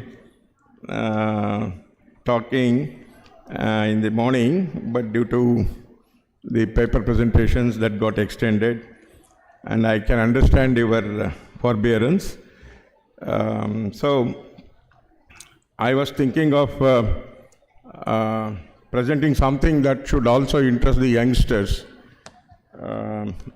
It's about with great pride, I should tell you that ancient Indian mathematicians have contributed a lot. So in that, I just chose to write this as a Brahmagupta Pell equation. Otherwise, in literature, people would find it as a Pell equation. So I would like to talk on this and how this really impacted and influenced research in number theory and other areas of geometry. As when one goes back into history and then traces their developments at each stages. Yesterday only Professor Agarwal was trying to tell you about the kind of research Ramanujan did with his mentor Hardy, and then how that work later on were taken over by the successors, including Professor Agarwal. Well, this equation that I'm looking at is x square minus dy square is equal to 1 is referred to Brahmagupta-Pell equation. I would say that Brahmagupta, then we will come back to Pell. Otherwise, it was Euler who named it after John Pell mistakenly, because Pell did not do anything related to its solutions, but still that name carried. But otherwise, if you notice, it was Brahmagupta around 628 CE who solved it much before, where we can see the entry of Europeans and then right into all those names that trigger. So it is in that context, I think Euler must have noticed frequently the name of Pell appearing, and then he named it after him, and it stood that. When you closely look at this equation, in particular I have taken, can you move this? Yeah. A particular example is your x square minus 7y square is equals to 1 for integer solutions. So solving equations for integer solutions has been a very well-known mathematical exercise in those days. Due to, they say it is, such equations are referred to as Diophantine equations, Diophantine of Alexandria.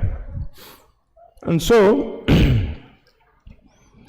now you look at this equation and then look for the solutions. See, I have for various values of y, 1 plus 7y squared, if the other side, if y is equal to 1, this expression takes value 8, and, okay. Yeah, all right. Yeah.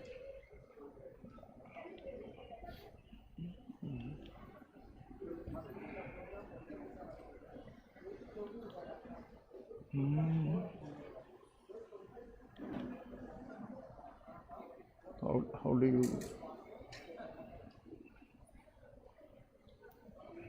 how does this page move?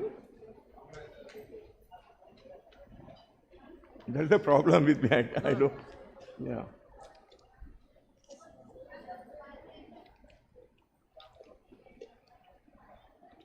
With 1/7? Page 2.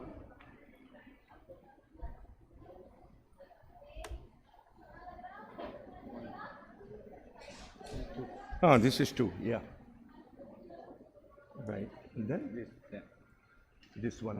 This is 2, and then next I will have to go to this. 3.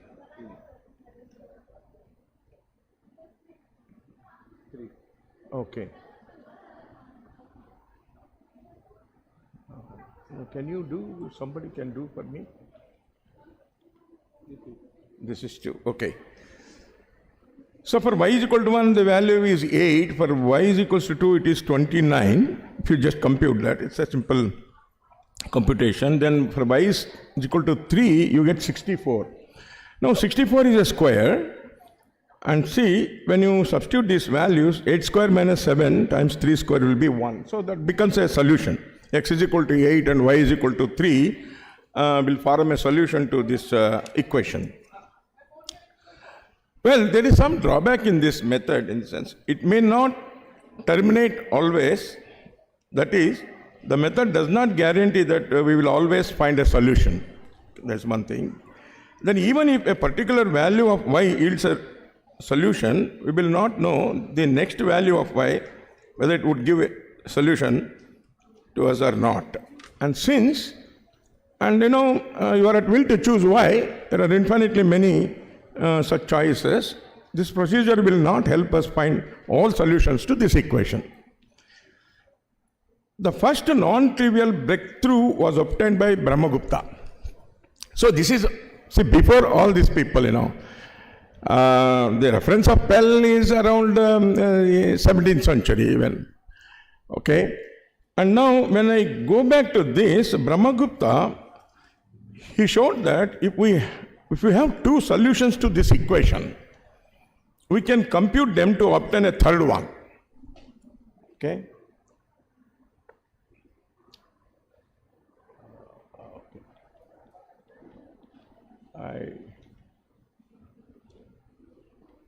What is this?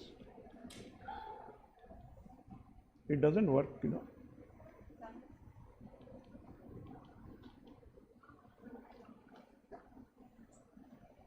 Sir, if you come in the center. Pardon? If you could come in the center and explain, because live recording is on.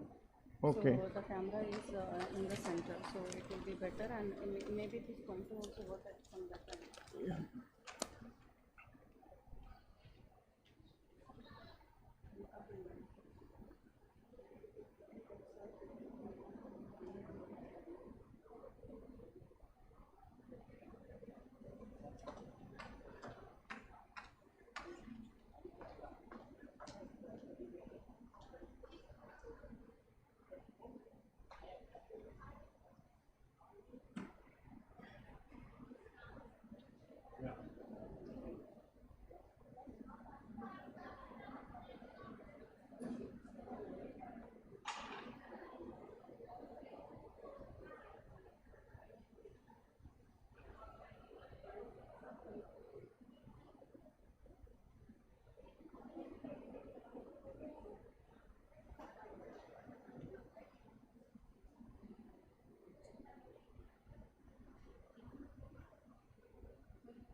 Okay.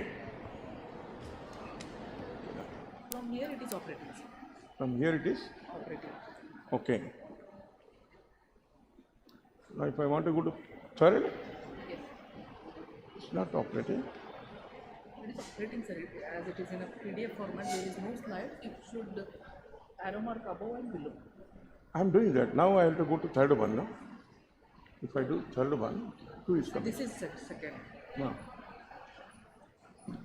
That is 1. You press this one, sir. This second arrow mark above and below. Below one. This is third one. Oh, that. I'll have to. This is third one. Yeah. This is third one. Yeah. Below arrow, sir. This one. Oh. You should press that. Yes.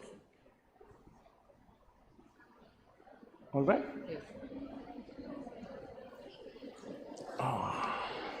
Can I have water, please? Can I have water? Yeah. Okay. Suppose you have two solutions to this equation. If x1 and y1 and x2, y2 are two solutions to x square minus dy square is equal to 1, then the third solution can be found by the law of composition. That's what Brahmagupta gave. Okay. If you compose these two solutions by this rule, which I can, you can see that one, x3, y3 as x1, x2 plus d times y1, y2. Then you have x1, y2 plus x2, y1. Then this also will form a solution. Where is that? Yeah, this one. If you compute with those values, then you will see that this forms a solution. And then you can continue this. I have verified this. This is for 8.3. If you look at those things, 64 plus 7 into 9, this is 24 plus 24. So 127 and 48 will be a solution to x squared minus 7y squared is equal to 1. And then you continue this, then you have the next solution that yields another solution, that is 20, 24, 7, 65. So in this manner, one would get, so this is really a very nice law that the composition, the principle of composition, what it was called later. In this manner, we can go on getting infinitely many solutions. Yeah, thank you. Yeah.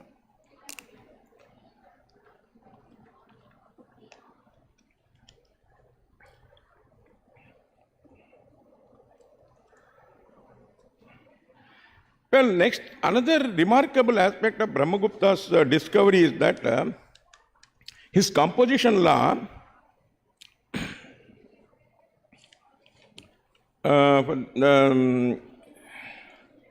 yeah,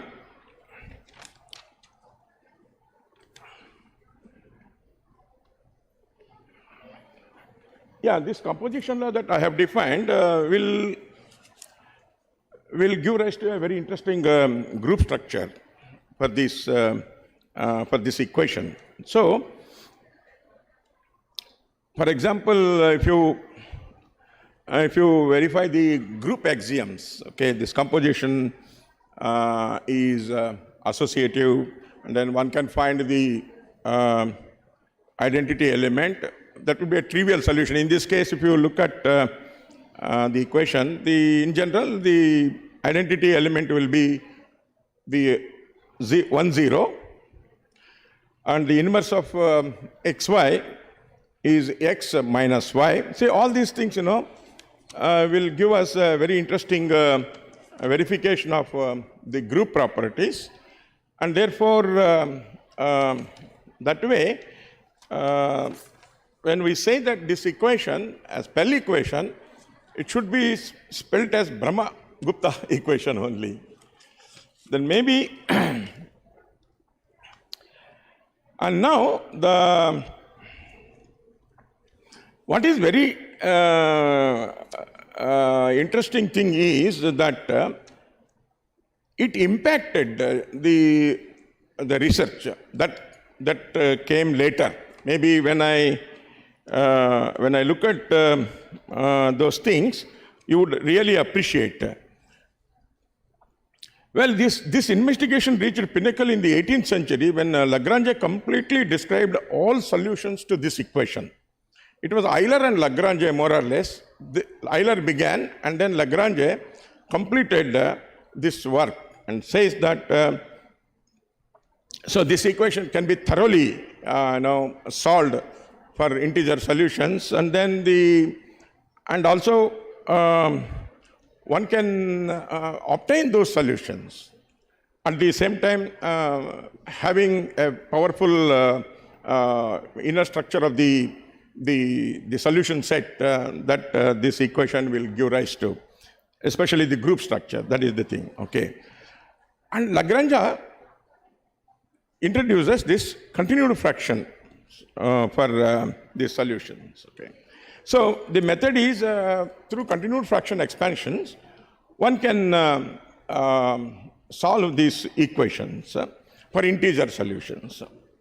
So I have given those things.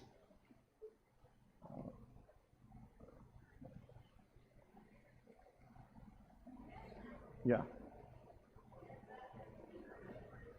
You can see those, that 1, 0 will become an identity element of the group associated with these integer solutions of the equation.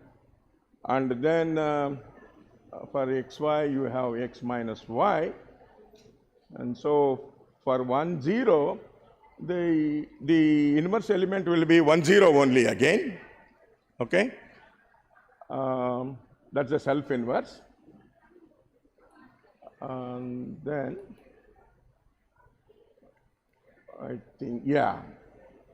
So the continual fraction expansion for this particular case, you can verify these things, okay? But the only thing is we don't know what continued fractions are. Nowadays, I think most of the undergrad students are introduced to continued fractions. But I would suggest you to follow any standard number theory book. Like Burton or Zuckerman, then you will get a very good account of this technique. So you can calculate this. Root 7 is written as 2 plus root 7 minus 2, and then the continued fraction would go like this, and then the standard one will be at the end, which I will not go into all those things, but you can see that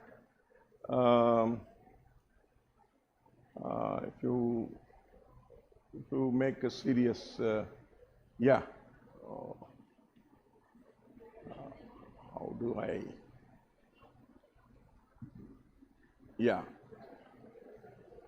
so the continued fraction for root 7 will be 2 plus 1 upon 1 plus 1 upon 1 plus 1 upon, that is the regular standard continued fraction of root 7, which is actually, see, after some iterations, you will see that 2, 1, 1, 1, and then 4, and then this would repeat.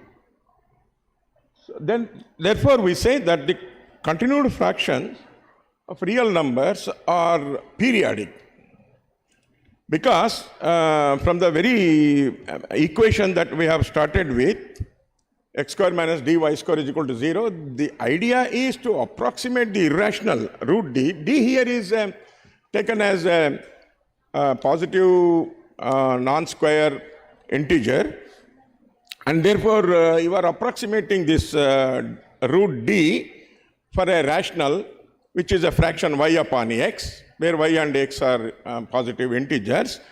And so the closest one that can give you a good approximation to root 7 is nothing but the completion of reals, where a sequence of rationals as n goes to infinity will tend to that real number. So that is the basic Cauchy convergence of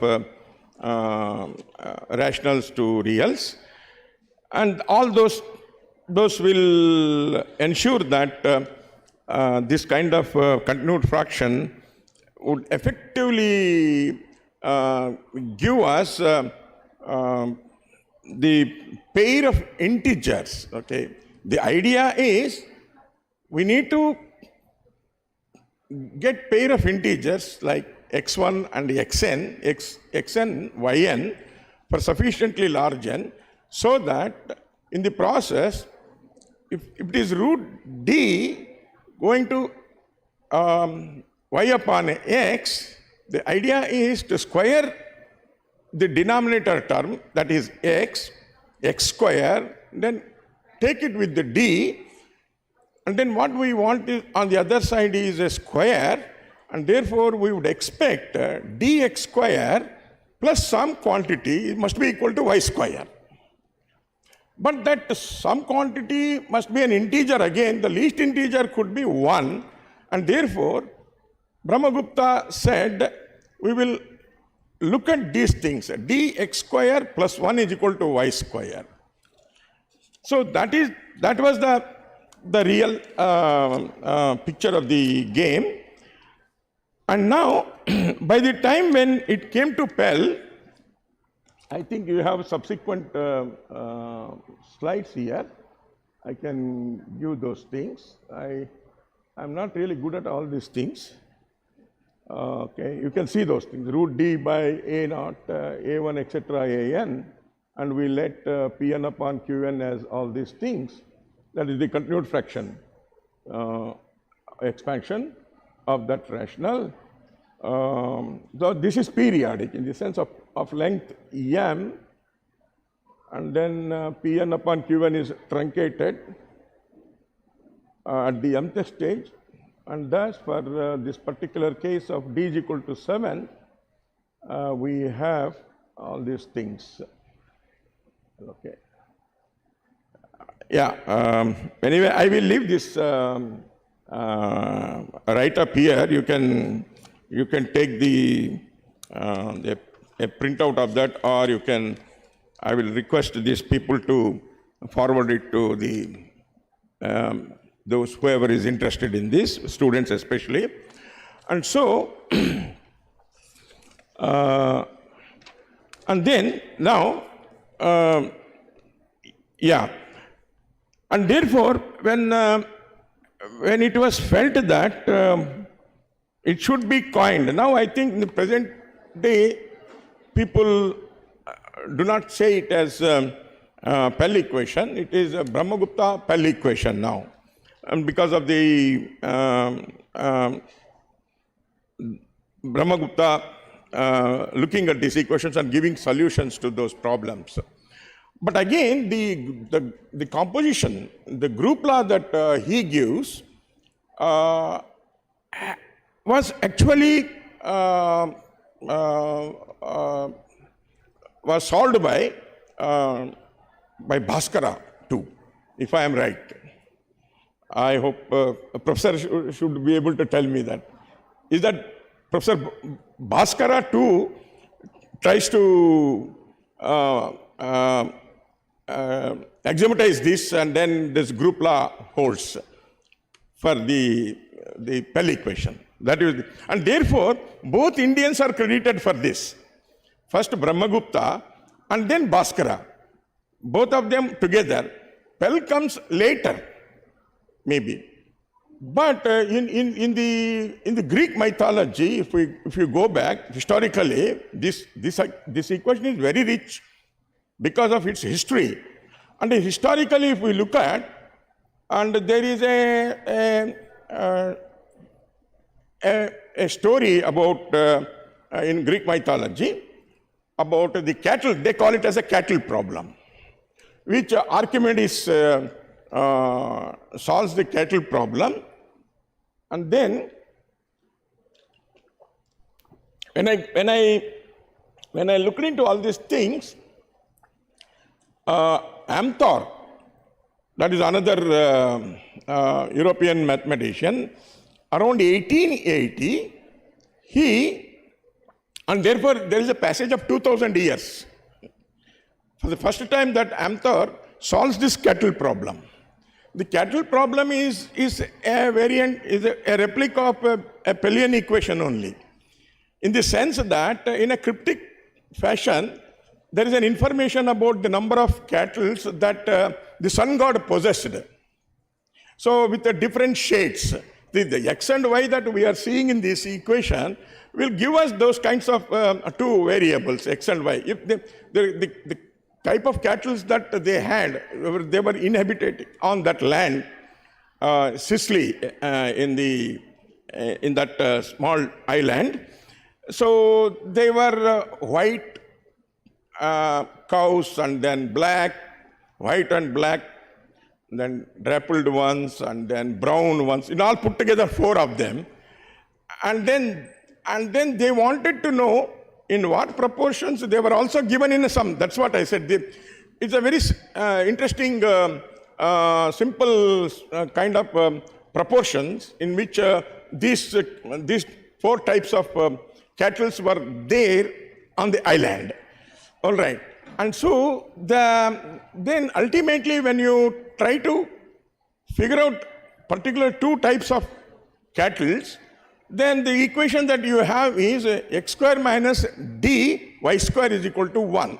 And then you settle down to the integer values of x and y. That gives us the pair of the particular type of 2 types of cattle that you want to know. or maybe the whole lot, you would know. The only thing is that as you notice in this description, every time, see, because the continued fraction is that we are trying to approximate a real number through these fractional divisions. Okay, at each time what I have is x1, y1, and then x2, y2, and then you look at all these xn's and yn's. Each pair, we saw in case of a small equation like this, in the first case it was, the solution was 8 and 3, a pair, ordered pair. That was they call it the first solution, smallest solution, as the fundamental solution of this Pellian equation. And so if you have this, and then the next solution I saw was again using this Brahmagupta's law of composition for these two, x1 and y1 and then x2, y2. The integers were swelling. They were going up. Okay, it was, if I am right, the one of those solutions, if I can tell you, the second one was, yeah, it was 127 and 48. From 8 and 3 was the first solution, fundamental. I would take it as a fundamental solution. The second one is 127 and 48. The third one goes to 2024 and 765. So, for every time, you will see that the ordered pairs keep increasing. Okay, and now, because of the group law, what we do is, this way we can generate successively all these solutions, if they are in infinitude. Then how would we do that? Then this goes by the product by powers, something like this. So you have a fundamental solution, x1, y1, satisfying the Pell equation, and therefore you write down x1 plus dy1 is equals to xn plus dyn is equals to x1 plus y1 raised to n. Sorry. The fundamental solution that we generate, yeah, I can give you. Yeah. So your xn plus dyn is equal to x1 plus dy1 raised to n. Then you get the solutions. And it was seen that when Amthor looked at this equation for the solution, he did not consider very big number for D, because for every D, I need to look at this xn plus dyn, all right? And therefore, as a function of D, if we define this as a regulator, then the problem was to see that if there is any D prime less than D, which divides D, and then settle down to the smaller values of those things. So that way, this algorithm complexity is exponential. The question was whether the algorithm that we run to find the integer solution to the Pellian equation is in polynomial time, and that was not the case. That was not the case. Well, these are some interesting implications on the complexity issues, which I will not go into all those things. The whole idea is that if I have an equation of this type, continued fraction will help us to look at those convergence, and then ultimately you can reach to the nearest value of that real number in terms of integers, which satisfies an equation like this, which is a quadratic one. And therefore, there are so many takeaways from this interesting problem. In those days, we don't know whether they had the idea of all these things or not, but the group law that was That was there, and it was also given out by jointly with Brahmagupta and Bhaskara, saying that such equations would admit a group law, and then one can generate a group. Okay, and this group happens to be an abelian group. Okay, and then because the continued fractions are cyclic, periodic, and probably they would look at these groups as cyclic groups. That is another interesting inner structures of these things. And therefore, there are deep ramifications for these problems, which will tell us some deep results, which I will not go into all those things. And before I conclude, let me also point out how many interesting things developed after that. Because we say that it is a Pellian equation, but otherwise if we go with the same title as Brahmagupta-Pell equations, then we must credit our Indian mathematicians who have contributed enormously during that time, and its impact now you can see in the 20th century around what is happening. See, around 1900, so the research says that around 1900, Poincare conjectured, and that came to be known as a model conjecture. Okay, if you have an elliptic curve, now you see that this is Pell's curve. Pell equation is x square minus dy square is equal to 1. Now you translate this to the next stage. You go to x cube is equal to y square is equal to x cube plus k now. Now I am having a cubic now. Now y square is equal to x cube plus k. This is a different family of curves which are known as elliptic curves. Okay, so it was Poincare who suggests that if you look at the rational points of this as solutions to this curve, okay, and then with the help of this group law, this curve, elliptic curve also admits a group law, and therefore the group law and then the suitable rational points of the elliptic curve is finitely generated. This group is finitely generated, and therefore the spirit of all these problems, investigations, right from the ancient time till, and then Fermat entered into the research arena where he talks about Fermat's last theorem and all these things, boil down to looking at elliptic curves. This is around 1900. 1922, model comes into picture, and then in 1928, an interesting result for finite field, something model wheel theorem comes into picture. And then in 1983, we see Judd faulting settling the model conjecture. And then the story continues. The story continues in such a wonderful manner that we have number fields, okay, taking over, generalizing the rational integers to algebraic number fields, and then integers in the ring associated with those extension fields. Something that is a fully blown up kind of story that we have, and therefore, and then now we see that this picked up very interestingly because of these elliptic curve connections, and then to see that a kind of can this be extended to further, like Pell equations of the type x square minus dy square is equal to 1. I think there's another very interesting, outstanding number theorist comes into fore. Is none other than Alan Becker. So he considers some of these curves, which are called as model curves, y square is equal to x cube plus k, and then the whole story changes.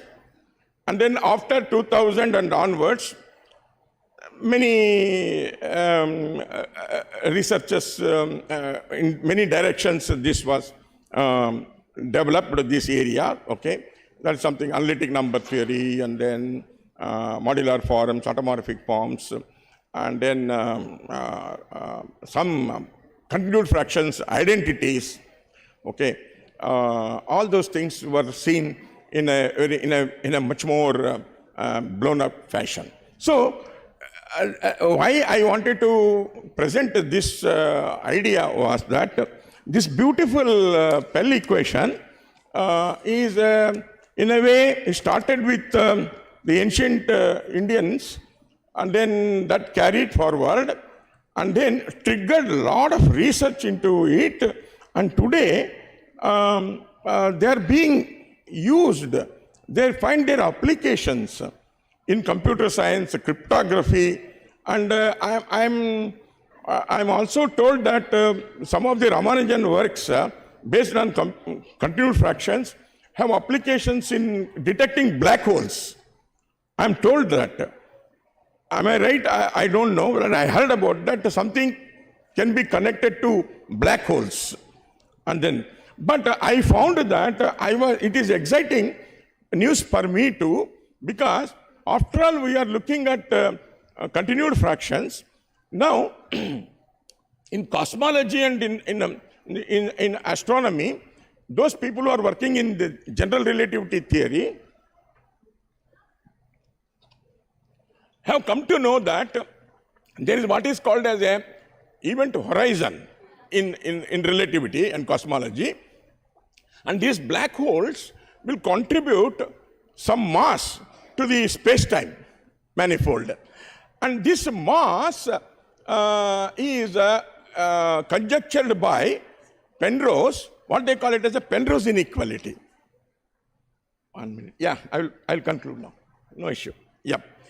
So this Penrose inequality is something to do with the contribution of mass by the black holes, okay, into the space-time, and that is quantified as some number under the root a upon 16 pi. Okay, under the root a upon 16 pi, if you take it as x is equal to root a upon 16 pi, now you take the continued fraction of this. Okay, and now you approximate this to a closer value of this real number, root under a upon 16 pi, and I'm sure that you get a pair of xn's andyn's, which are integers, okay? And then that would go with one particular Pellian equation, or it could go with some elliptic curve or something related to that, and maybe you will be able to estimate this Penrose inequality of the total mass of the black hole contribution to the space-time. So this conjecture was settled for one black hole, and a generalized result was also found out with many black holes, but I'm not sure where the things would stand. But I felt that these continued fraction methods can be employed in resolving some of these conjectures to get finer and finer estimates for the number that we look at. This is exactly what even the cattle problem is all about. Okay, on the island of Sicily, God had possessed, sun god had possessed so many cattle that it is unimaginable to think that big number which are being packed in that small area. It runs into some big number. Okay, so with these few remarks on this equation, so I end my talk. If there are any questions with regard to this one, you are most welcome to ask one or two. If I can answer, I'll be very happy to do that.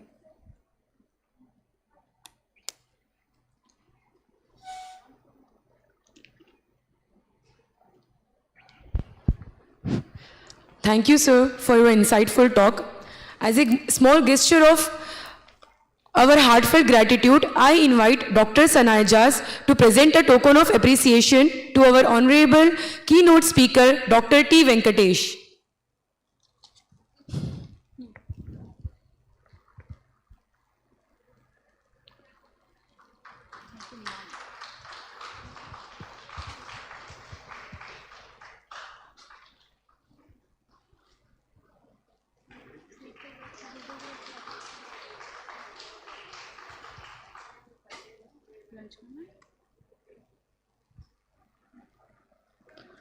Thank you, sir. Thank you, ma'am.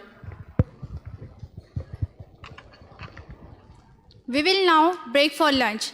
Kindly reassemble at the scheduled time for the continuation of our session. Thank you.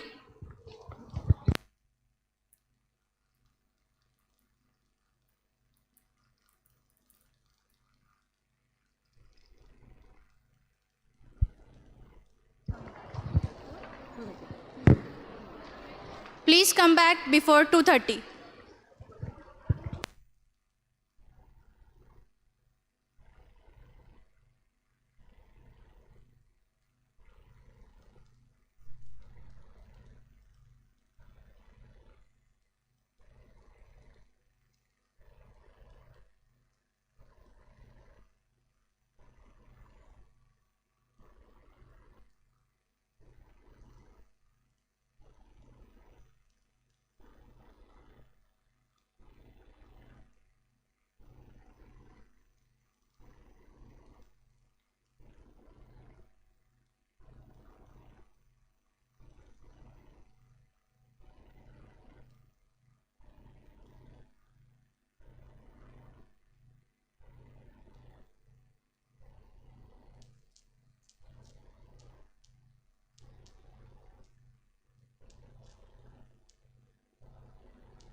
We are about to begin the session. Please settle down.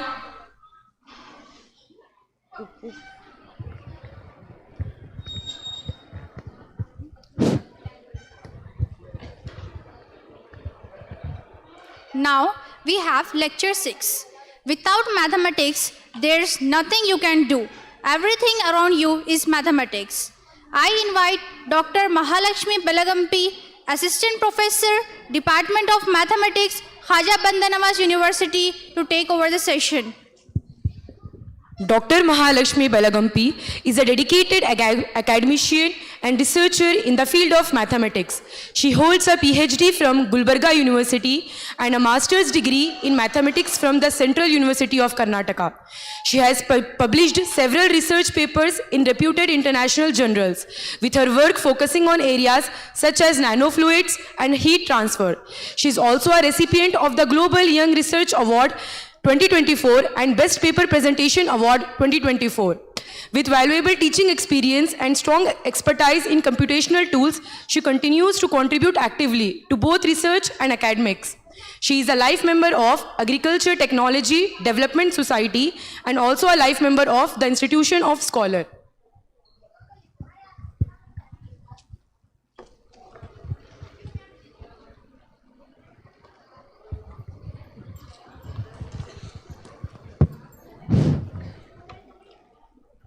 The session will be headed by Professor Arvind Iyer.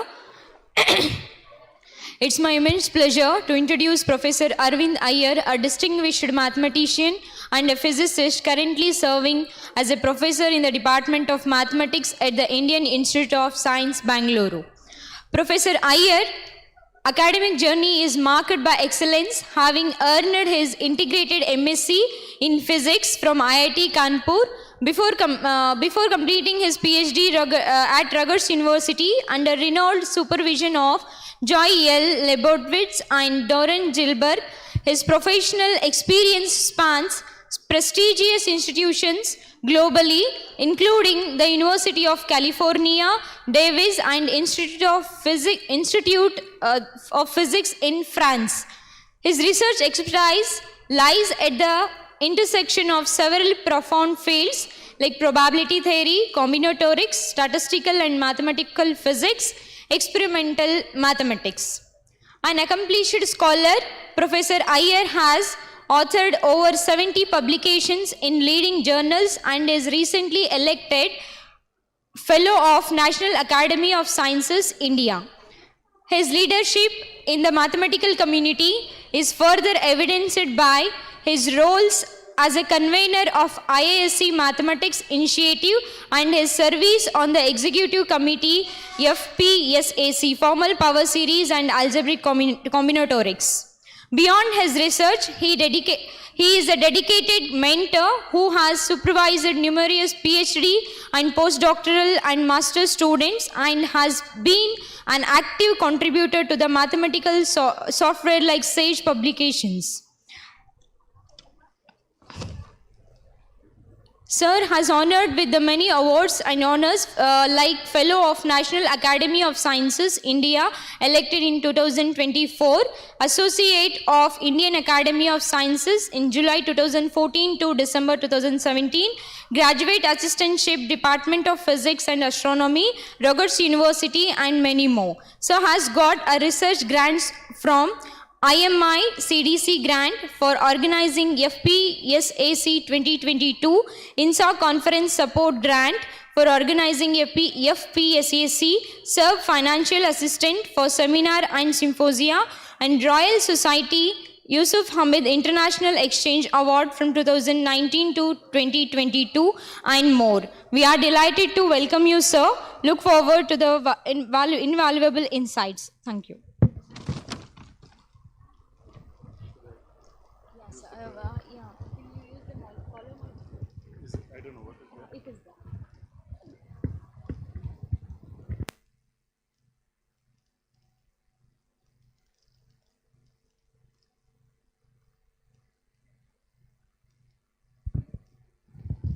Pointer which is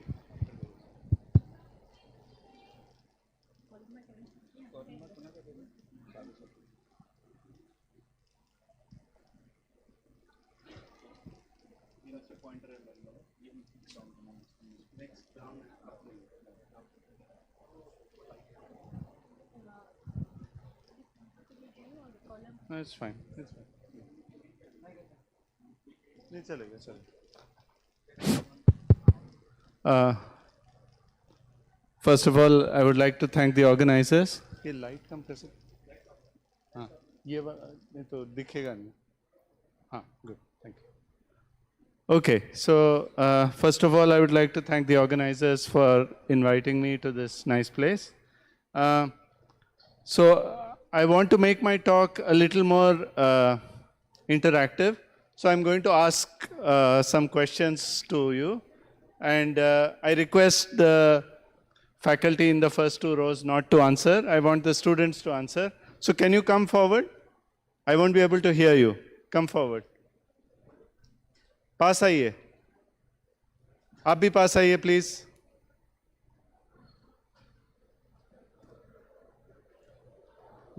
Girls, come forward. I'm going to ask you questions. I want to hear your answers. Please come forward. Can you please, madam, can you please tell the students to come forward? They are not listening to me. All the students can come and accommodate in the front rows. Okay. First. Okay, so the theme of this talk is about tilings and counting them. So let me start with a question. Okay, so before I start with the question, here is the plan. So I'll first introduce the topic of tilings, what they are, what kind of questions we ask, what kind of answers we expect. And then I want to spend time on these two kinds of tilings, tilings of rectangles and of these shapes called Aztec diamonds. Can you please sit down? Thank you. And if I have time, I want to explain the connection to Ramanujan's work on partitions through the point of view of tilings of hexagons. Okay, so let me start with the first question. So here is a region, Here is a region, okay, this is a question, my question to all of you. Here is a region and here are some tiles, okay? I ask you to tile this region with these tiles. You are allowed to rotate the tiles. You are allowed to move the tiles. You are not allowed to duplicate the tiles. You have only one of each, okay? And you have to exactly tile this region. So what does tiling mean? No two tiles must overlap. And when you put them together, they should cover the entire region, okay? Is the question clear? You have this 7 pieces, very funny looking pieces, and you have to piece them together to exactly form this shape. Okay? So now here's a question. That's my question to you. Can anyone see how to do it? Can you switch off this light also? I think it's interfering. Okay. So this is not a particularly easy question. Maybe some of you have already seen it. So let me give you the solution. Here it is. Here is the solution. वापस क्यों on कर दिया यार? Hello, वापस क्यों on कर दिया? Of कर दो ना.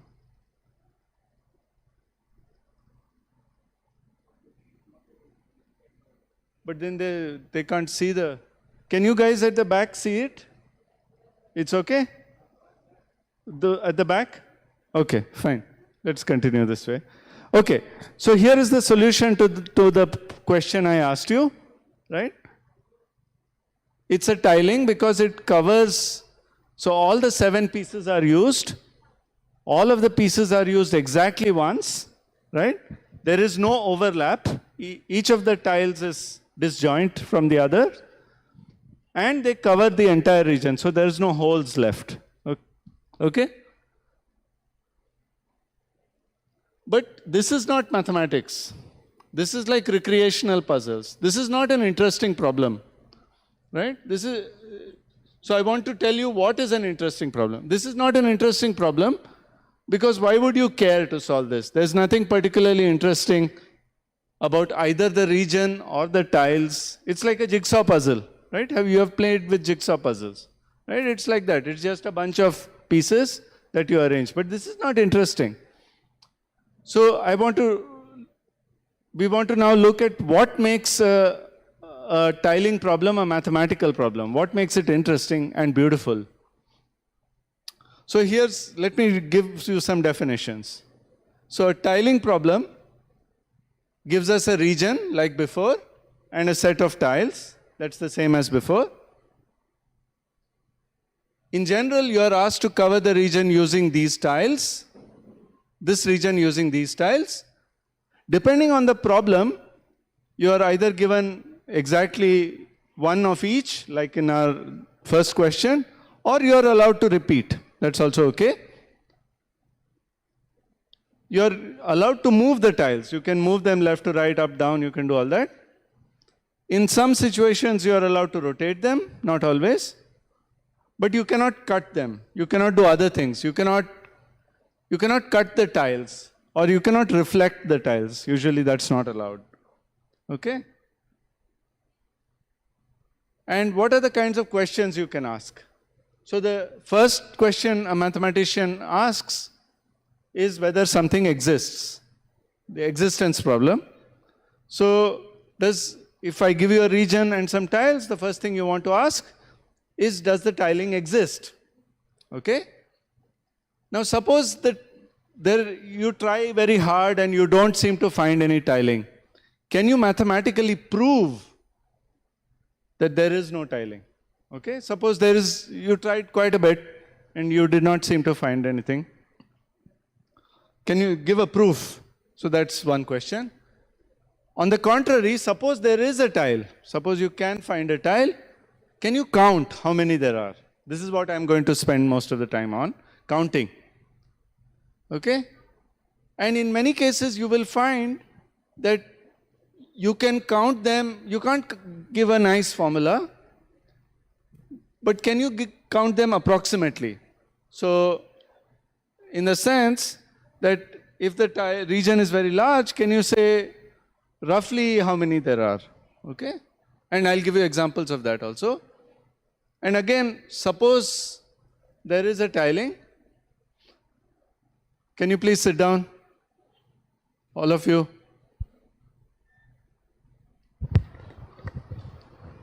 Excuse me.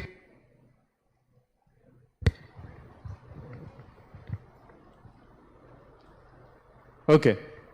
So again, assuming there is a tiling, can you construct explicit examples? In some cases, if the region has nice symmetries, like suppose it's a square, then can you construct tilings with also those kind of symmetries? And again, can you count tilings with these symmetries? I'll come to all of this. Okay. And last is a probabilistic question. Can you generate a random tiling, uniformly random tiling? Okay. So these are the kinds of questions we will ask. And can you transform one tiling to any other using simple operations? So I'll give you examples of all of these questions. Okay. So now this is my second question now. So this is a hard question. So I would be really interested if any one of you can solve this. So everybody knows what a chessboard is? Yes? Okay, so here is a chessboard from which I have removed two opposite corners. Okay? So how many squares are there in that region? I heard 64, that's wrong. 62 is correct because 8 times 8 is 64 and I removed 2, right? And I'm asking you to tile the region with dominoes. So what are dominoes? Like your Domino's pizza. It is two squares joined either horizontally or vertically. Okay? In this problem, you are allowed to use either of the tiles any number of times. Okay? Is the question clear? You want to tile this region with dominoes. How many dominoes will you need? How many squares are there again? 62. So how many dominoes will you need? Each domino covers 2 squares. 31, right? 62 by 2. Good so far? So my question to you is, how many ways are there of tiling this region with these dominoes? As I told you, this is a hard question. If anyone has an answer, please raise your hand. I will give you a hint very soon if you can't get it. But I claim you should be able to solve it. If you know, if you have seen a chessboard, if you have played chess, you should have there is a hint there. You should be able to solve this problem.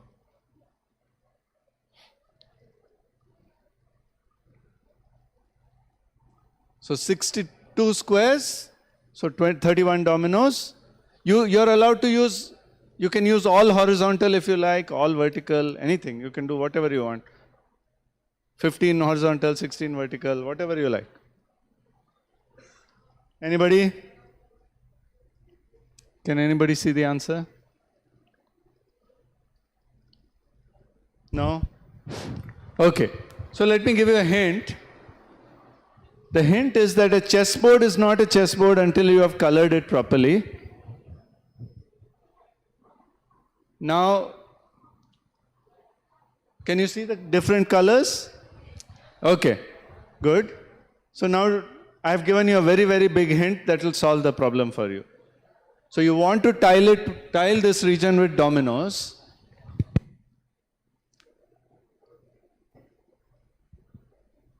Anybody sees it? Sorry? 2? No, but how many? You have to tile it. So you have to tell me exactly how you will put the dominoes so that you tile the region. I'm asking how many arrangements are there of tiling them? Okay, so let me tell you the answer. The answer is 0. Okay?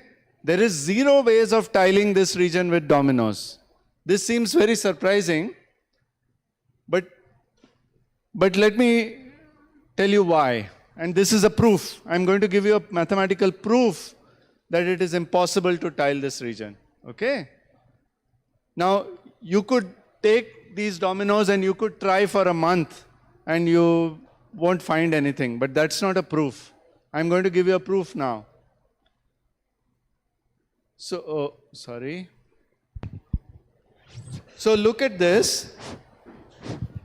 Each domino will cover how many black squares and how many white squares? Each domino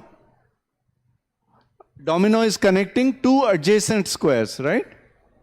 So each domino will cover 2 squares, but how many black and how many white? Does it matter whether it's a horizontal or a vertical domino? No, right? Because a domino connects 2 adjacent squares, and in a chessboard, any two adjacent squares are of opposite colors, right? This is black is next to white, or vertically black is next to white, right? Can you please sit down? Excuse me. Thank you. So, every domino touches 1 black and 1 white square. Agreed? Okay. Now, let us see how many black squares are here. Can you count how many black squares are here? Yes, I heard the right answer. It's not 31. 42. 32. And how many white squares are there? Total is 64. You cannot have 30. If you have, how many white squares are there and how many black squares are there?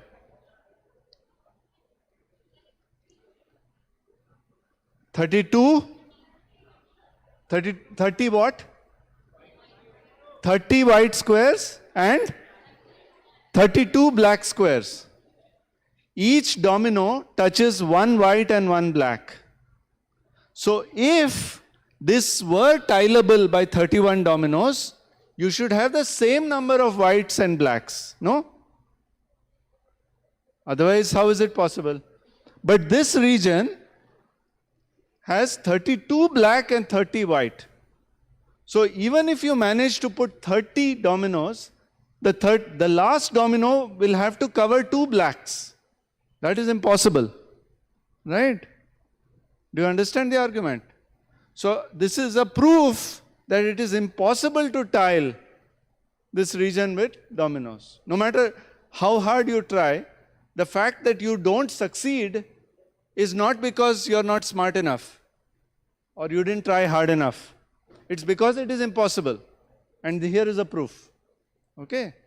So this is an example of a region that is not tileable by dominoes. Notice that if I had removed this square and this square instead, then it would be tileable. Because then I would have removed one black and one white square, and then there would have been 31 each. Then it would be tileable. But because I removed opposite corners, then it's impossible. Okay, so this was the point I wanted to make. Okay, so let's forget one by one. So now let's look at a problem that we can do. Okay? Yes, you have a question? Okay, so here is the problem. Again, domino tilings. I have a 2 by n rectangle. Okay, n is arbitrary. It's like this. Here is n 2 by 5. So I want you to tell me how many ways are there of tiling this particular 2 by 5 rectangle with dominoes. Can you, okay, before we count, can you give me one domino tiling of this region? One example. Can you tile this region with dominoes? Yes or no? Yes? Okay, so can you give me one simple example? Yes? One way of tiling this with dominoes. Yes, I'm here, I'm seeing the right answer there. How many? 5. Perfect. So she says, she'll put 5 vertical dominoes like this. That is perfect. That's a perfect example of a tiling. Sorry. It will cover the entire region. There will be no overlaps, right? And so it is a perfect example of tiling. Can you give me another example? This is the simplest example. Sorry, say that again. 2 horizontals, 1 vertical. 4 horizontals, 1 vertical. Perfect. Where will you keep the horizontals? Where? First 2 here and 2 here. Then where? Next 2. And then last one vertical. Are there more ways of doing 4 horizontals and 1 vertical? Right. So you could have placed the vertical here and then done the others. Anything else? Perfect. You can put the vertical one in the middle, right? You can put the vertical here and then do 2 horizontal here each side. So far we have gotten 4, right? All verticals and these 3. Can you do anything better? I mean, are there more? Are there more ways of tiling? So with 4 horizontals, you have given me 3 tilings. With 0 horizontals, you have given me 1 tiling. What about 2 horizontals? Is it possible to tile? Perfect. So you do 2 horizontals over here, rest 3 verticals. Are there more ways? Sorry? There are more ways because you could put the 2 horizontals over here and then put this over there. right? So there are more ways. Okay, one can count like this, but this gets very difficult when n becomes larger and larger. So what is the strategy? So now I'm really asking you a hard problem, which is not 0, right? The earlier problem was hard, but the answer was 0. How many ways are there of tiling this for general n, 2 by n rectangles? So, since you may not have seen this before, let me explain the solution. Okay. So let me explain the idea. So let's look at this top left square. Okay? Look at the top left square. It has to be tiled by a domino, right? Every square has to be tiled by a domino. So this square also has to be tiled by a domino. It can be tiled by either a, what kind of domino? Horizontal or vertical. Suppose it is tiled by a vertical, then what is remaining? What is remaining is a 2 by n minus 1 rectangle, right? So, once I tile the first one vertically, what remains is a smaller problem, which is the same kind of problem, 2 by n minus 1. Do you see the answer now? Recursion, very good. So that's one case. Right? If it was vertical, you're done. What if it is horizontal? So the only other option is that it's horizontal. So I put a domino there. Then what can you say? What happens to this square? I've already put a horizontal over here. What can I do to this square? Only horizontal. It's forced. I cannot put a vertical there because this cell is already taken. So I put another horizontal. What is remaining? So I started with 2 by n. I put 2 horizontals over here. What is remaining? 2 by n minus 2. So that means to tile a 2 by n rectangle, I first count the number of ways of tiling a 2 by n minus 1 rectangle plus the number of ways to tile a 2 by n minus 2 rectangle. So if I call the number of tilings f of n, what I get is f of n is equal to f of n minus 1 plus. Do you know some function from high school? Fibonacci, thank you. So the answer is the Fibonacci number. Right? So it's again something you have seen in school before. But it's coming up completely different in a different setting. Right? There you might have seen it in terms of the population of rabbits or something. But here it's a tiling problem. Okay? So the number of tilings is the n plus 1th Fibonacci number, where the usual convention is to take f0 equals 0 and f1 equal to 1. Okay? So it's another nice problem. Okay, what about now if I do m by n rectangle? Okay, so then the problem is very hard. But amazingly, there is a beautiful exact answer. So the question is, how 2m by 2n rectangles, I take 2m by 2n because I need an even number of squares. If if m and n are both odd, then m by n rectangle cannot have a domino tiling because each domino covers 2 cells. So it has to be, the number of cells or squares must be even. Okay. So if I take 2m by 2n, so let's call the number of tilings f of 2m to n. How many are there? And in one of those amazing mathematical coincidences, 2 separate groups of people in the same year, 1961, solved this problem. They're both physicists. They were looking at a physics problem which is called adsorption. If you don't know what it is, never mind. But because they were interested in understanding adsorption, they calculated this number. And here is the formula. It's really amazing formula. And the first time I saw it, I could not believe it. And I'll tell you why it's amazing. So what it's saying is, look at the formula. It's saying it's 4 raised to the mn times a double product of cos squared of j pi by 2m plus 1 plus cos squared k pi by 2n plus 1. And j ranges from 1 to m, k ranges from 1 to n. Right? It's a product of sums of cosine squareds. Now what do you know about cosine of something like this? What do you know about this kind of cosine? Unless m is 1 or something, this is going to be irrational. Okay? This is going to be an irrational number. So I take an irrational number, I square it. I take yet another irrational number, I square it. In general, there is no connection between m and n. I can take whatever m I want, whatever n I want. So these two irrational numbers don't have anything to do with each other in general.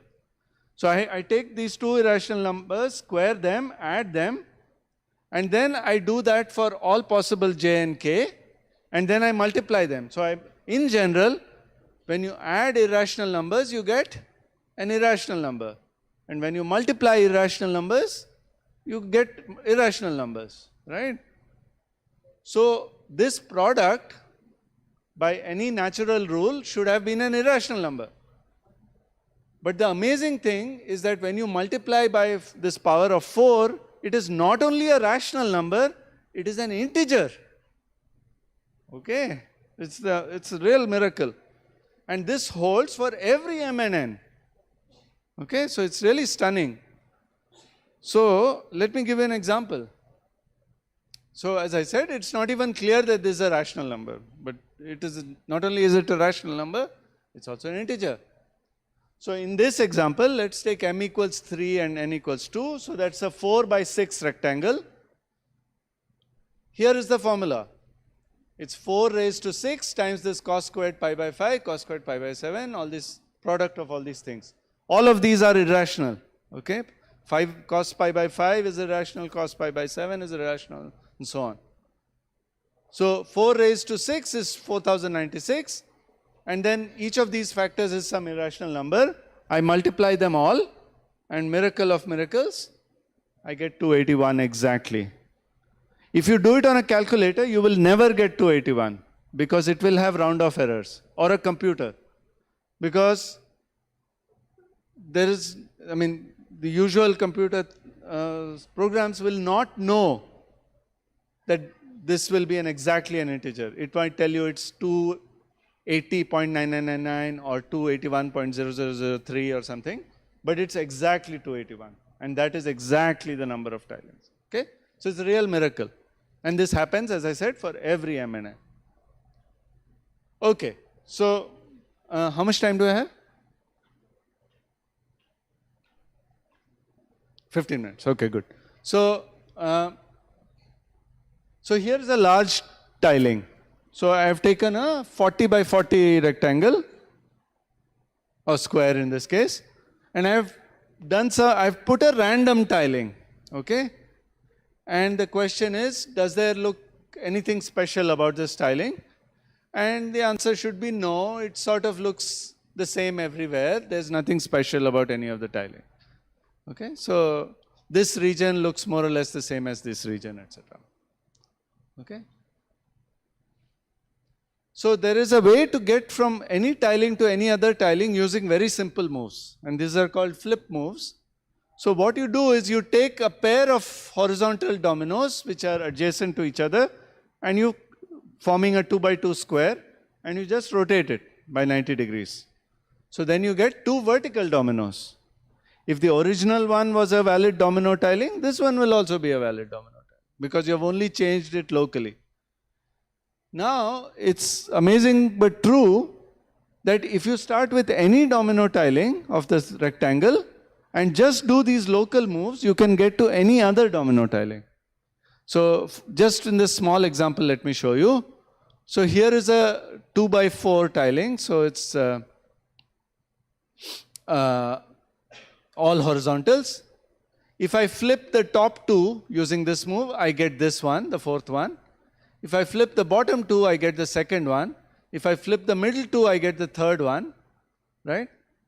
And from the fourth one, if I flip the top 2 again, I get the fifth one, right? So in this simple case, you can see, but it's a mathematical theorem that for any m and n, you can do these local moves and you can start with any domino tiling and get to any other domino tiling. Okay, that's another beautiful theorem. Okay, so here is a more complicated example. If I had more time, I could show you that you can start with any one and get to any other. Okay, so I was talking about approximate counting. So this formula that I showed you earlier,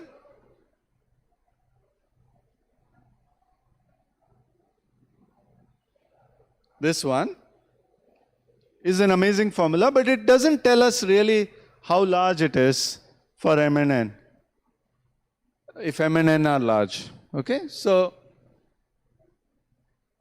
let me show you another formula. So this was this F to M to N. Suppose we just look at M equal to N, so just the square case. Then in that case, this number F of 2N to N is of roughly C to the 4N squared, when N is very large. And this C is made up of three fundamental constants of nature. You all know what E is, you all know what pi is. G is another famous mathematical constant that comes up in asymptotic analysis, and it's called Catalan's constant. It's this alternating sum of odd integer squares, reciprocals. Okay, it's roughly 0.91. And the amazing thing is that this is exactly C raised to 4n squared. Okay, this C you can think of as a degree of freedom. Okay. Okay, from squares now I want to go to Aztec diamonds. So these are regions formed again from squares, but they look a bit funny. They're called Aztec diamonds because you might know in South America there was an Aztec culture, like we had in Mohenjo-daro or whatever. They had these Aztecs, and they have religious symbols that look like this. So what's an Aztec diamond? So you take a staircase shape, okay? So just look at the top right part of this or this. So it's a staircase, 1, 2, 3, 4, etc. This is all going all the way up to 7. Once you have a staircase, you reflect it about the horizontal, about the vertical axis, and then reflect the whole thing about the horizontal axis. Yes, is there a question? Is there a question? Okay. So this is called a Aztec diamond. You take a staircase, reflect it vertically, and then reflect the whole thing horizontally. Okay, so now it's easy to see that this has an even number of squares, and you can tile it with dominoes again. Can anyone give me an example of a tiling? Simple example of tiling, let's say the bottom one. One tiling. Yeah, just put horizontals every row, right? The number of squares in every row is an even number. So you can just put horizontals all the way, right? So that's a simple way, but there are many more. So for this AZ1, there are two tilings. This is just a 2 by 2 square, so you can put two horizontals or two verticals. For AZ2 already it's a bit tricky. It's not so easy to count. But it turns out that there are 8. Okay? So, and then, it's not so easy to count when n gets larger than 3, but you can write a computer program. Nowadays with ChatGPT you can do it very quickly. You can write a computer program to calculate this. And here's my third question to you. So someone has written a program and calculated the domino tilings of this AZ of n for n going from 1 to 6. Can you see a pattern? Can you give me a guess for what the formula will be in general, just from this data? Can anyone guess? What? 2 power? No, but you're close. 2 power? No, that's too fast. No, 2 power n is too bad. No, so 2 power n would have given you 2 squared here, which is 4. But you are all on the right direction. So it is correct. I think many of you have correctly observed that these are powers of 2. That is correct. But which power of 2? Okay, so can you see? So this is 2 power 1, 2 power 3, 2 power 6, 10, 15, 21. Do you know the triangular numbers? N into n plus 1 by 2, or n choose 2, NC2. Okay? So this is exactly, so the amazing thing is that the number of tilings is exactly 2 to the n into n plus 1 by 2. Okay? Exactly a power of 2. And this is not, I mean, this is a complete mystery. Because why should we be exactly a power of 2, right? So it's not obvious at all. I mean, we have proofs, but we still don't understand why. In some sense, fundamentally understand why, because we don't have a nice bijection. Okay, in this case, again, you can calculate the degree of freedom. And here the degree of freedom turns out to be 2 to the 1 by 4, or the 4th root of 2, which is 1.18 or 19. And I remind you that it was roughly 1.33 for the square. And so in some sense, the degree of freedom here is smaller, so it's harder to tile. Okay, that's the message. Okay. Now here is an example of a random tiling. Okay. So I showed you a random tiling of a square. Here is a random tiling of a Aztec diamond of size, I don't remember, 100 I think. Okay. And now I did not choose the tiling in any specific way. Okay. I just picked a random tiling. I closed my eyes and picked one randomly. And still something quite amazing happens. On the left and on the right, you only see vertical dominoes.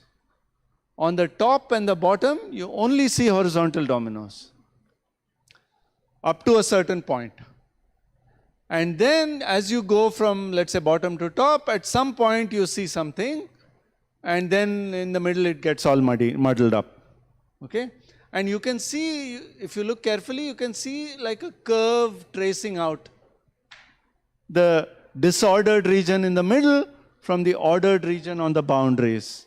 Okay? And it's a mathematical theorem that in general, when you take very large n and you take a random tiling of the Aztec diamond, you will get 3 regions.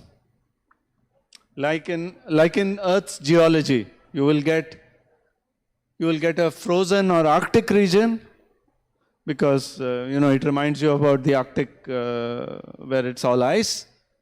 You get a disordered region in the middle, and you get a temperate zone which separates the two.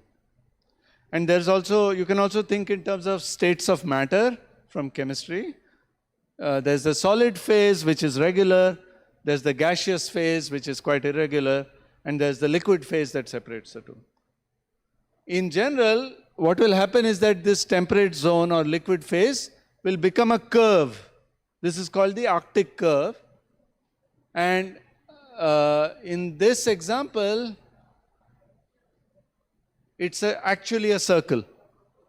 So when n becomes very large, you will actually get a circle separating the two. This is also a theorem. So in 2006, you might know the most prestigious awards in mathematics is the Fields Medal.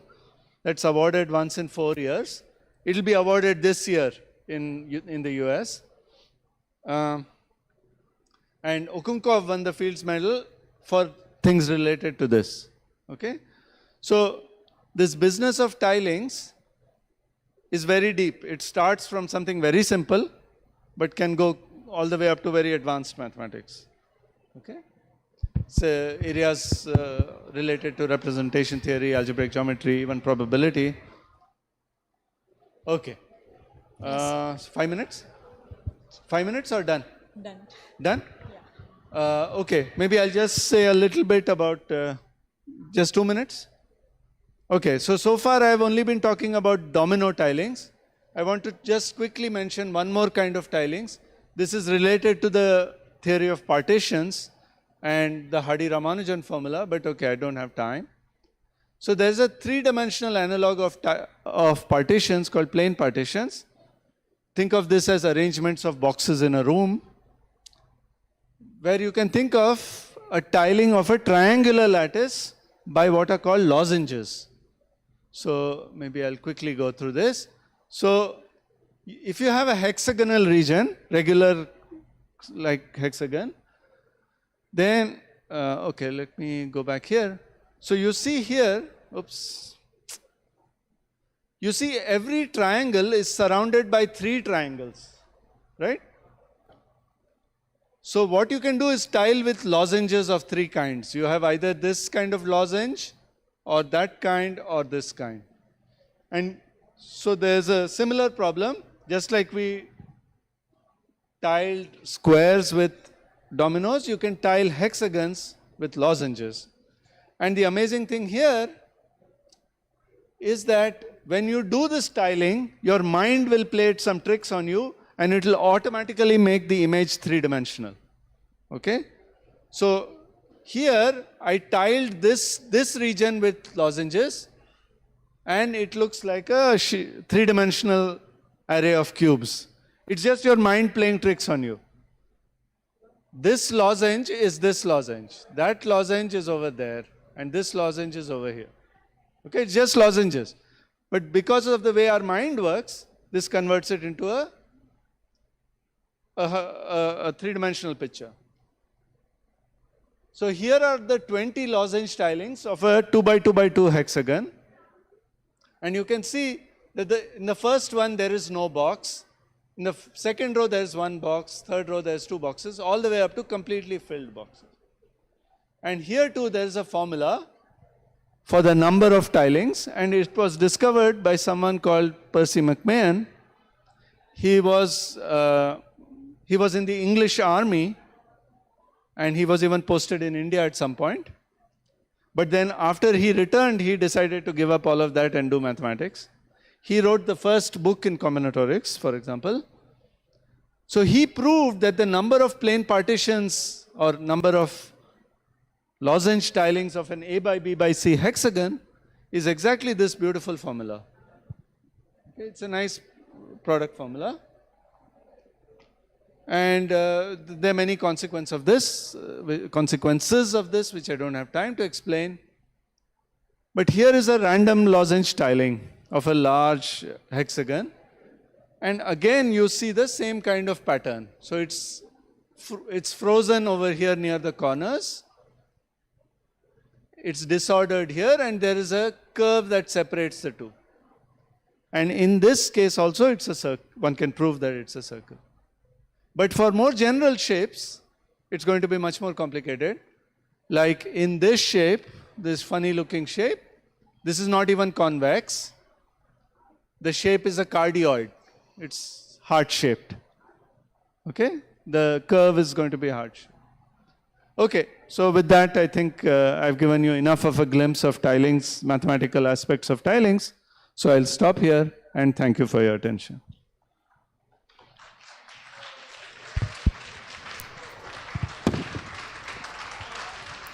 Some people have just realized that the talk is over. Thank you, sir. Thank you for your interactive sessions. And thank you for that thought-provoking address. Your insights into the topic have provided with us a wealth of information regarding tiling theory. Thank you.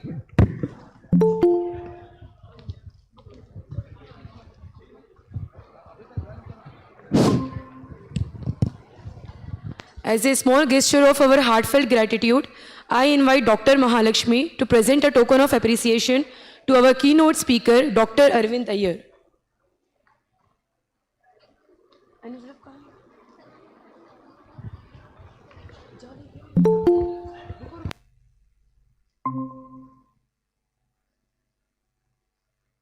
एक minute मेरे से जानो तो आजा मेरे इसमें जानो तो रुक हाँ हाँ हाँ हाँ हाँ एक minute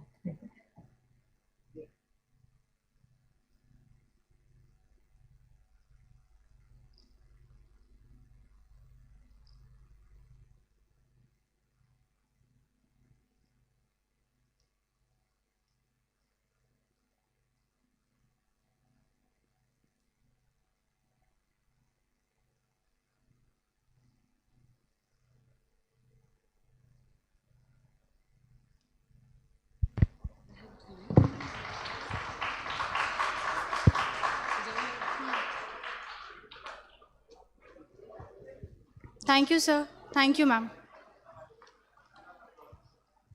The joy of discovery is certainly the liveliest that the mind of man can ever feel.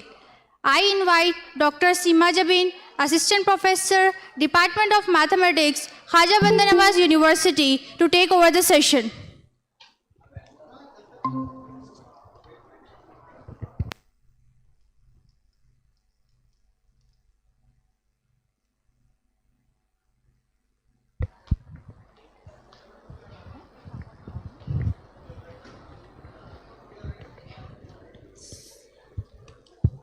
So, respected dignitaries, it is my privilege to introduce Dr. Sridevi Kalyan, an assistant professor in the Department of Mathematics and a distinguished research.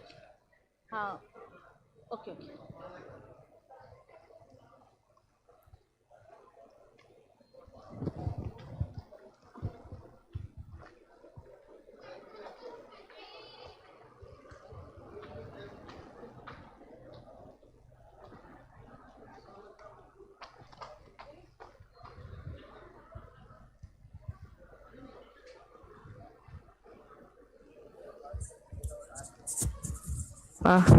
Can you hear me?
Hardly 45 minutes. 3:45. They already informed. 30 minutes, so it's 3:15 now already. 3:15, no, it's already. Anyhow, we'll try to complete. Before 4. At least take 5 minutes for 5 minutes.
इसमें से आपके कोई subject expert है कि नीचे बैठे सवाल होंगे?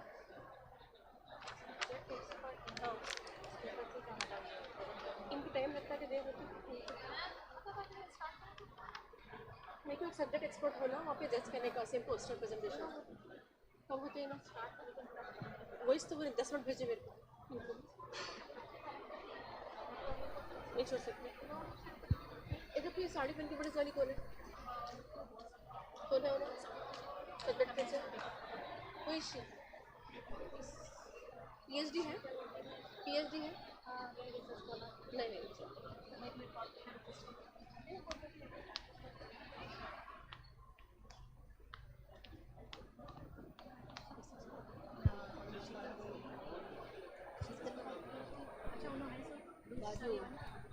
She is HOD of that department. She is a research scholar. She is pursuing a because PhD. actually we need a subject expert to judge as a judgment for poster presentation. She is actually they want to faculty cum research scholar. Start. Sorry for delay. So let me introduce our respected dignitaries, and let me start. It's my privilege to introduce Dr. Sridevi Kalyan, Assistant Professor, Department of Mathematics, and a Distinguished Research Supervisor at Sarnabaswa University, Kalaburagi. She holds a PhD in Fluid Mechanics from Gulbarga University and has over 12 years of rich teaching and research experience, with 30 plus research publications and H index of 7 and significant contributions in areas like fluid mechanics and magnetohydrodynamics. She has made remarkable academic impact. Dr. Kalyan is a recipient of several prestigious honors, including the National Teacher Award 2025, presented by the Honorable President of India, along with multiple Excellence and Women Empowerment Awards. She has successfully guided PhD scholars, delivered invited lectures, chaired international conference, and continues to inspire through her dedication and research and education. So please join me in warmly welcoming Dr. Sridevi Kalyan. Ma'am, it's over to you.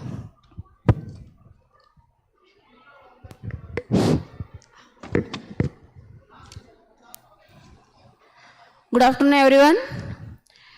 It's my privilege to introduce today's resource person, Dr. Abeda S. Dodmani, Lecturer, Department of Mathematics, Faculty of Science and Technology, the University of Ishwatinai. So, ma'am has completed 6 years of teaching and research activities and expertise in dealing with subjective interpretation and probing into proximal problems, subject and data management and case studies. So, ma'am has completed PhD from Karnataka University, Dharwad. It's a prestigious university, and it's our privilege that ma'am belongs to our region. And ma'am core components are topology, real analysis, linear algebra, complex analysis, functional analysis, and so many. And ma'am has mentored 20 students under the Young Science Leaders Academy internship in 2020-21. And career counter related to ma'am belonging to the employer of the University of Ishwatini, Switzerland, lecturer from 2023 to till date, and Dayananda Sagar University, Bangalore, worked as an assistant professor from 2019 to 2022.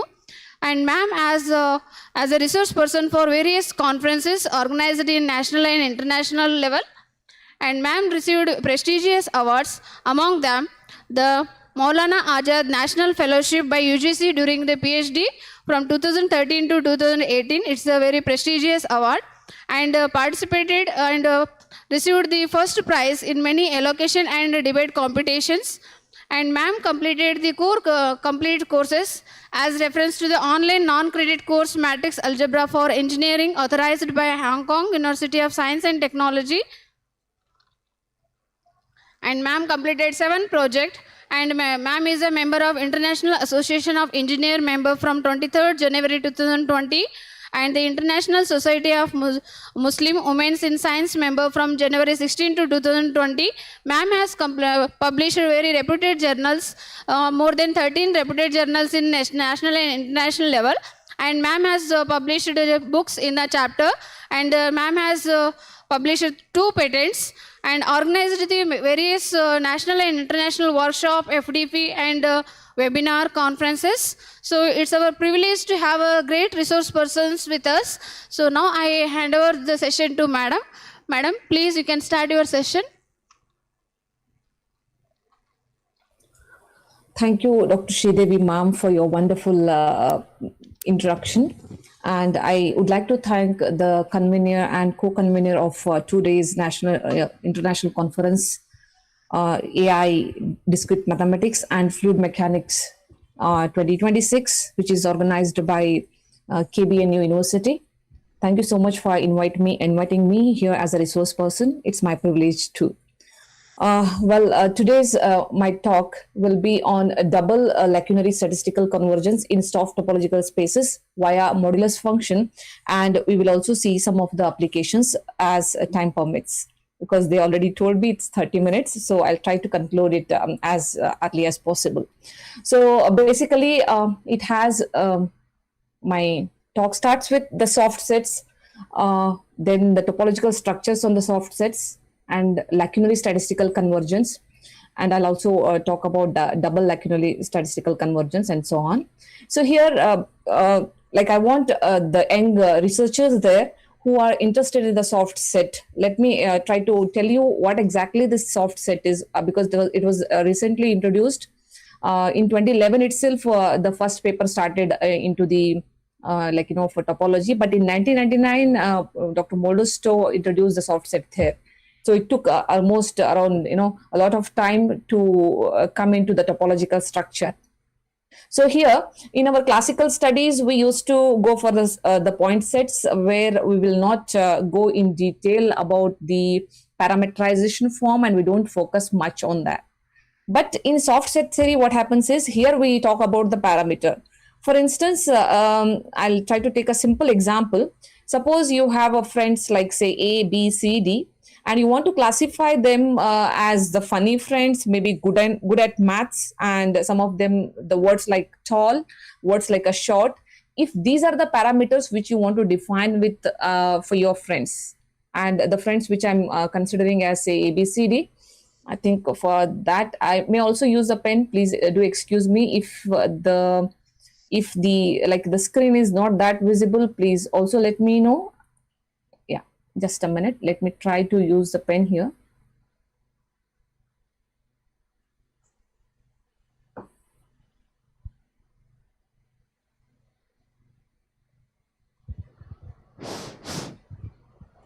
Probably It's visible, ma'am. You can continue. Okay, no problem. Fine. Thank you. All right. So actually here I'm trying to tell you that because it's a theoretical bit, so please try to understand. Here what I'm trying to tell you is, here we are the parameters which we are considering, that parameters along with the examples, like your friend A is maybe tall, and your friend B may be funny, and friend A and B maybe they're good in maths. So every component here will be considered with the parameter. So in this case, the soft set theory, in the soft sets, it is a parameterized form of set, whereas in a classical set, which we have discussed so far, it was not having the parameters. All right. So basically, the soft sets we use for uncertainty and ambiguity, which is more in the data, in order to deal with those type of problems. And however, we know the classical topological structure on our set. The same three properties we employ on our soft set, and we define the topological structure, which is more flexible and more what I can say versatile and developed one compared to the classical one.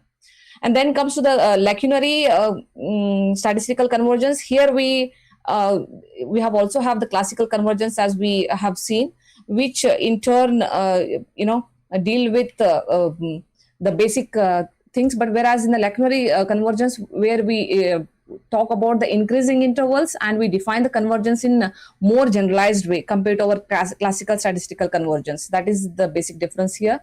And then the topological structure on that lacunary convergence will be discussed. Okay, we combine our statistical soft convergence with lacunary statistical convergence, and then we'll try to see what is the criteria and how exactly it will be deforming, and how the results will be better that compared to the classical one. That will be discussed, because we want to talk about the sequences of soft points in particularly here, and they are getting close to the target soft points in the case of lacunary statistical convergence. All right, and then in this also, here we are trying to compare the study with our classical one, and we also see the newly introduced convergence with respect to the theoretical results which already existed. Okay, and soft set, which I was talking about, here you have taken the parameter sets, and you have also taken the universal set, which is your set of friends which I was talking about, and then you have parameters, as I told you, tall, funny, math, good in math, and they're short. All that parameters will be your E. Then you employ a function F from those set of parameters to the universal set. Then you'll be getting all the collections. Those all collections will be calling them as the soft set. So it is a parameterized form of set, in other words. And on those parameterized form of a set, if they employ these three conditions, then we call it as a soft topological space. So we know our classical topological space. Along with that, here the particular thing is we are talking about the soft sets. Okay, so therefore, along with you can see the U, which is our universal set with the parameter set and topology employed on that. This will be our soft topological space. And when it comes to lacunary sequence, here we'll be talking about the the increasing positive integers, which we are considering as theta, which is our integers which are in the positive way. Like you see, it is in the positive way. Like you started with k0 is equal to 0, then k1 will be equal to 1, k2 equal to 2, and so on, like that. It is increasing positive integers. This is lacunary if the gap which is I had noted by HR, this difference tends to infinity as I increase the value of R. Okay, and then this interval IR, which is defined in the form of this, and its length is basically the modulus function IR. And now with the help of this lacunary sequence, by taking this lacunary sequence, we'll define the statistical convergence, which is again, as we take the we just consider we're interested only in those points which are not going beyond our parameter. Okay, and then as n tends to infinity, those values which are giving 0, then we say that it is statistically convergent. Otherwise, they're not statistically convergent. That's the meaning.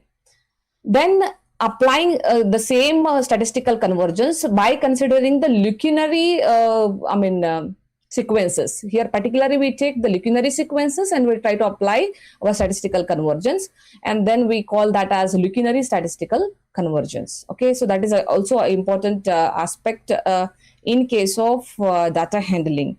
And now what happened is, it was all there for a one-dimensional. Then we thought to employ the same concept, and by taking the two different, the lacunary soft convergences. I mean, like we try to see there are two different lacunary statistical convergences, and I employ a same topological space, and we try to see how exactly it work and whether it is I mean, like following all the properties or not. Then we got the double lacunary statistical convergence, which is in the double dimensional. I mean, like in the two dimensional in particularly. So here, if you consider the theta 1 and theta 2, they are my two different I mean, like lacunary sequences, and with the intervals IR and JS. Okay. Then I also take a function which is the modulus function, which is unbounded from 0 to infinity to 0 to infinity on the positive side of real axis only, and where my alpha beta belongs to 0 1. Okay. Then the double sequence of the soft points are in double lacunary statistical soft convergent if it follows this particular property. Okay. So here also I'm interested in only those points which are lying inside our domain, and then as employing R and S tends to infinity, that has to be 0, otherwise it is not convergent. So I'm interested in only those points which are following this particular condition. Okay. However, you are like, when you're applying the same thing for the single lacunary statistical convergence, here the data values compared to this one were less. So I can say the training set was less compared to this double lacunary statistical convergence. Whereas here we can employ more data, we can pass more data, and we'll try to get the more results that compared to the single lacunary statistical convergence. That was one of the part two. That was one of the motivation, I can say, to go for this double lacunary statistical convergence. All right, and then we also need here the double dense sets. So we define this way by considering only the minimal point of our Mn, and under the soft topological space, we will consider the double sequence, and the points here is a double dense if for every non-null soft open sets belongs to two. Okay, so we are not interested in null sets here. We're trying to take only the non-null soft sets, means it has to have at least one parameter which is employed, and then if that density is equivalent to 1, then the following conditions are holds true. And also here this A and B which I'm talking about, they are independent and they're a subset of N. All right. Okay, for example, if you take your universal set itself as a real element, and the set of parameters are like say open and closed, then the soft topology 2, which is generated by these open intervals, they define the double sequence. We define it this way: if it is in this interval, then it is closed, and where M and N are prime, and if it is pi, then it is open otherwise. So this is how we actually define this function. Then the sequence is actually a double sequence because the net Mn R prime has a double density 0. Since primes have the density 0, so therefore if you take the soft closure of the overall point, then that will be a whole real line. So therefore it suffices our condition, and that will be our good example for our double dense set. Then we have a result on this, that is like uniqueness in soft Hausdorff space. So as you see, if I talk as the data oriented, if you talk as a data oriented in this particular thing, and I think I should request my organizer, as some weather is not that good, can I just switch off my video if you allow me? It's clear, ma'am. You can continue. Yeah. No, for me, it's actually giving me the trouble with the network. So that's why I thought, like, let me. It's looking clear for us, sir. Sure. Okay. All right. Then the uniqueness in soft Hausdorff spaces, it's talk about the, the topology in the double lacunary statistical soft limit. Here, the limit will be unique.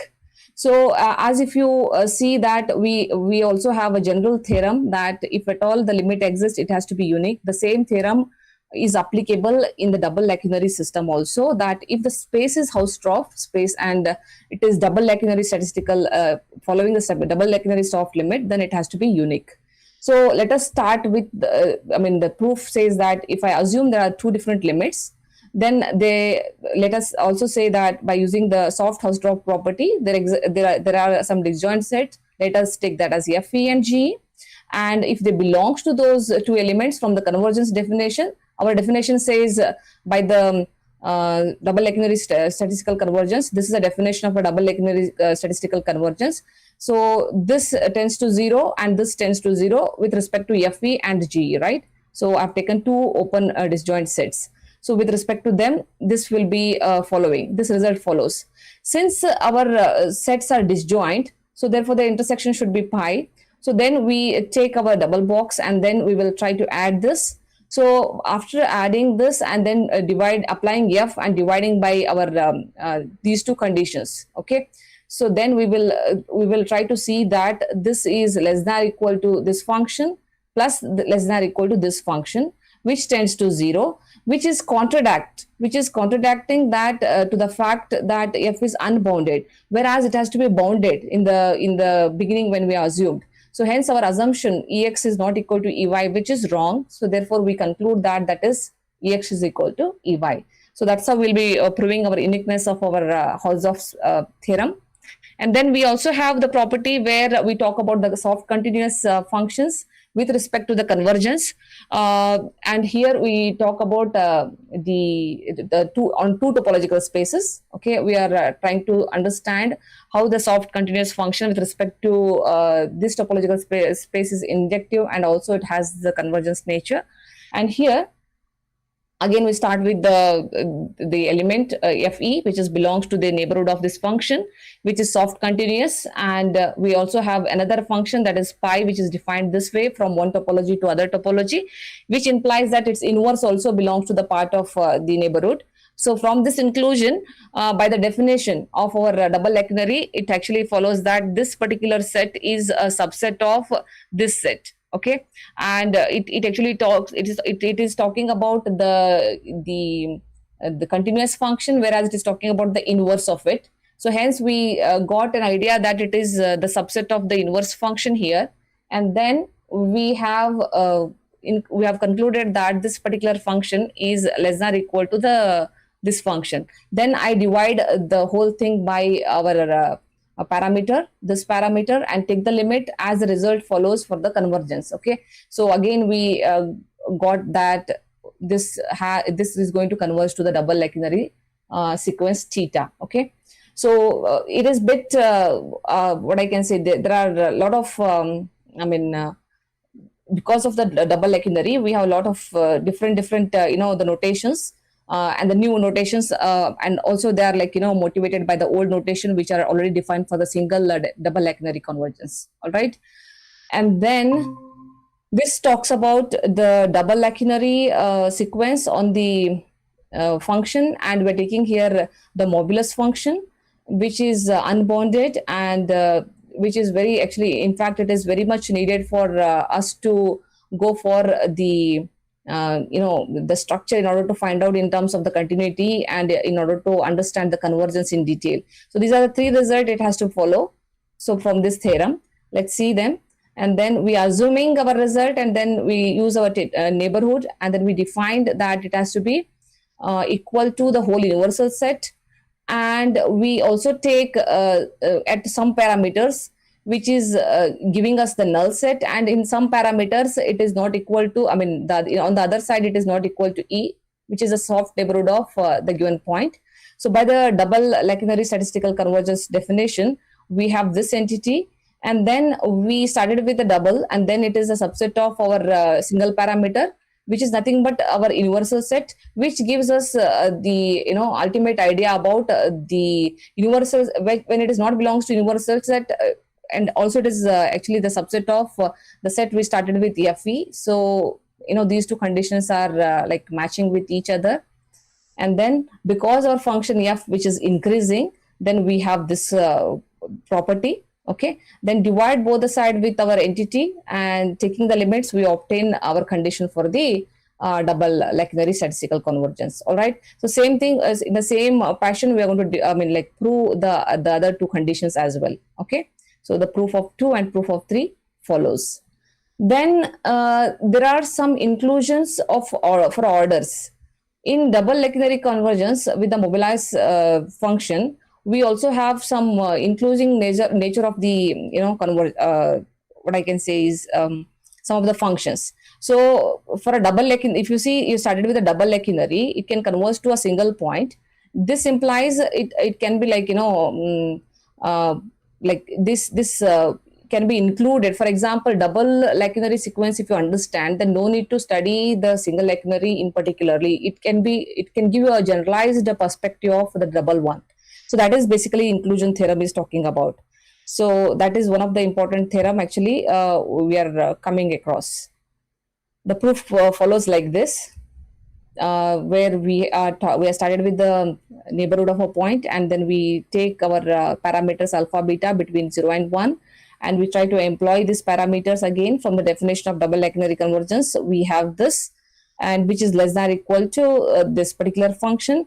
As you take the limits as r and s tends to infinity, it yields the results. Okay, so this is one of the important theorem on the this convergence sequence. And this is again the next I can say the expansion of the same for the limits. Okay, yeah, this one. So here as we have a classical convergence, you will try to see all the terms are considered. Okay, so we try to include all the terms in the classical convergence. In lacunary statistical convergence, we have a sparse sampling. We'll try to have only one theta, which is our sequence which we are defining, and we will be rotating all around that theta. I mean on that particular sequence. So in double, what happens? It is a 2D in two-dimensional sparse sampling. So where we are interested in two different sequences. So if you're taking a single one, then it is just a lacunary statistical. Where if you're taking two sequences and we are dealing with them, then it is a double lacunary sequence, and it is actually talking about the 2D dimensionals. And then the key properties will be in this. We have an index set. In the classical, we have n as an index set, where in lacunary theta is a subset of n, and in double lacunary theta is a subset of n cross n. And here we are talking about the density where it is equal to 1. In lacunary it is less than 1, and in double lacunary it is partial actually. It is spread over. Then in modulus, classically we are not using here. This is our modulus function in lacunary, and this is a modulus function in double lacunary, where HR and KS are the intervals, depends on our sequence. Theta. Okay, and alpha is a parameter. So in classical we use it for basic analysis, and in lacunary we use it for signal processing, and in double lacunary we use it for image processing. Okay, so the key properties between all the three. And then as application oriented, if you see in the medical image segmentation specifically, like if we are talking about the tumors or the organs from the MRI or CT scan, it actually requires handling noise, right, and ambiguous tissue boundaries. So sometimes, especially in the cancer treatments in particularly, because when we were actually collecting the data and we were dealing with that, then we also got to know that the treatment kills the good cells over the bad cells when the treatment will be going on because of the ambiguity and uncertainty. So I think in that case, probably our case studies will help in order to improve the diagnostic accuracy. Okay, and we can also distinguish reliably. We can distinguish the healthy tissue from the abnormal tissues. I think that is one of the very good thing. But particularly, we are actually working on the organs from the MRI and CT. So that's what we are trying to collect the data. And then in financial time series analysis, also they're actually the market generates the data indexed by the time and multiple assets, right? So they're trying to understand the price movements. So especially I think in the last 2 days, when Trump tweets something, and then the market will be like on the spike, and then the next tweet it will be just going down. So that's all. Actually, it's very ambiguous and it's very rigorous, I can say, and there is no like a point or a time you can say that this is going to be a next like reaction. So in such ambiguity and in such uncertainty, in order to have the filtering of the short term or the long term, the financial thing. So there I think we are enabling more reliable risk assessment and investment decisions under the volatile market conditions. So there also it is very, I can say, it will have its own impact. Then in network intrusion detection, especially in the cybersecurity system, the monitor networks traffic indexed by time and the source destination pairs, where attack patterns constantly evolve. Especially if you see in some of the particular reason, like you'll be having the irregularity in the cyber security systems. Okay, so those results actually they robust in attacks, the cyber attacks, I mean. So those things can be regularized, or you can say our soft topology models can create ambiguity between those normal and suspicious activities under that cybersecurity system by actually employing this double lacunary statistical convergence in particular. Okay, I think that is also one of the application we can consider into. And then I think we do have many, but I think I consider 2-3 for our study. But in particular, we are just working at present with the MRI and the CT scan. The study of the double lacunary statistical convergence in this, it established the significant generalization of our traditional convergence concepts and combining with the 3 powerful mathematics, that is like soft set theory, statistical, and double sequence analysis. So it actually gives us the theoretical foundation, and then it actually demonstrates us the uniqueness of the limits by using the soft Hausdorff spaces. Then it also actually talks about those properties which are preserved under soft continuous mappings. And then we also spoke about the relationship between the different order of convergence. Okay, and that is inclusion of order. That's what we talk about. Okay, that like how it exactly act in the double and how exactly it acts in the single, and how exactly it will be the different aspect in the classical. So those three will be understood in the inclusion relationship. Then also we have characterized the condition for the equivalence between the double lacunary and ordinary statistical convergence. And the work actually it's still open under multidimensional, because we're just talking about 2-dimensional. It is still open for multidimensional data analysis under uncertainty,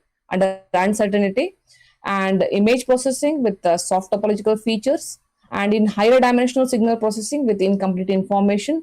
So I think we still have many openings there. And so I think these are the few references which are referred. And I think thank you. Thank you, ma'am. Thank you so much. You have delivered a wonderful lectures. As we know that mathematics is inside the word and it has an infinite application. So nowhere we can see that any subject which is exempted from mathematics. Mathematics is like a breathing part for everyone. Okay.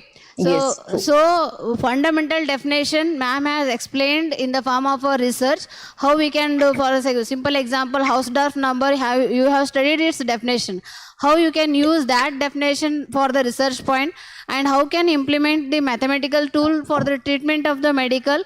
As we know that the cancer is a challenging part for nowadays in the medical field. But by the beauty of mathematics, we are playing our role to treat that patient by the beautiful application of our mathematics. So on behalf of KBN University and the organizers, I thank you, ma'am. You have explained very nicely. Once again, thank you. Thank you so much, ma'am, for inviting me there.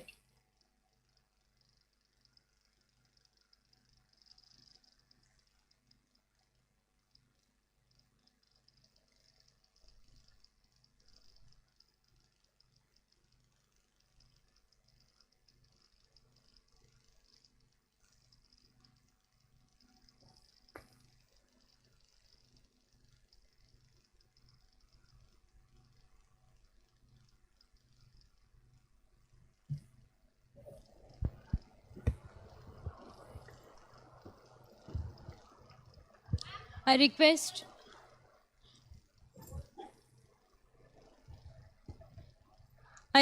Dr. Seema Jabin ma'am to felicitate Dr. Sridevi Kalyan madam.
Hello. Sign out. Hello. Abida madam, just sign it out. Yes, ma'am. Just sign it out, Okay. madam. Sure. Thank you. Thank you so Thank much. you. Thank you so much.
Good evening, everyone. I, Bushra Amin. I, Sadia Nam. We are from MSc 4th semester, Department of Mathematics, Khaja Bandanawaz University. It gives me immense pleasure to welcome you all to the valedictory ceremony of the 2 days International Conference on AI, Discrete Mathematics and Fluid Mechanics, hosted by the Department of Mathematics, Faculty of Science, in collaboration with Internal Quality Assurance Cell, Khaja Bandanawaz University, Kalaburagi. As we gather here to conclude this remarkable journey, let me begin with a thought. Mathematics is the language in which the universe is written, and artificial intelligence is the tool that helps us understand it faster. Today, we celebrate knowledge, collaboration, and innovation.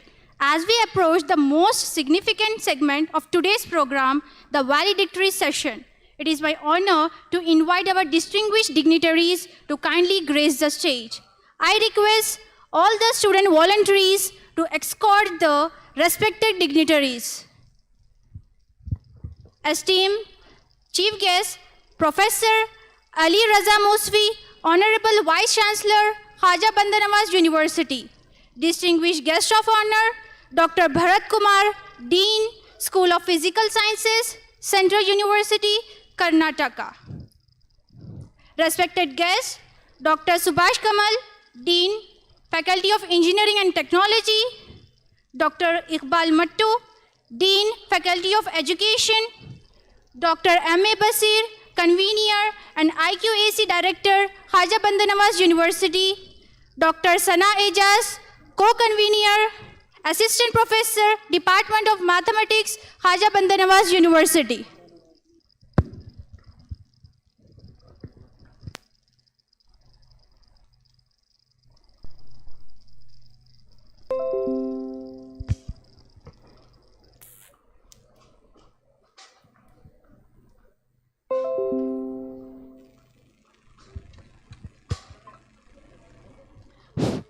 We will now start today's program with the most beautiful and sacred part, the recitation of the Holy Quran.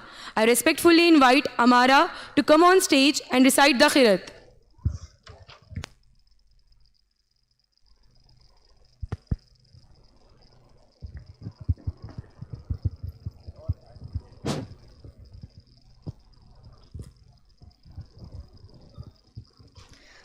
أعوذ بالله من الشيطان الرجيم بسم الله الرحمن الرحيم الحمد لله رب العالمين الرحمن الرحيم مالك يوم الدين إياك نعبد وإياك نستعين اهدنا الصراط المستقيم صراط الذين أنعمت عليهم غير المغضوب عليهم ولا الضالين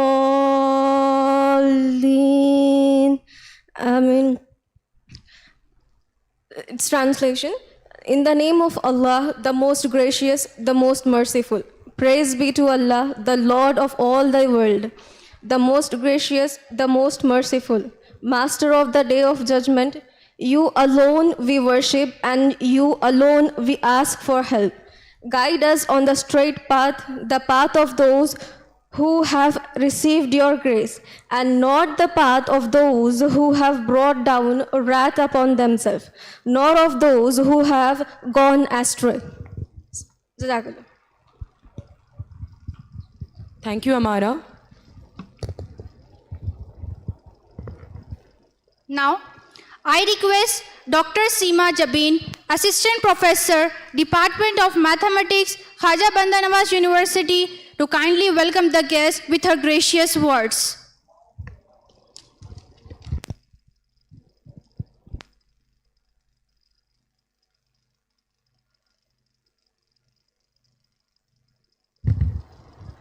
Okay, good evening, everyone. It gives me immense pleasure and privilege to welcome you all to the valedictory session of 2 days International Conference on AI, Discrete Mathematics, and Fluid Mechanics. organized by the Department of Mathematics in collaboration with Internal Quality Assurance Cell, Khaja Bandanawaz University. I extend a warm and heartfelt welcome to our guest, Professor Ali Raza Musvi, sir, Honorable Vice Chancellor, Khaja Bandanawaz University, Dr. Abdul Basir, sir, Director IQAC, Khaja Bandanawaz University, and our guest of honor, Dr. Bharat Kumar, Dean, School of Physical Sciences, Central University of Karnataka, Kadaganchi, and distinguished guest, Dr. Subhash Kamal, Dean, Faculty of Engineering and Technology, Dr. Iqbal Mattu, sir, Dean, Faculty of Education, and I also welcome Professor Nishat Arif Hussaini, Madam, Dean, Faculty of Languages, Arts and Humanities. Also, I welcome all the respected keynote speakers, invited delegates, research scholars, faculty members from various faculties, and dear students who have joined us from different parts of the country.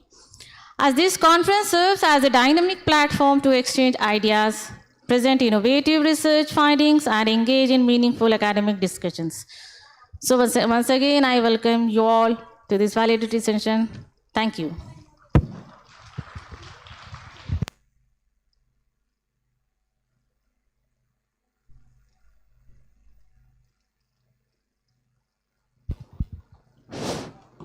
Thank you, ma'am.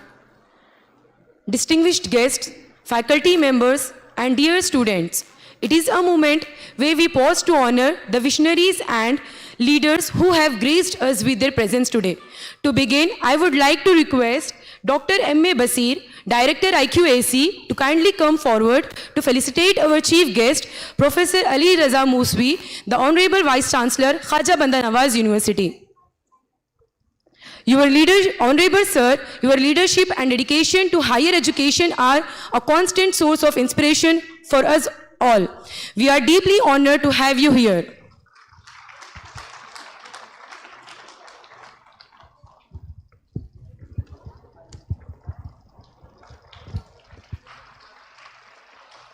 Now, I request Dr. M.A. Mujib, Assistant Professor, Department of Biotechnology, to present a memento to our guest of honor, Dr. Bharat Kumar, Dean, the School of Physical Sciences, Central University, Karnataka.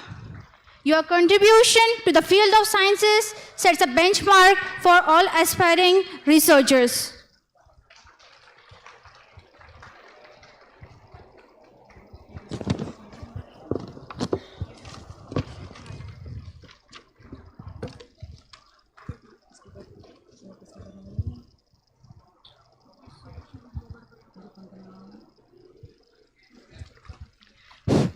I request Dr. Mohammad Raja Patel, Assistant Professor, Department of Applied Sciences, to present a memento to Dr. Subhash Kamal, Dean, Faculty of Engineering and Technology.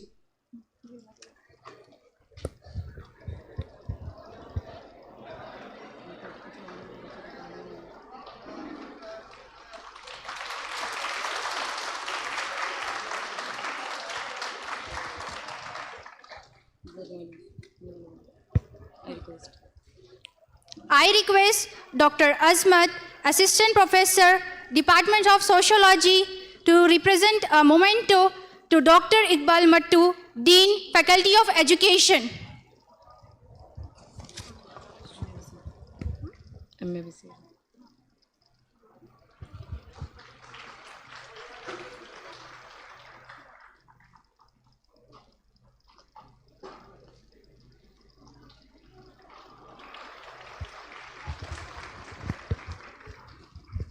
Now I request Dr. Iyaz Pathan to felicitate our convener, Dr. M.A. Basir, who also serves as the IQAC Director at KBNU. Thank you, sir, for your meticulous planning and leadership.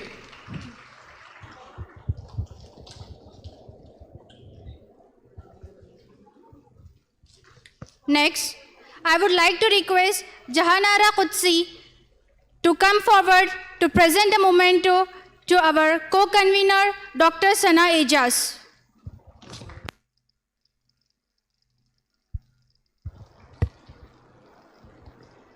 Your tireless efforts behind the scenes have been instrumental in making this day a reality.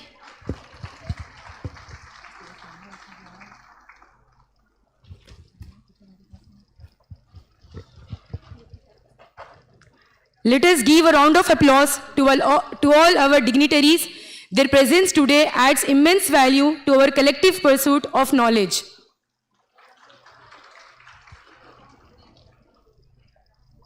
A conference is not just an event, but a collection of ideas shaping the future. We can only see a short distance ahead, but we can see plenty there that needs to be done. To present a brief report of this enriching conference, I invite Dr. Sanaya Ijaz, Assistant Professor, Department of Mathematics, Khaja Bandanawaz University.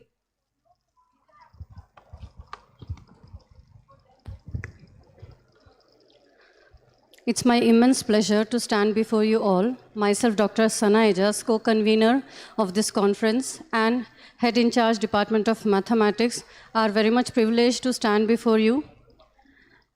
This conference was conceived as a premier interdisciplinary forum designed to explore the synergies between artificial intelligence, discrete mathematics, and fluid mechanics. The conference successfully convened a diverse cohort of leading researchers, academicians, industry professionals, and students, facilitating the exchange of cutting-edge research and the cultivation of sustained cross-domain collaborations. The conference received an overwhelming response with over 280 registrations across the globe. The attendee demographic comprising faculty members, research scholars, postgraduate, and also undergraduate researchers. The two-day program was structured to maximize intellectual engagement, featuring one keynote speaker delivered by our renowned expert from Punjab University, Chandigarh, and 40+ abstracts. Each session incorporated dedicated question and answer segments, fostering productive dialogue between emerging researchers and established academics. The inaugural session featured a visionary address on the role of discrete mathematics in modern AI architectures, setting a definitive tone for the proceedings. Our dedicated fluid mechanics session showcased how AI-driven models are accelerating simulations in aerospace and climate science. The conference successfully broke down silos, fostering a new level of discourse between the discrete mathematics, AI, and fluid mechanics communities. The event served as a catalyst for collaborative research, resulting in the initiation of several cross-institutional partnerships. The successful execution and impact of this conference are attributable to the strategic guidance and unwavering support of our key stakeholders. We extend our profound gratitude to Khaja Bandanawaz University for its foundational support. We wish to place on record our special appreciation for the internal quality assurance cell IQAC. The IQAC's contribution was instrumental to the conference success, extending far beyond administrative support. Their involvement was pivotal in ensuring the conference objectives and quality benchmarks were aligned with the institution's broader academic vision, guiding the organizing committee in establishing clear, measurable outcomes, thereby elevating the conference from a singular event to a strategic initiative with lasting institutional value. The dedication of the organizing committee, the expertise of the reviewers, and most importantly, the enthusiastic participation of all delegates were the driving forces behind this event. However, the foundational support and quality-centric guidance of the IQC were indispensable in transforming a concept into a landmark interdisciplinary forum. Thank you.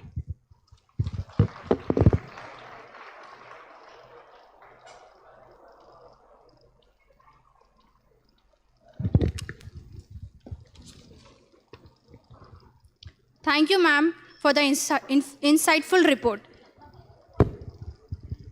Now, the most exciting part of the conference is to give away the prizes to the winners. Best Oral Presentation in Faculty category, Dr. Hussain Basha, Faculty Member of Government College, Sindhnoor.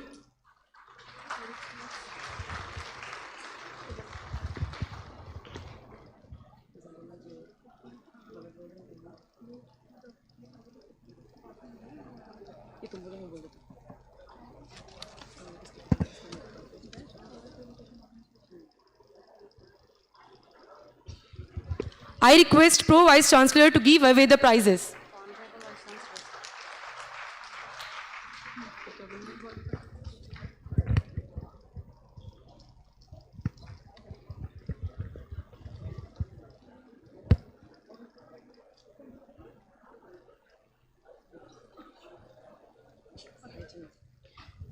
Best Oral Presentation in PhD Scholars category. Tayyaba Nausheen, PhD Scholar of Khaja Bandanawaz University.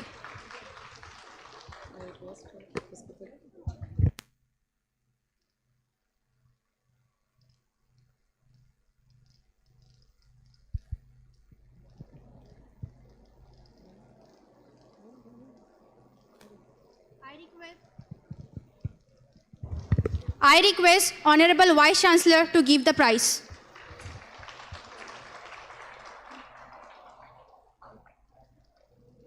Best Poster Presentation in Faculty category.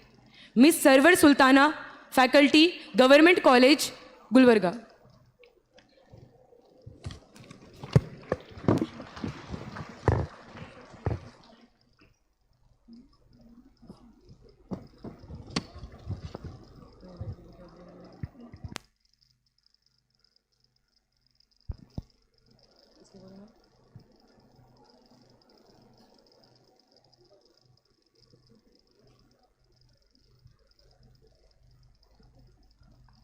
I request M.A. Basi sir to give the prize.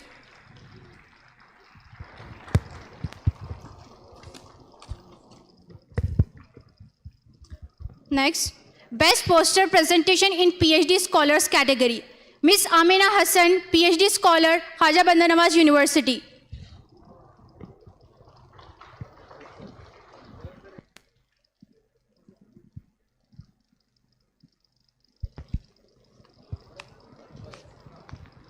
I request Bharat sir to give the prize.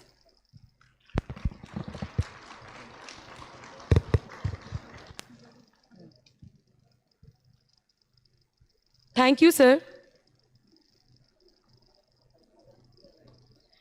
It's time to honor all those people who worked tirelessly behind the screens and contributed for the success of this conference. I request the committee members to come at once and collect their certificates.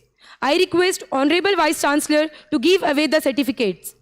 First, I would like to call Editorial and Media Committee.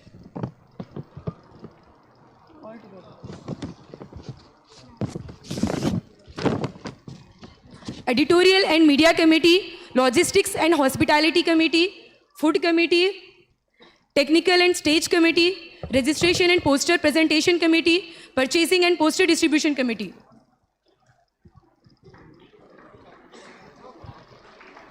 I request Honorable Vice Chancellor to give away the certificates.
Organizing committee.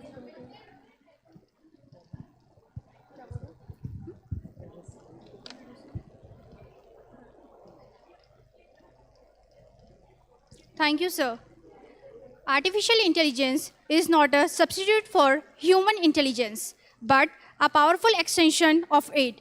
It's time to hear from respected dignitaries. First, I would like to call our guest of honor, Dr. Bharat Kumar, Dean, School of Physical Sciences, Central University, Karnataka, to address the gathering.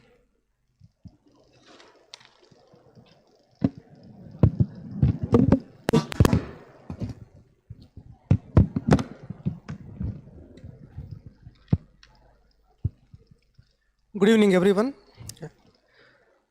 Professor Ali Raza Musfi, sir, Honorable Vice Chancellor, KBN University, Dr. Abdul Basir, sir, Director, IQAC, and all the dignitaries on the dais and off the dais.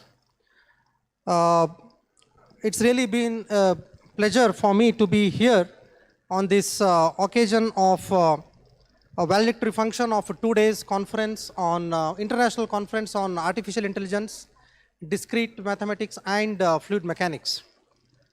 At first, when I saw the invitation, I was also a bit puzzled because all these days, for me, artificial intelligence used to be one of the topics in engineering and other applications.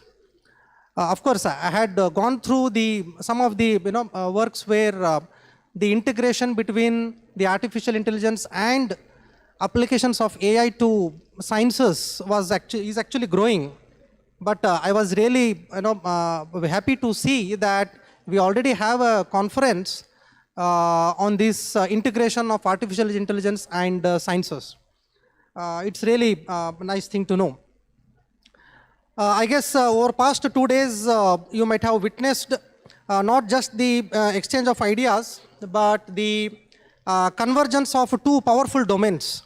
One is the artificial intelligence, of course, whose origin also happens to be from mathematics itself, and the pure sciences, particularly mathematics. In that you have this discrete mathematics and fluid mechanics coming together to shape the future of science and engineering. Okay, it's really interesting. If you talk about fluid mechanics has always been a field of complexity, elegance, and immense practical importance. We need fluid mechanics. We use fluid mechanics for predicting weather patterns. We use it for designing aircrafts, okay? And we use it for designing various industrial industries. Okay, because we need fluid mechanics is a part and parcel of many industrial processes. And also its applications, in fact, the applications of fluid mechanics, I can list out many, and it will touch each of our lives, if you see it very carefully. So although fluid mechanics is a powerful tool which is being used, the traditional methods, whatever we have right now, often struggle with some sort of problems when we would like to scale it, and when we would like to have it over industrial scales, and when we would and also there are other issues in fluid mechanics like non-linearity, and then other computational demands. You might have come across people who are working in fluid mechanics that any simple calculation sometimes would take about a week or more than a week to do some of the numerical calculations in fluid mechanics. Now integrating this artificial intelligence to this particular domain of fluid mechanics certainly is going to be a game changer. I'm sure there are many algorithms which are being developed to incorporate various AI-based algorithms which will speed up the calculations in the fluid mechanics. One can also integrate these some of the tools of this AI with the some neural networks based on physics principles. We know that all whatever we do in fluid mechanics that is being controlled by some of the physics principles in physics. So if one can integrate these principles of physics to that of AI tools, certainly is going to help in developing new neural networks which can certainly be used to apply to various problems that we come across in fluid mechanics. Okay? I'm sure all the dignitaries over here have discussed about these topics, and you might have exchanged the ideas in these lines. So certainly it is going to be a positive progress made by the community who have participated here, because as I said, this is going to be the future. AI is going to change various, the way we look at the fundamental problems, the way we solve the problems using numerical methods and other things. Okay, so to conclude, I'm sure that this conference is just not going to end here. I'm sure this will also help each one of you to interact more and more. So more than the technical outcome of this particular conference, what is important is interaction between people who are working in AI and mathematics, fluid mechanics in particular, fluid mechanics, and then these discussions probably will help you to come up with new ideas, and that is how progress is made in science. Okay? With these few words, I would like to thank the organizers for giving me this opportunity to be part of this valedictory function. Thank you one and all.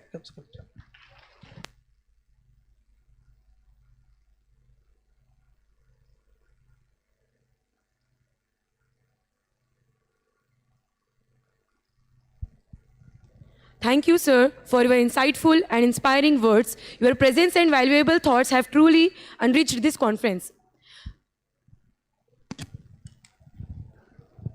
Next, I would like to call our esteemed chief guest, Professor Ali Raza Bhosvi, Honorable Vice Chancellor, Khaja Bandanawaz University, to address the gathering.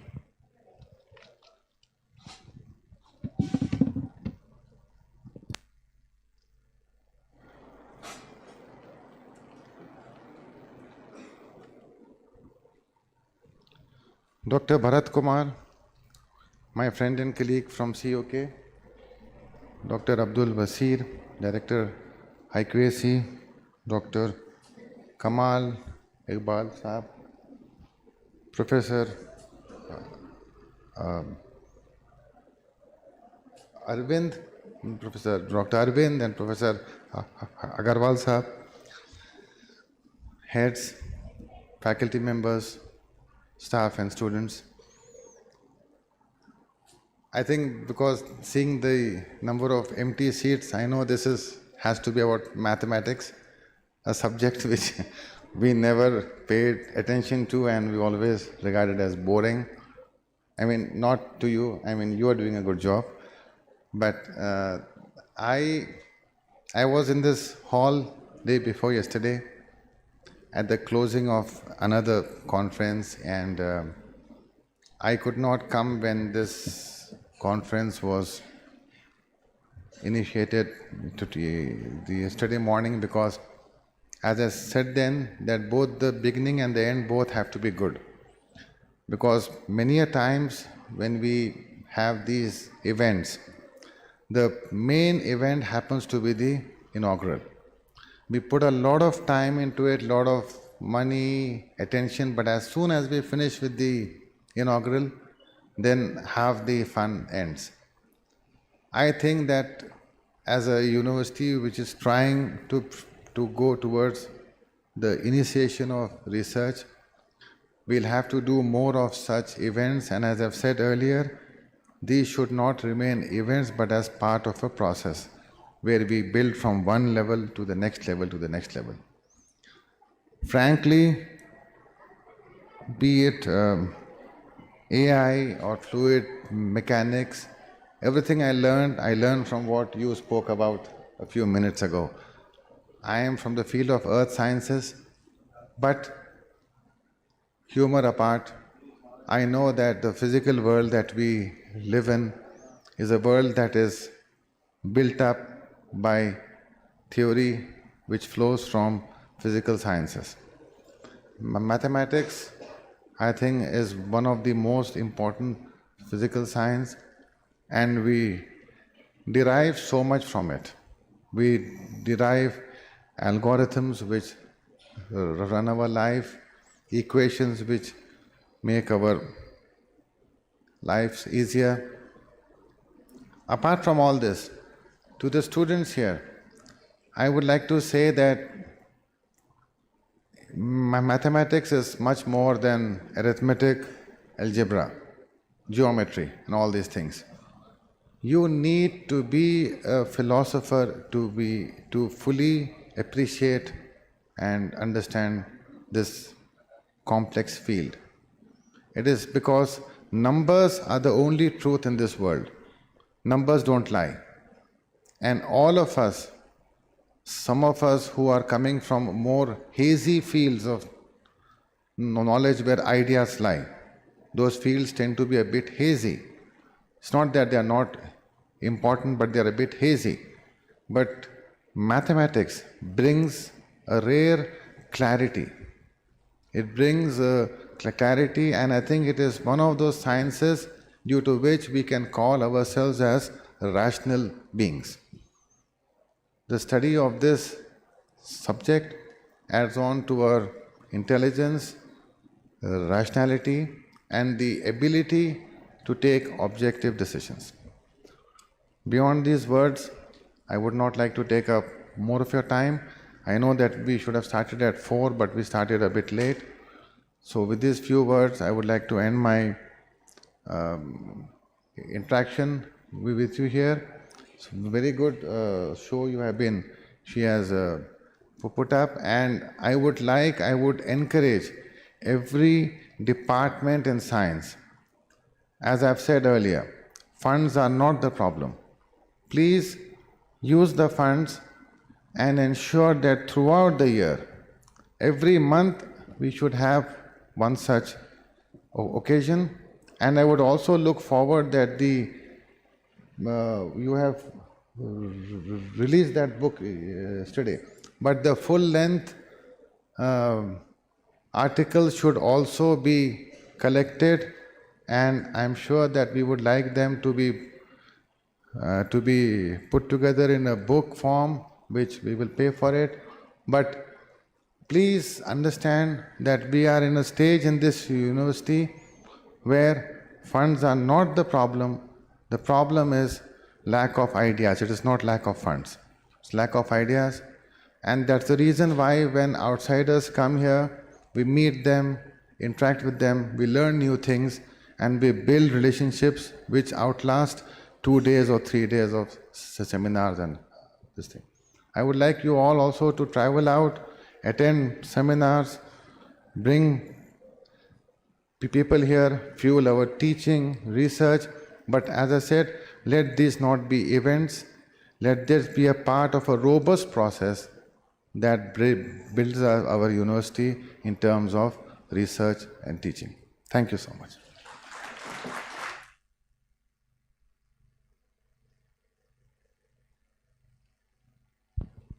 On behalf of everyone present here, I extend my heartfelt gratitude to our esteemed Vice Chancellor for the insightful and inspiring address.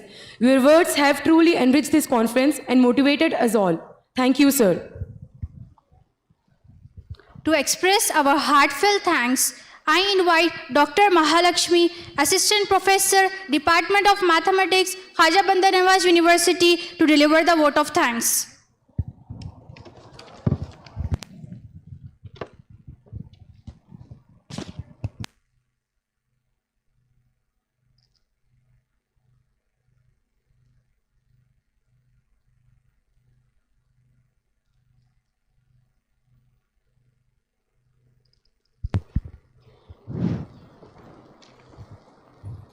Respected dignitaries, on and off the dais, invited guests and dear participants, as we conclude this enriching 2 days international conference on AI, Discrete Mathematics and Fluid Mechanics 2026, it is my honor to propose the formal vote of thanks on the behalf of organizing committee. Before proceeding further, it is our solemn responsibility and esteemed privilege to respectfully remember and express our profound gratitude to the visionary founder chancellor of Khaja Bandanawaz University, late Janab Dr. Syed Shah Khusru Hussaini Sahab, guided by his noble vision, frustrated leadership and tireless dedication. This prestigious institution was established with the mission of educating humanity. His lifelong commitment to knowledge, service and social upliftment continues to illuminate our path and inspire our collective academic endeavors even today. At the very outset, we respectfully take this opportunity to express our profound gratitude to our Chief Patron, His Holiness, Janab Syed Muhammad Ali Al Hussaini Sahab, Honorable Chancellor of Khaja Bandanawaz University and President of Khaja Education Society. For his constant blessing and invaluable guidance, we express our profound gratitude in absentia to Janab Dr. Syed Mustafa Al Hussaini Sahab, Honorable Director Campus, Khaja Bandanawaz University, Kalaburagi, for his visionary leadership and constant encouragement. I'm reminded a beautiful quote by the great mathematician: mathematics is the alphabet with which God has written the universe. Over the last 48 hours, we truly explored some of the most profound letters of the alphabet together. On the behalf of organizing committee, I offer our deepest gratitude to Honorable Vice Chancellor, Dr. Ali Raja Mosvi sir, and Pro Vice Chancellor, Dr. Syed Ashfaq Ahmad in his absentia. Your visionary leadership provided the constant in our variable journey to make this event a reality. Thank you, sir. We extend our sincere thanks to our guest of honor, Shri Bharat Kumar, for gracing this occasion. Your presence has added significant value and inspiration to our gathering. We also thank in the absentia the Registrar Mir Vilayat Ali for the seamless administrative support and the Dean Academics Dr. Jama Musvi for their scholarly guidance, which ensured our sessions remained at the forefront of contemporary research. And the profound gratitude to the Deans, Dr. Subhash Kamal, Dr. Iqbal Mattu, Dean of Faculty of Engineering and Dean of Faculty of Education. Also, grateful thanks to Professor Nishat Arif Hussaini, Faculty of Arts, Humanities and Languages, and a great thanks to Dr. M.A. Bashir, IQAC Director, for your constant support, sir. A conference is only as strong as the idea shared within it. A sincere thanks to our resource persons and participants, the real prime factors of this conference. From keynote address to lecture 7, each session was a masterclass in precision and depth. Your ability to simplify complex abstract concepts in tangential insight. We thank you for bridging the geographical distance from Florida to Eastwind and from IIT to BITS Pilani with the universal logic of shared discovery.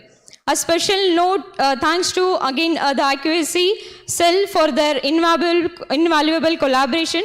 We specifically thank you, the IQAC Director, Convener Dr. Abdul Bashir sir, and Convener Dr. Sana Ejaz, Co-Convener, for their meticulous oversight in ensuring the academic excellence for every session. Our heartfelt thanks to our national and international advisory committee members. A big salute to entire organizing committee for your tireless dedication. The success of these 2 days is a direct result of the sum of your collective hard work. My sincere thanks and gratitude to the Poster Distribution Committee for showcasing our scholars' research. We wish to specifically recognize the Registration Committee for smooth entry point, the Technical Session Committee for flawless execution of our academic tracks, and the Stage Committee for maintaining the grace and geometry of our sessions, the Editorial Committee for their meticulous work, and the Purchasing Committee for providing the essential resources. We further thank the Hospitality Committee and Food Committee for their warm reception, for keeping our energy integral throughout, as well as the Discipline Committee for ensuring decorum and smooth flow for every program. Your round-the-clock dedication was the engine that kept this conference running smoothly. You managed the complex equations of this event with the remarkable precision and our energetic student volunteers. As we conclude, let us remember that while this conference has ended, the sum of our knowledge shared will continue to grow exponentially. Thank you, one and all.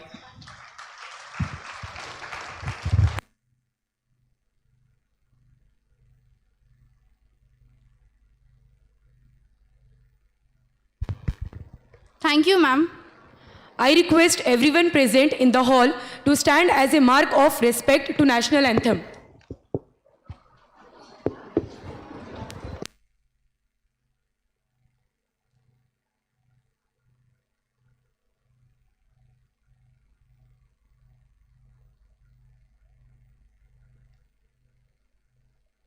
जनगण मन अधिनायक जय हे भारत भाग्य विधाता पंजाब सिंध गुजरात मराठा द्राविड उत्कल बंगा विंध्य हिमाचल यमुना गंगा उच्चल जलधि तरंगा तव शुभ नामे जागे तव शुभ आशीष मांगे गाहे तव जय गाथा जनगण मंगलदायक जय हे भारत भाग्य विधाता जय हे जय हे जय हे जय जय जय जय हे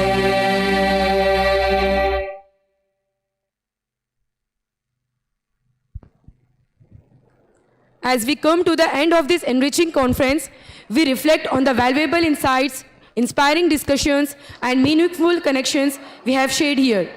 This conference has truly been a platform of knowledge, inspiration, and collaboration. With heartfelt gratitude to our esteemed dignitaries, speakers, and participants, we formally conclude this conference. Thank you one and all. Have a great evening.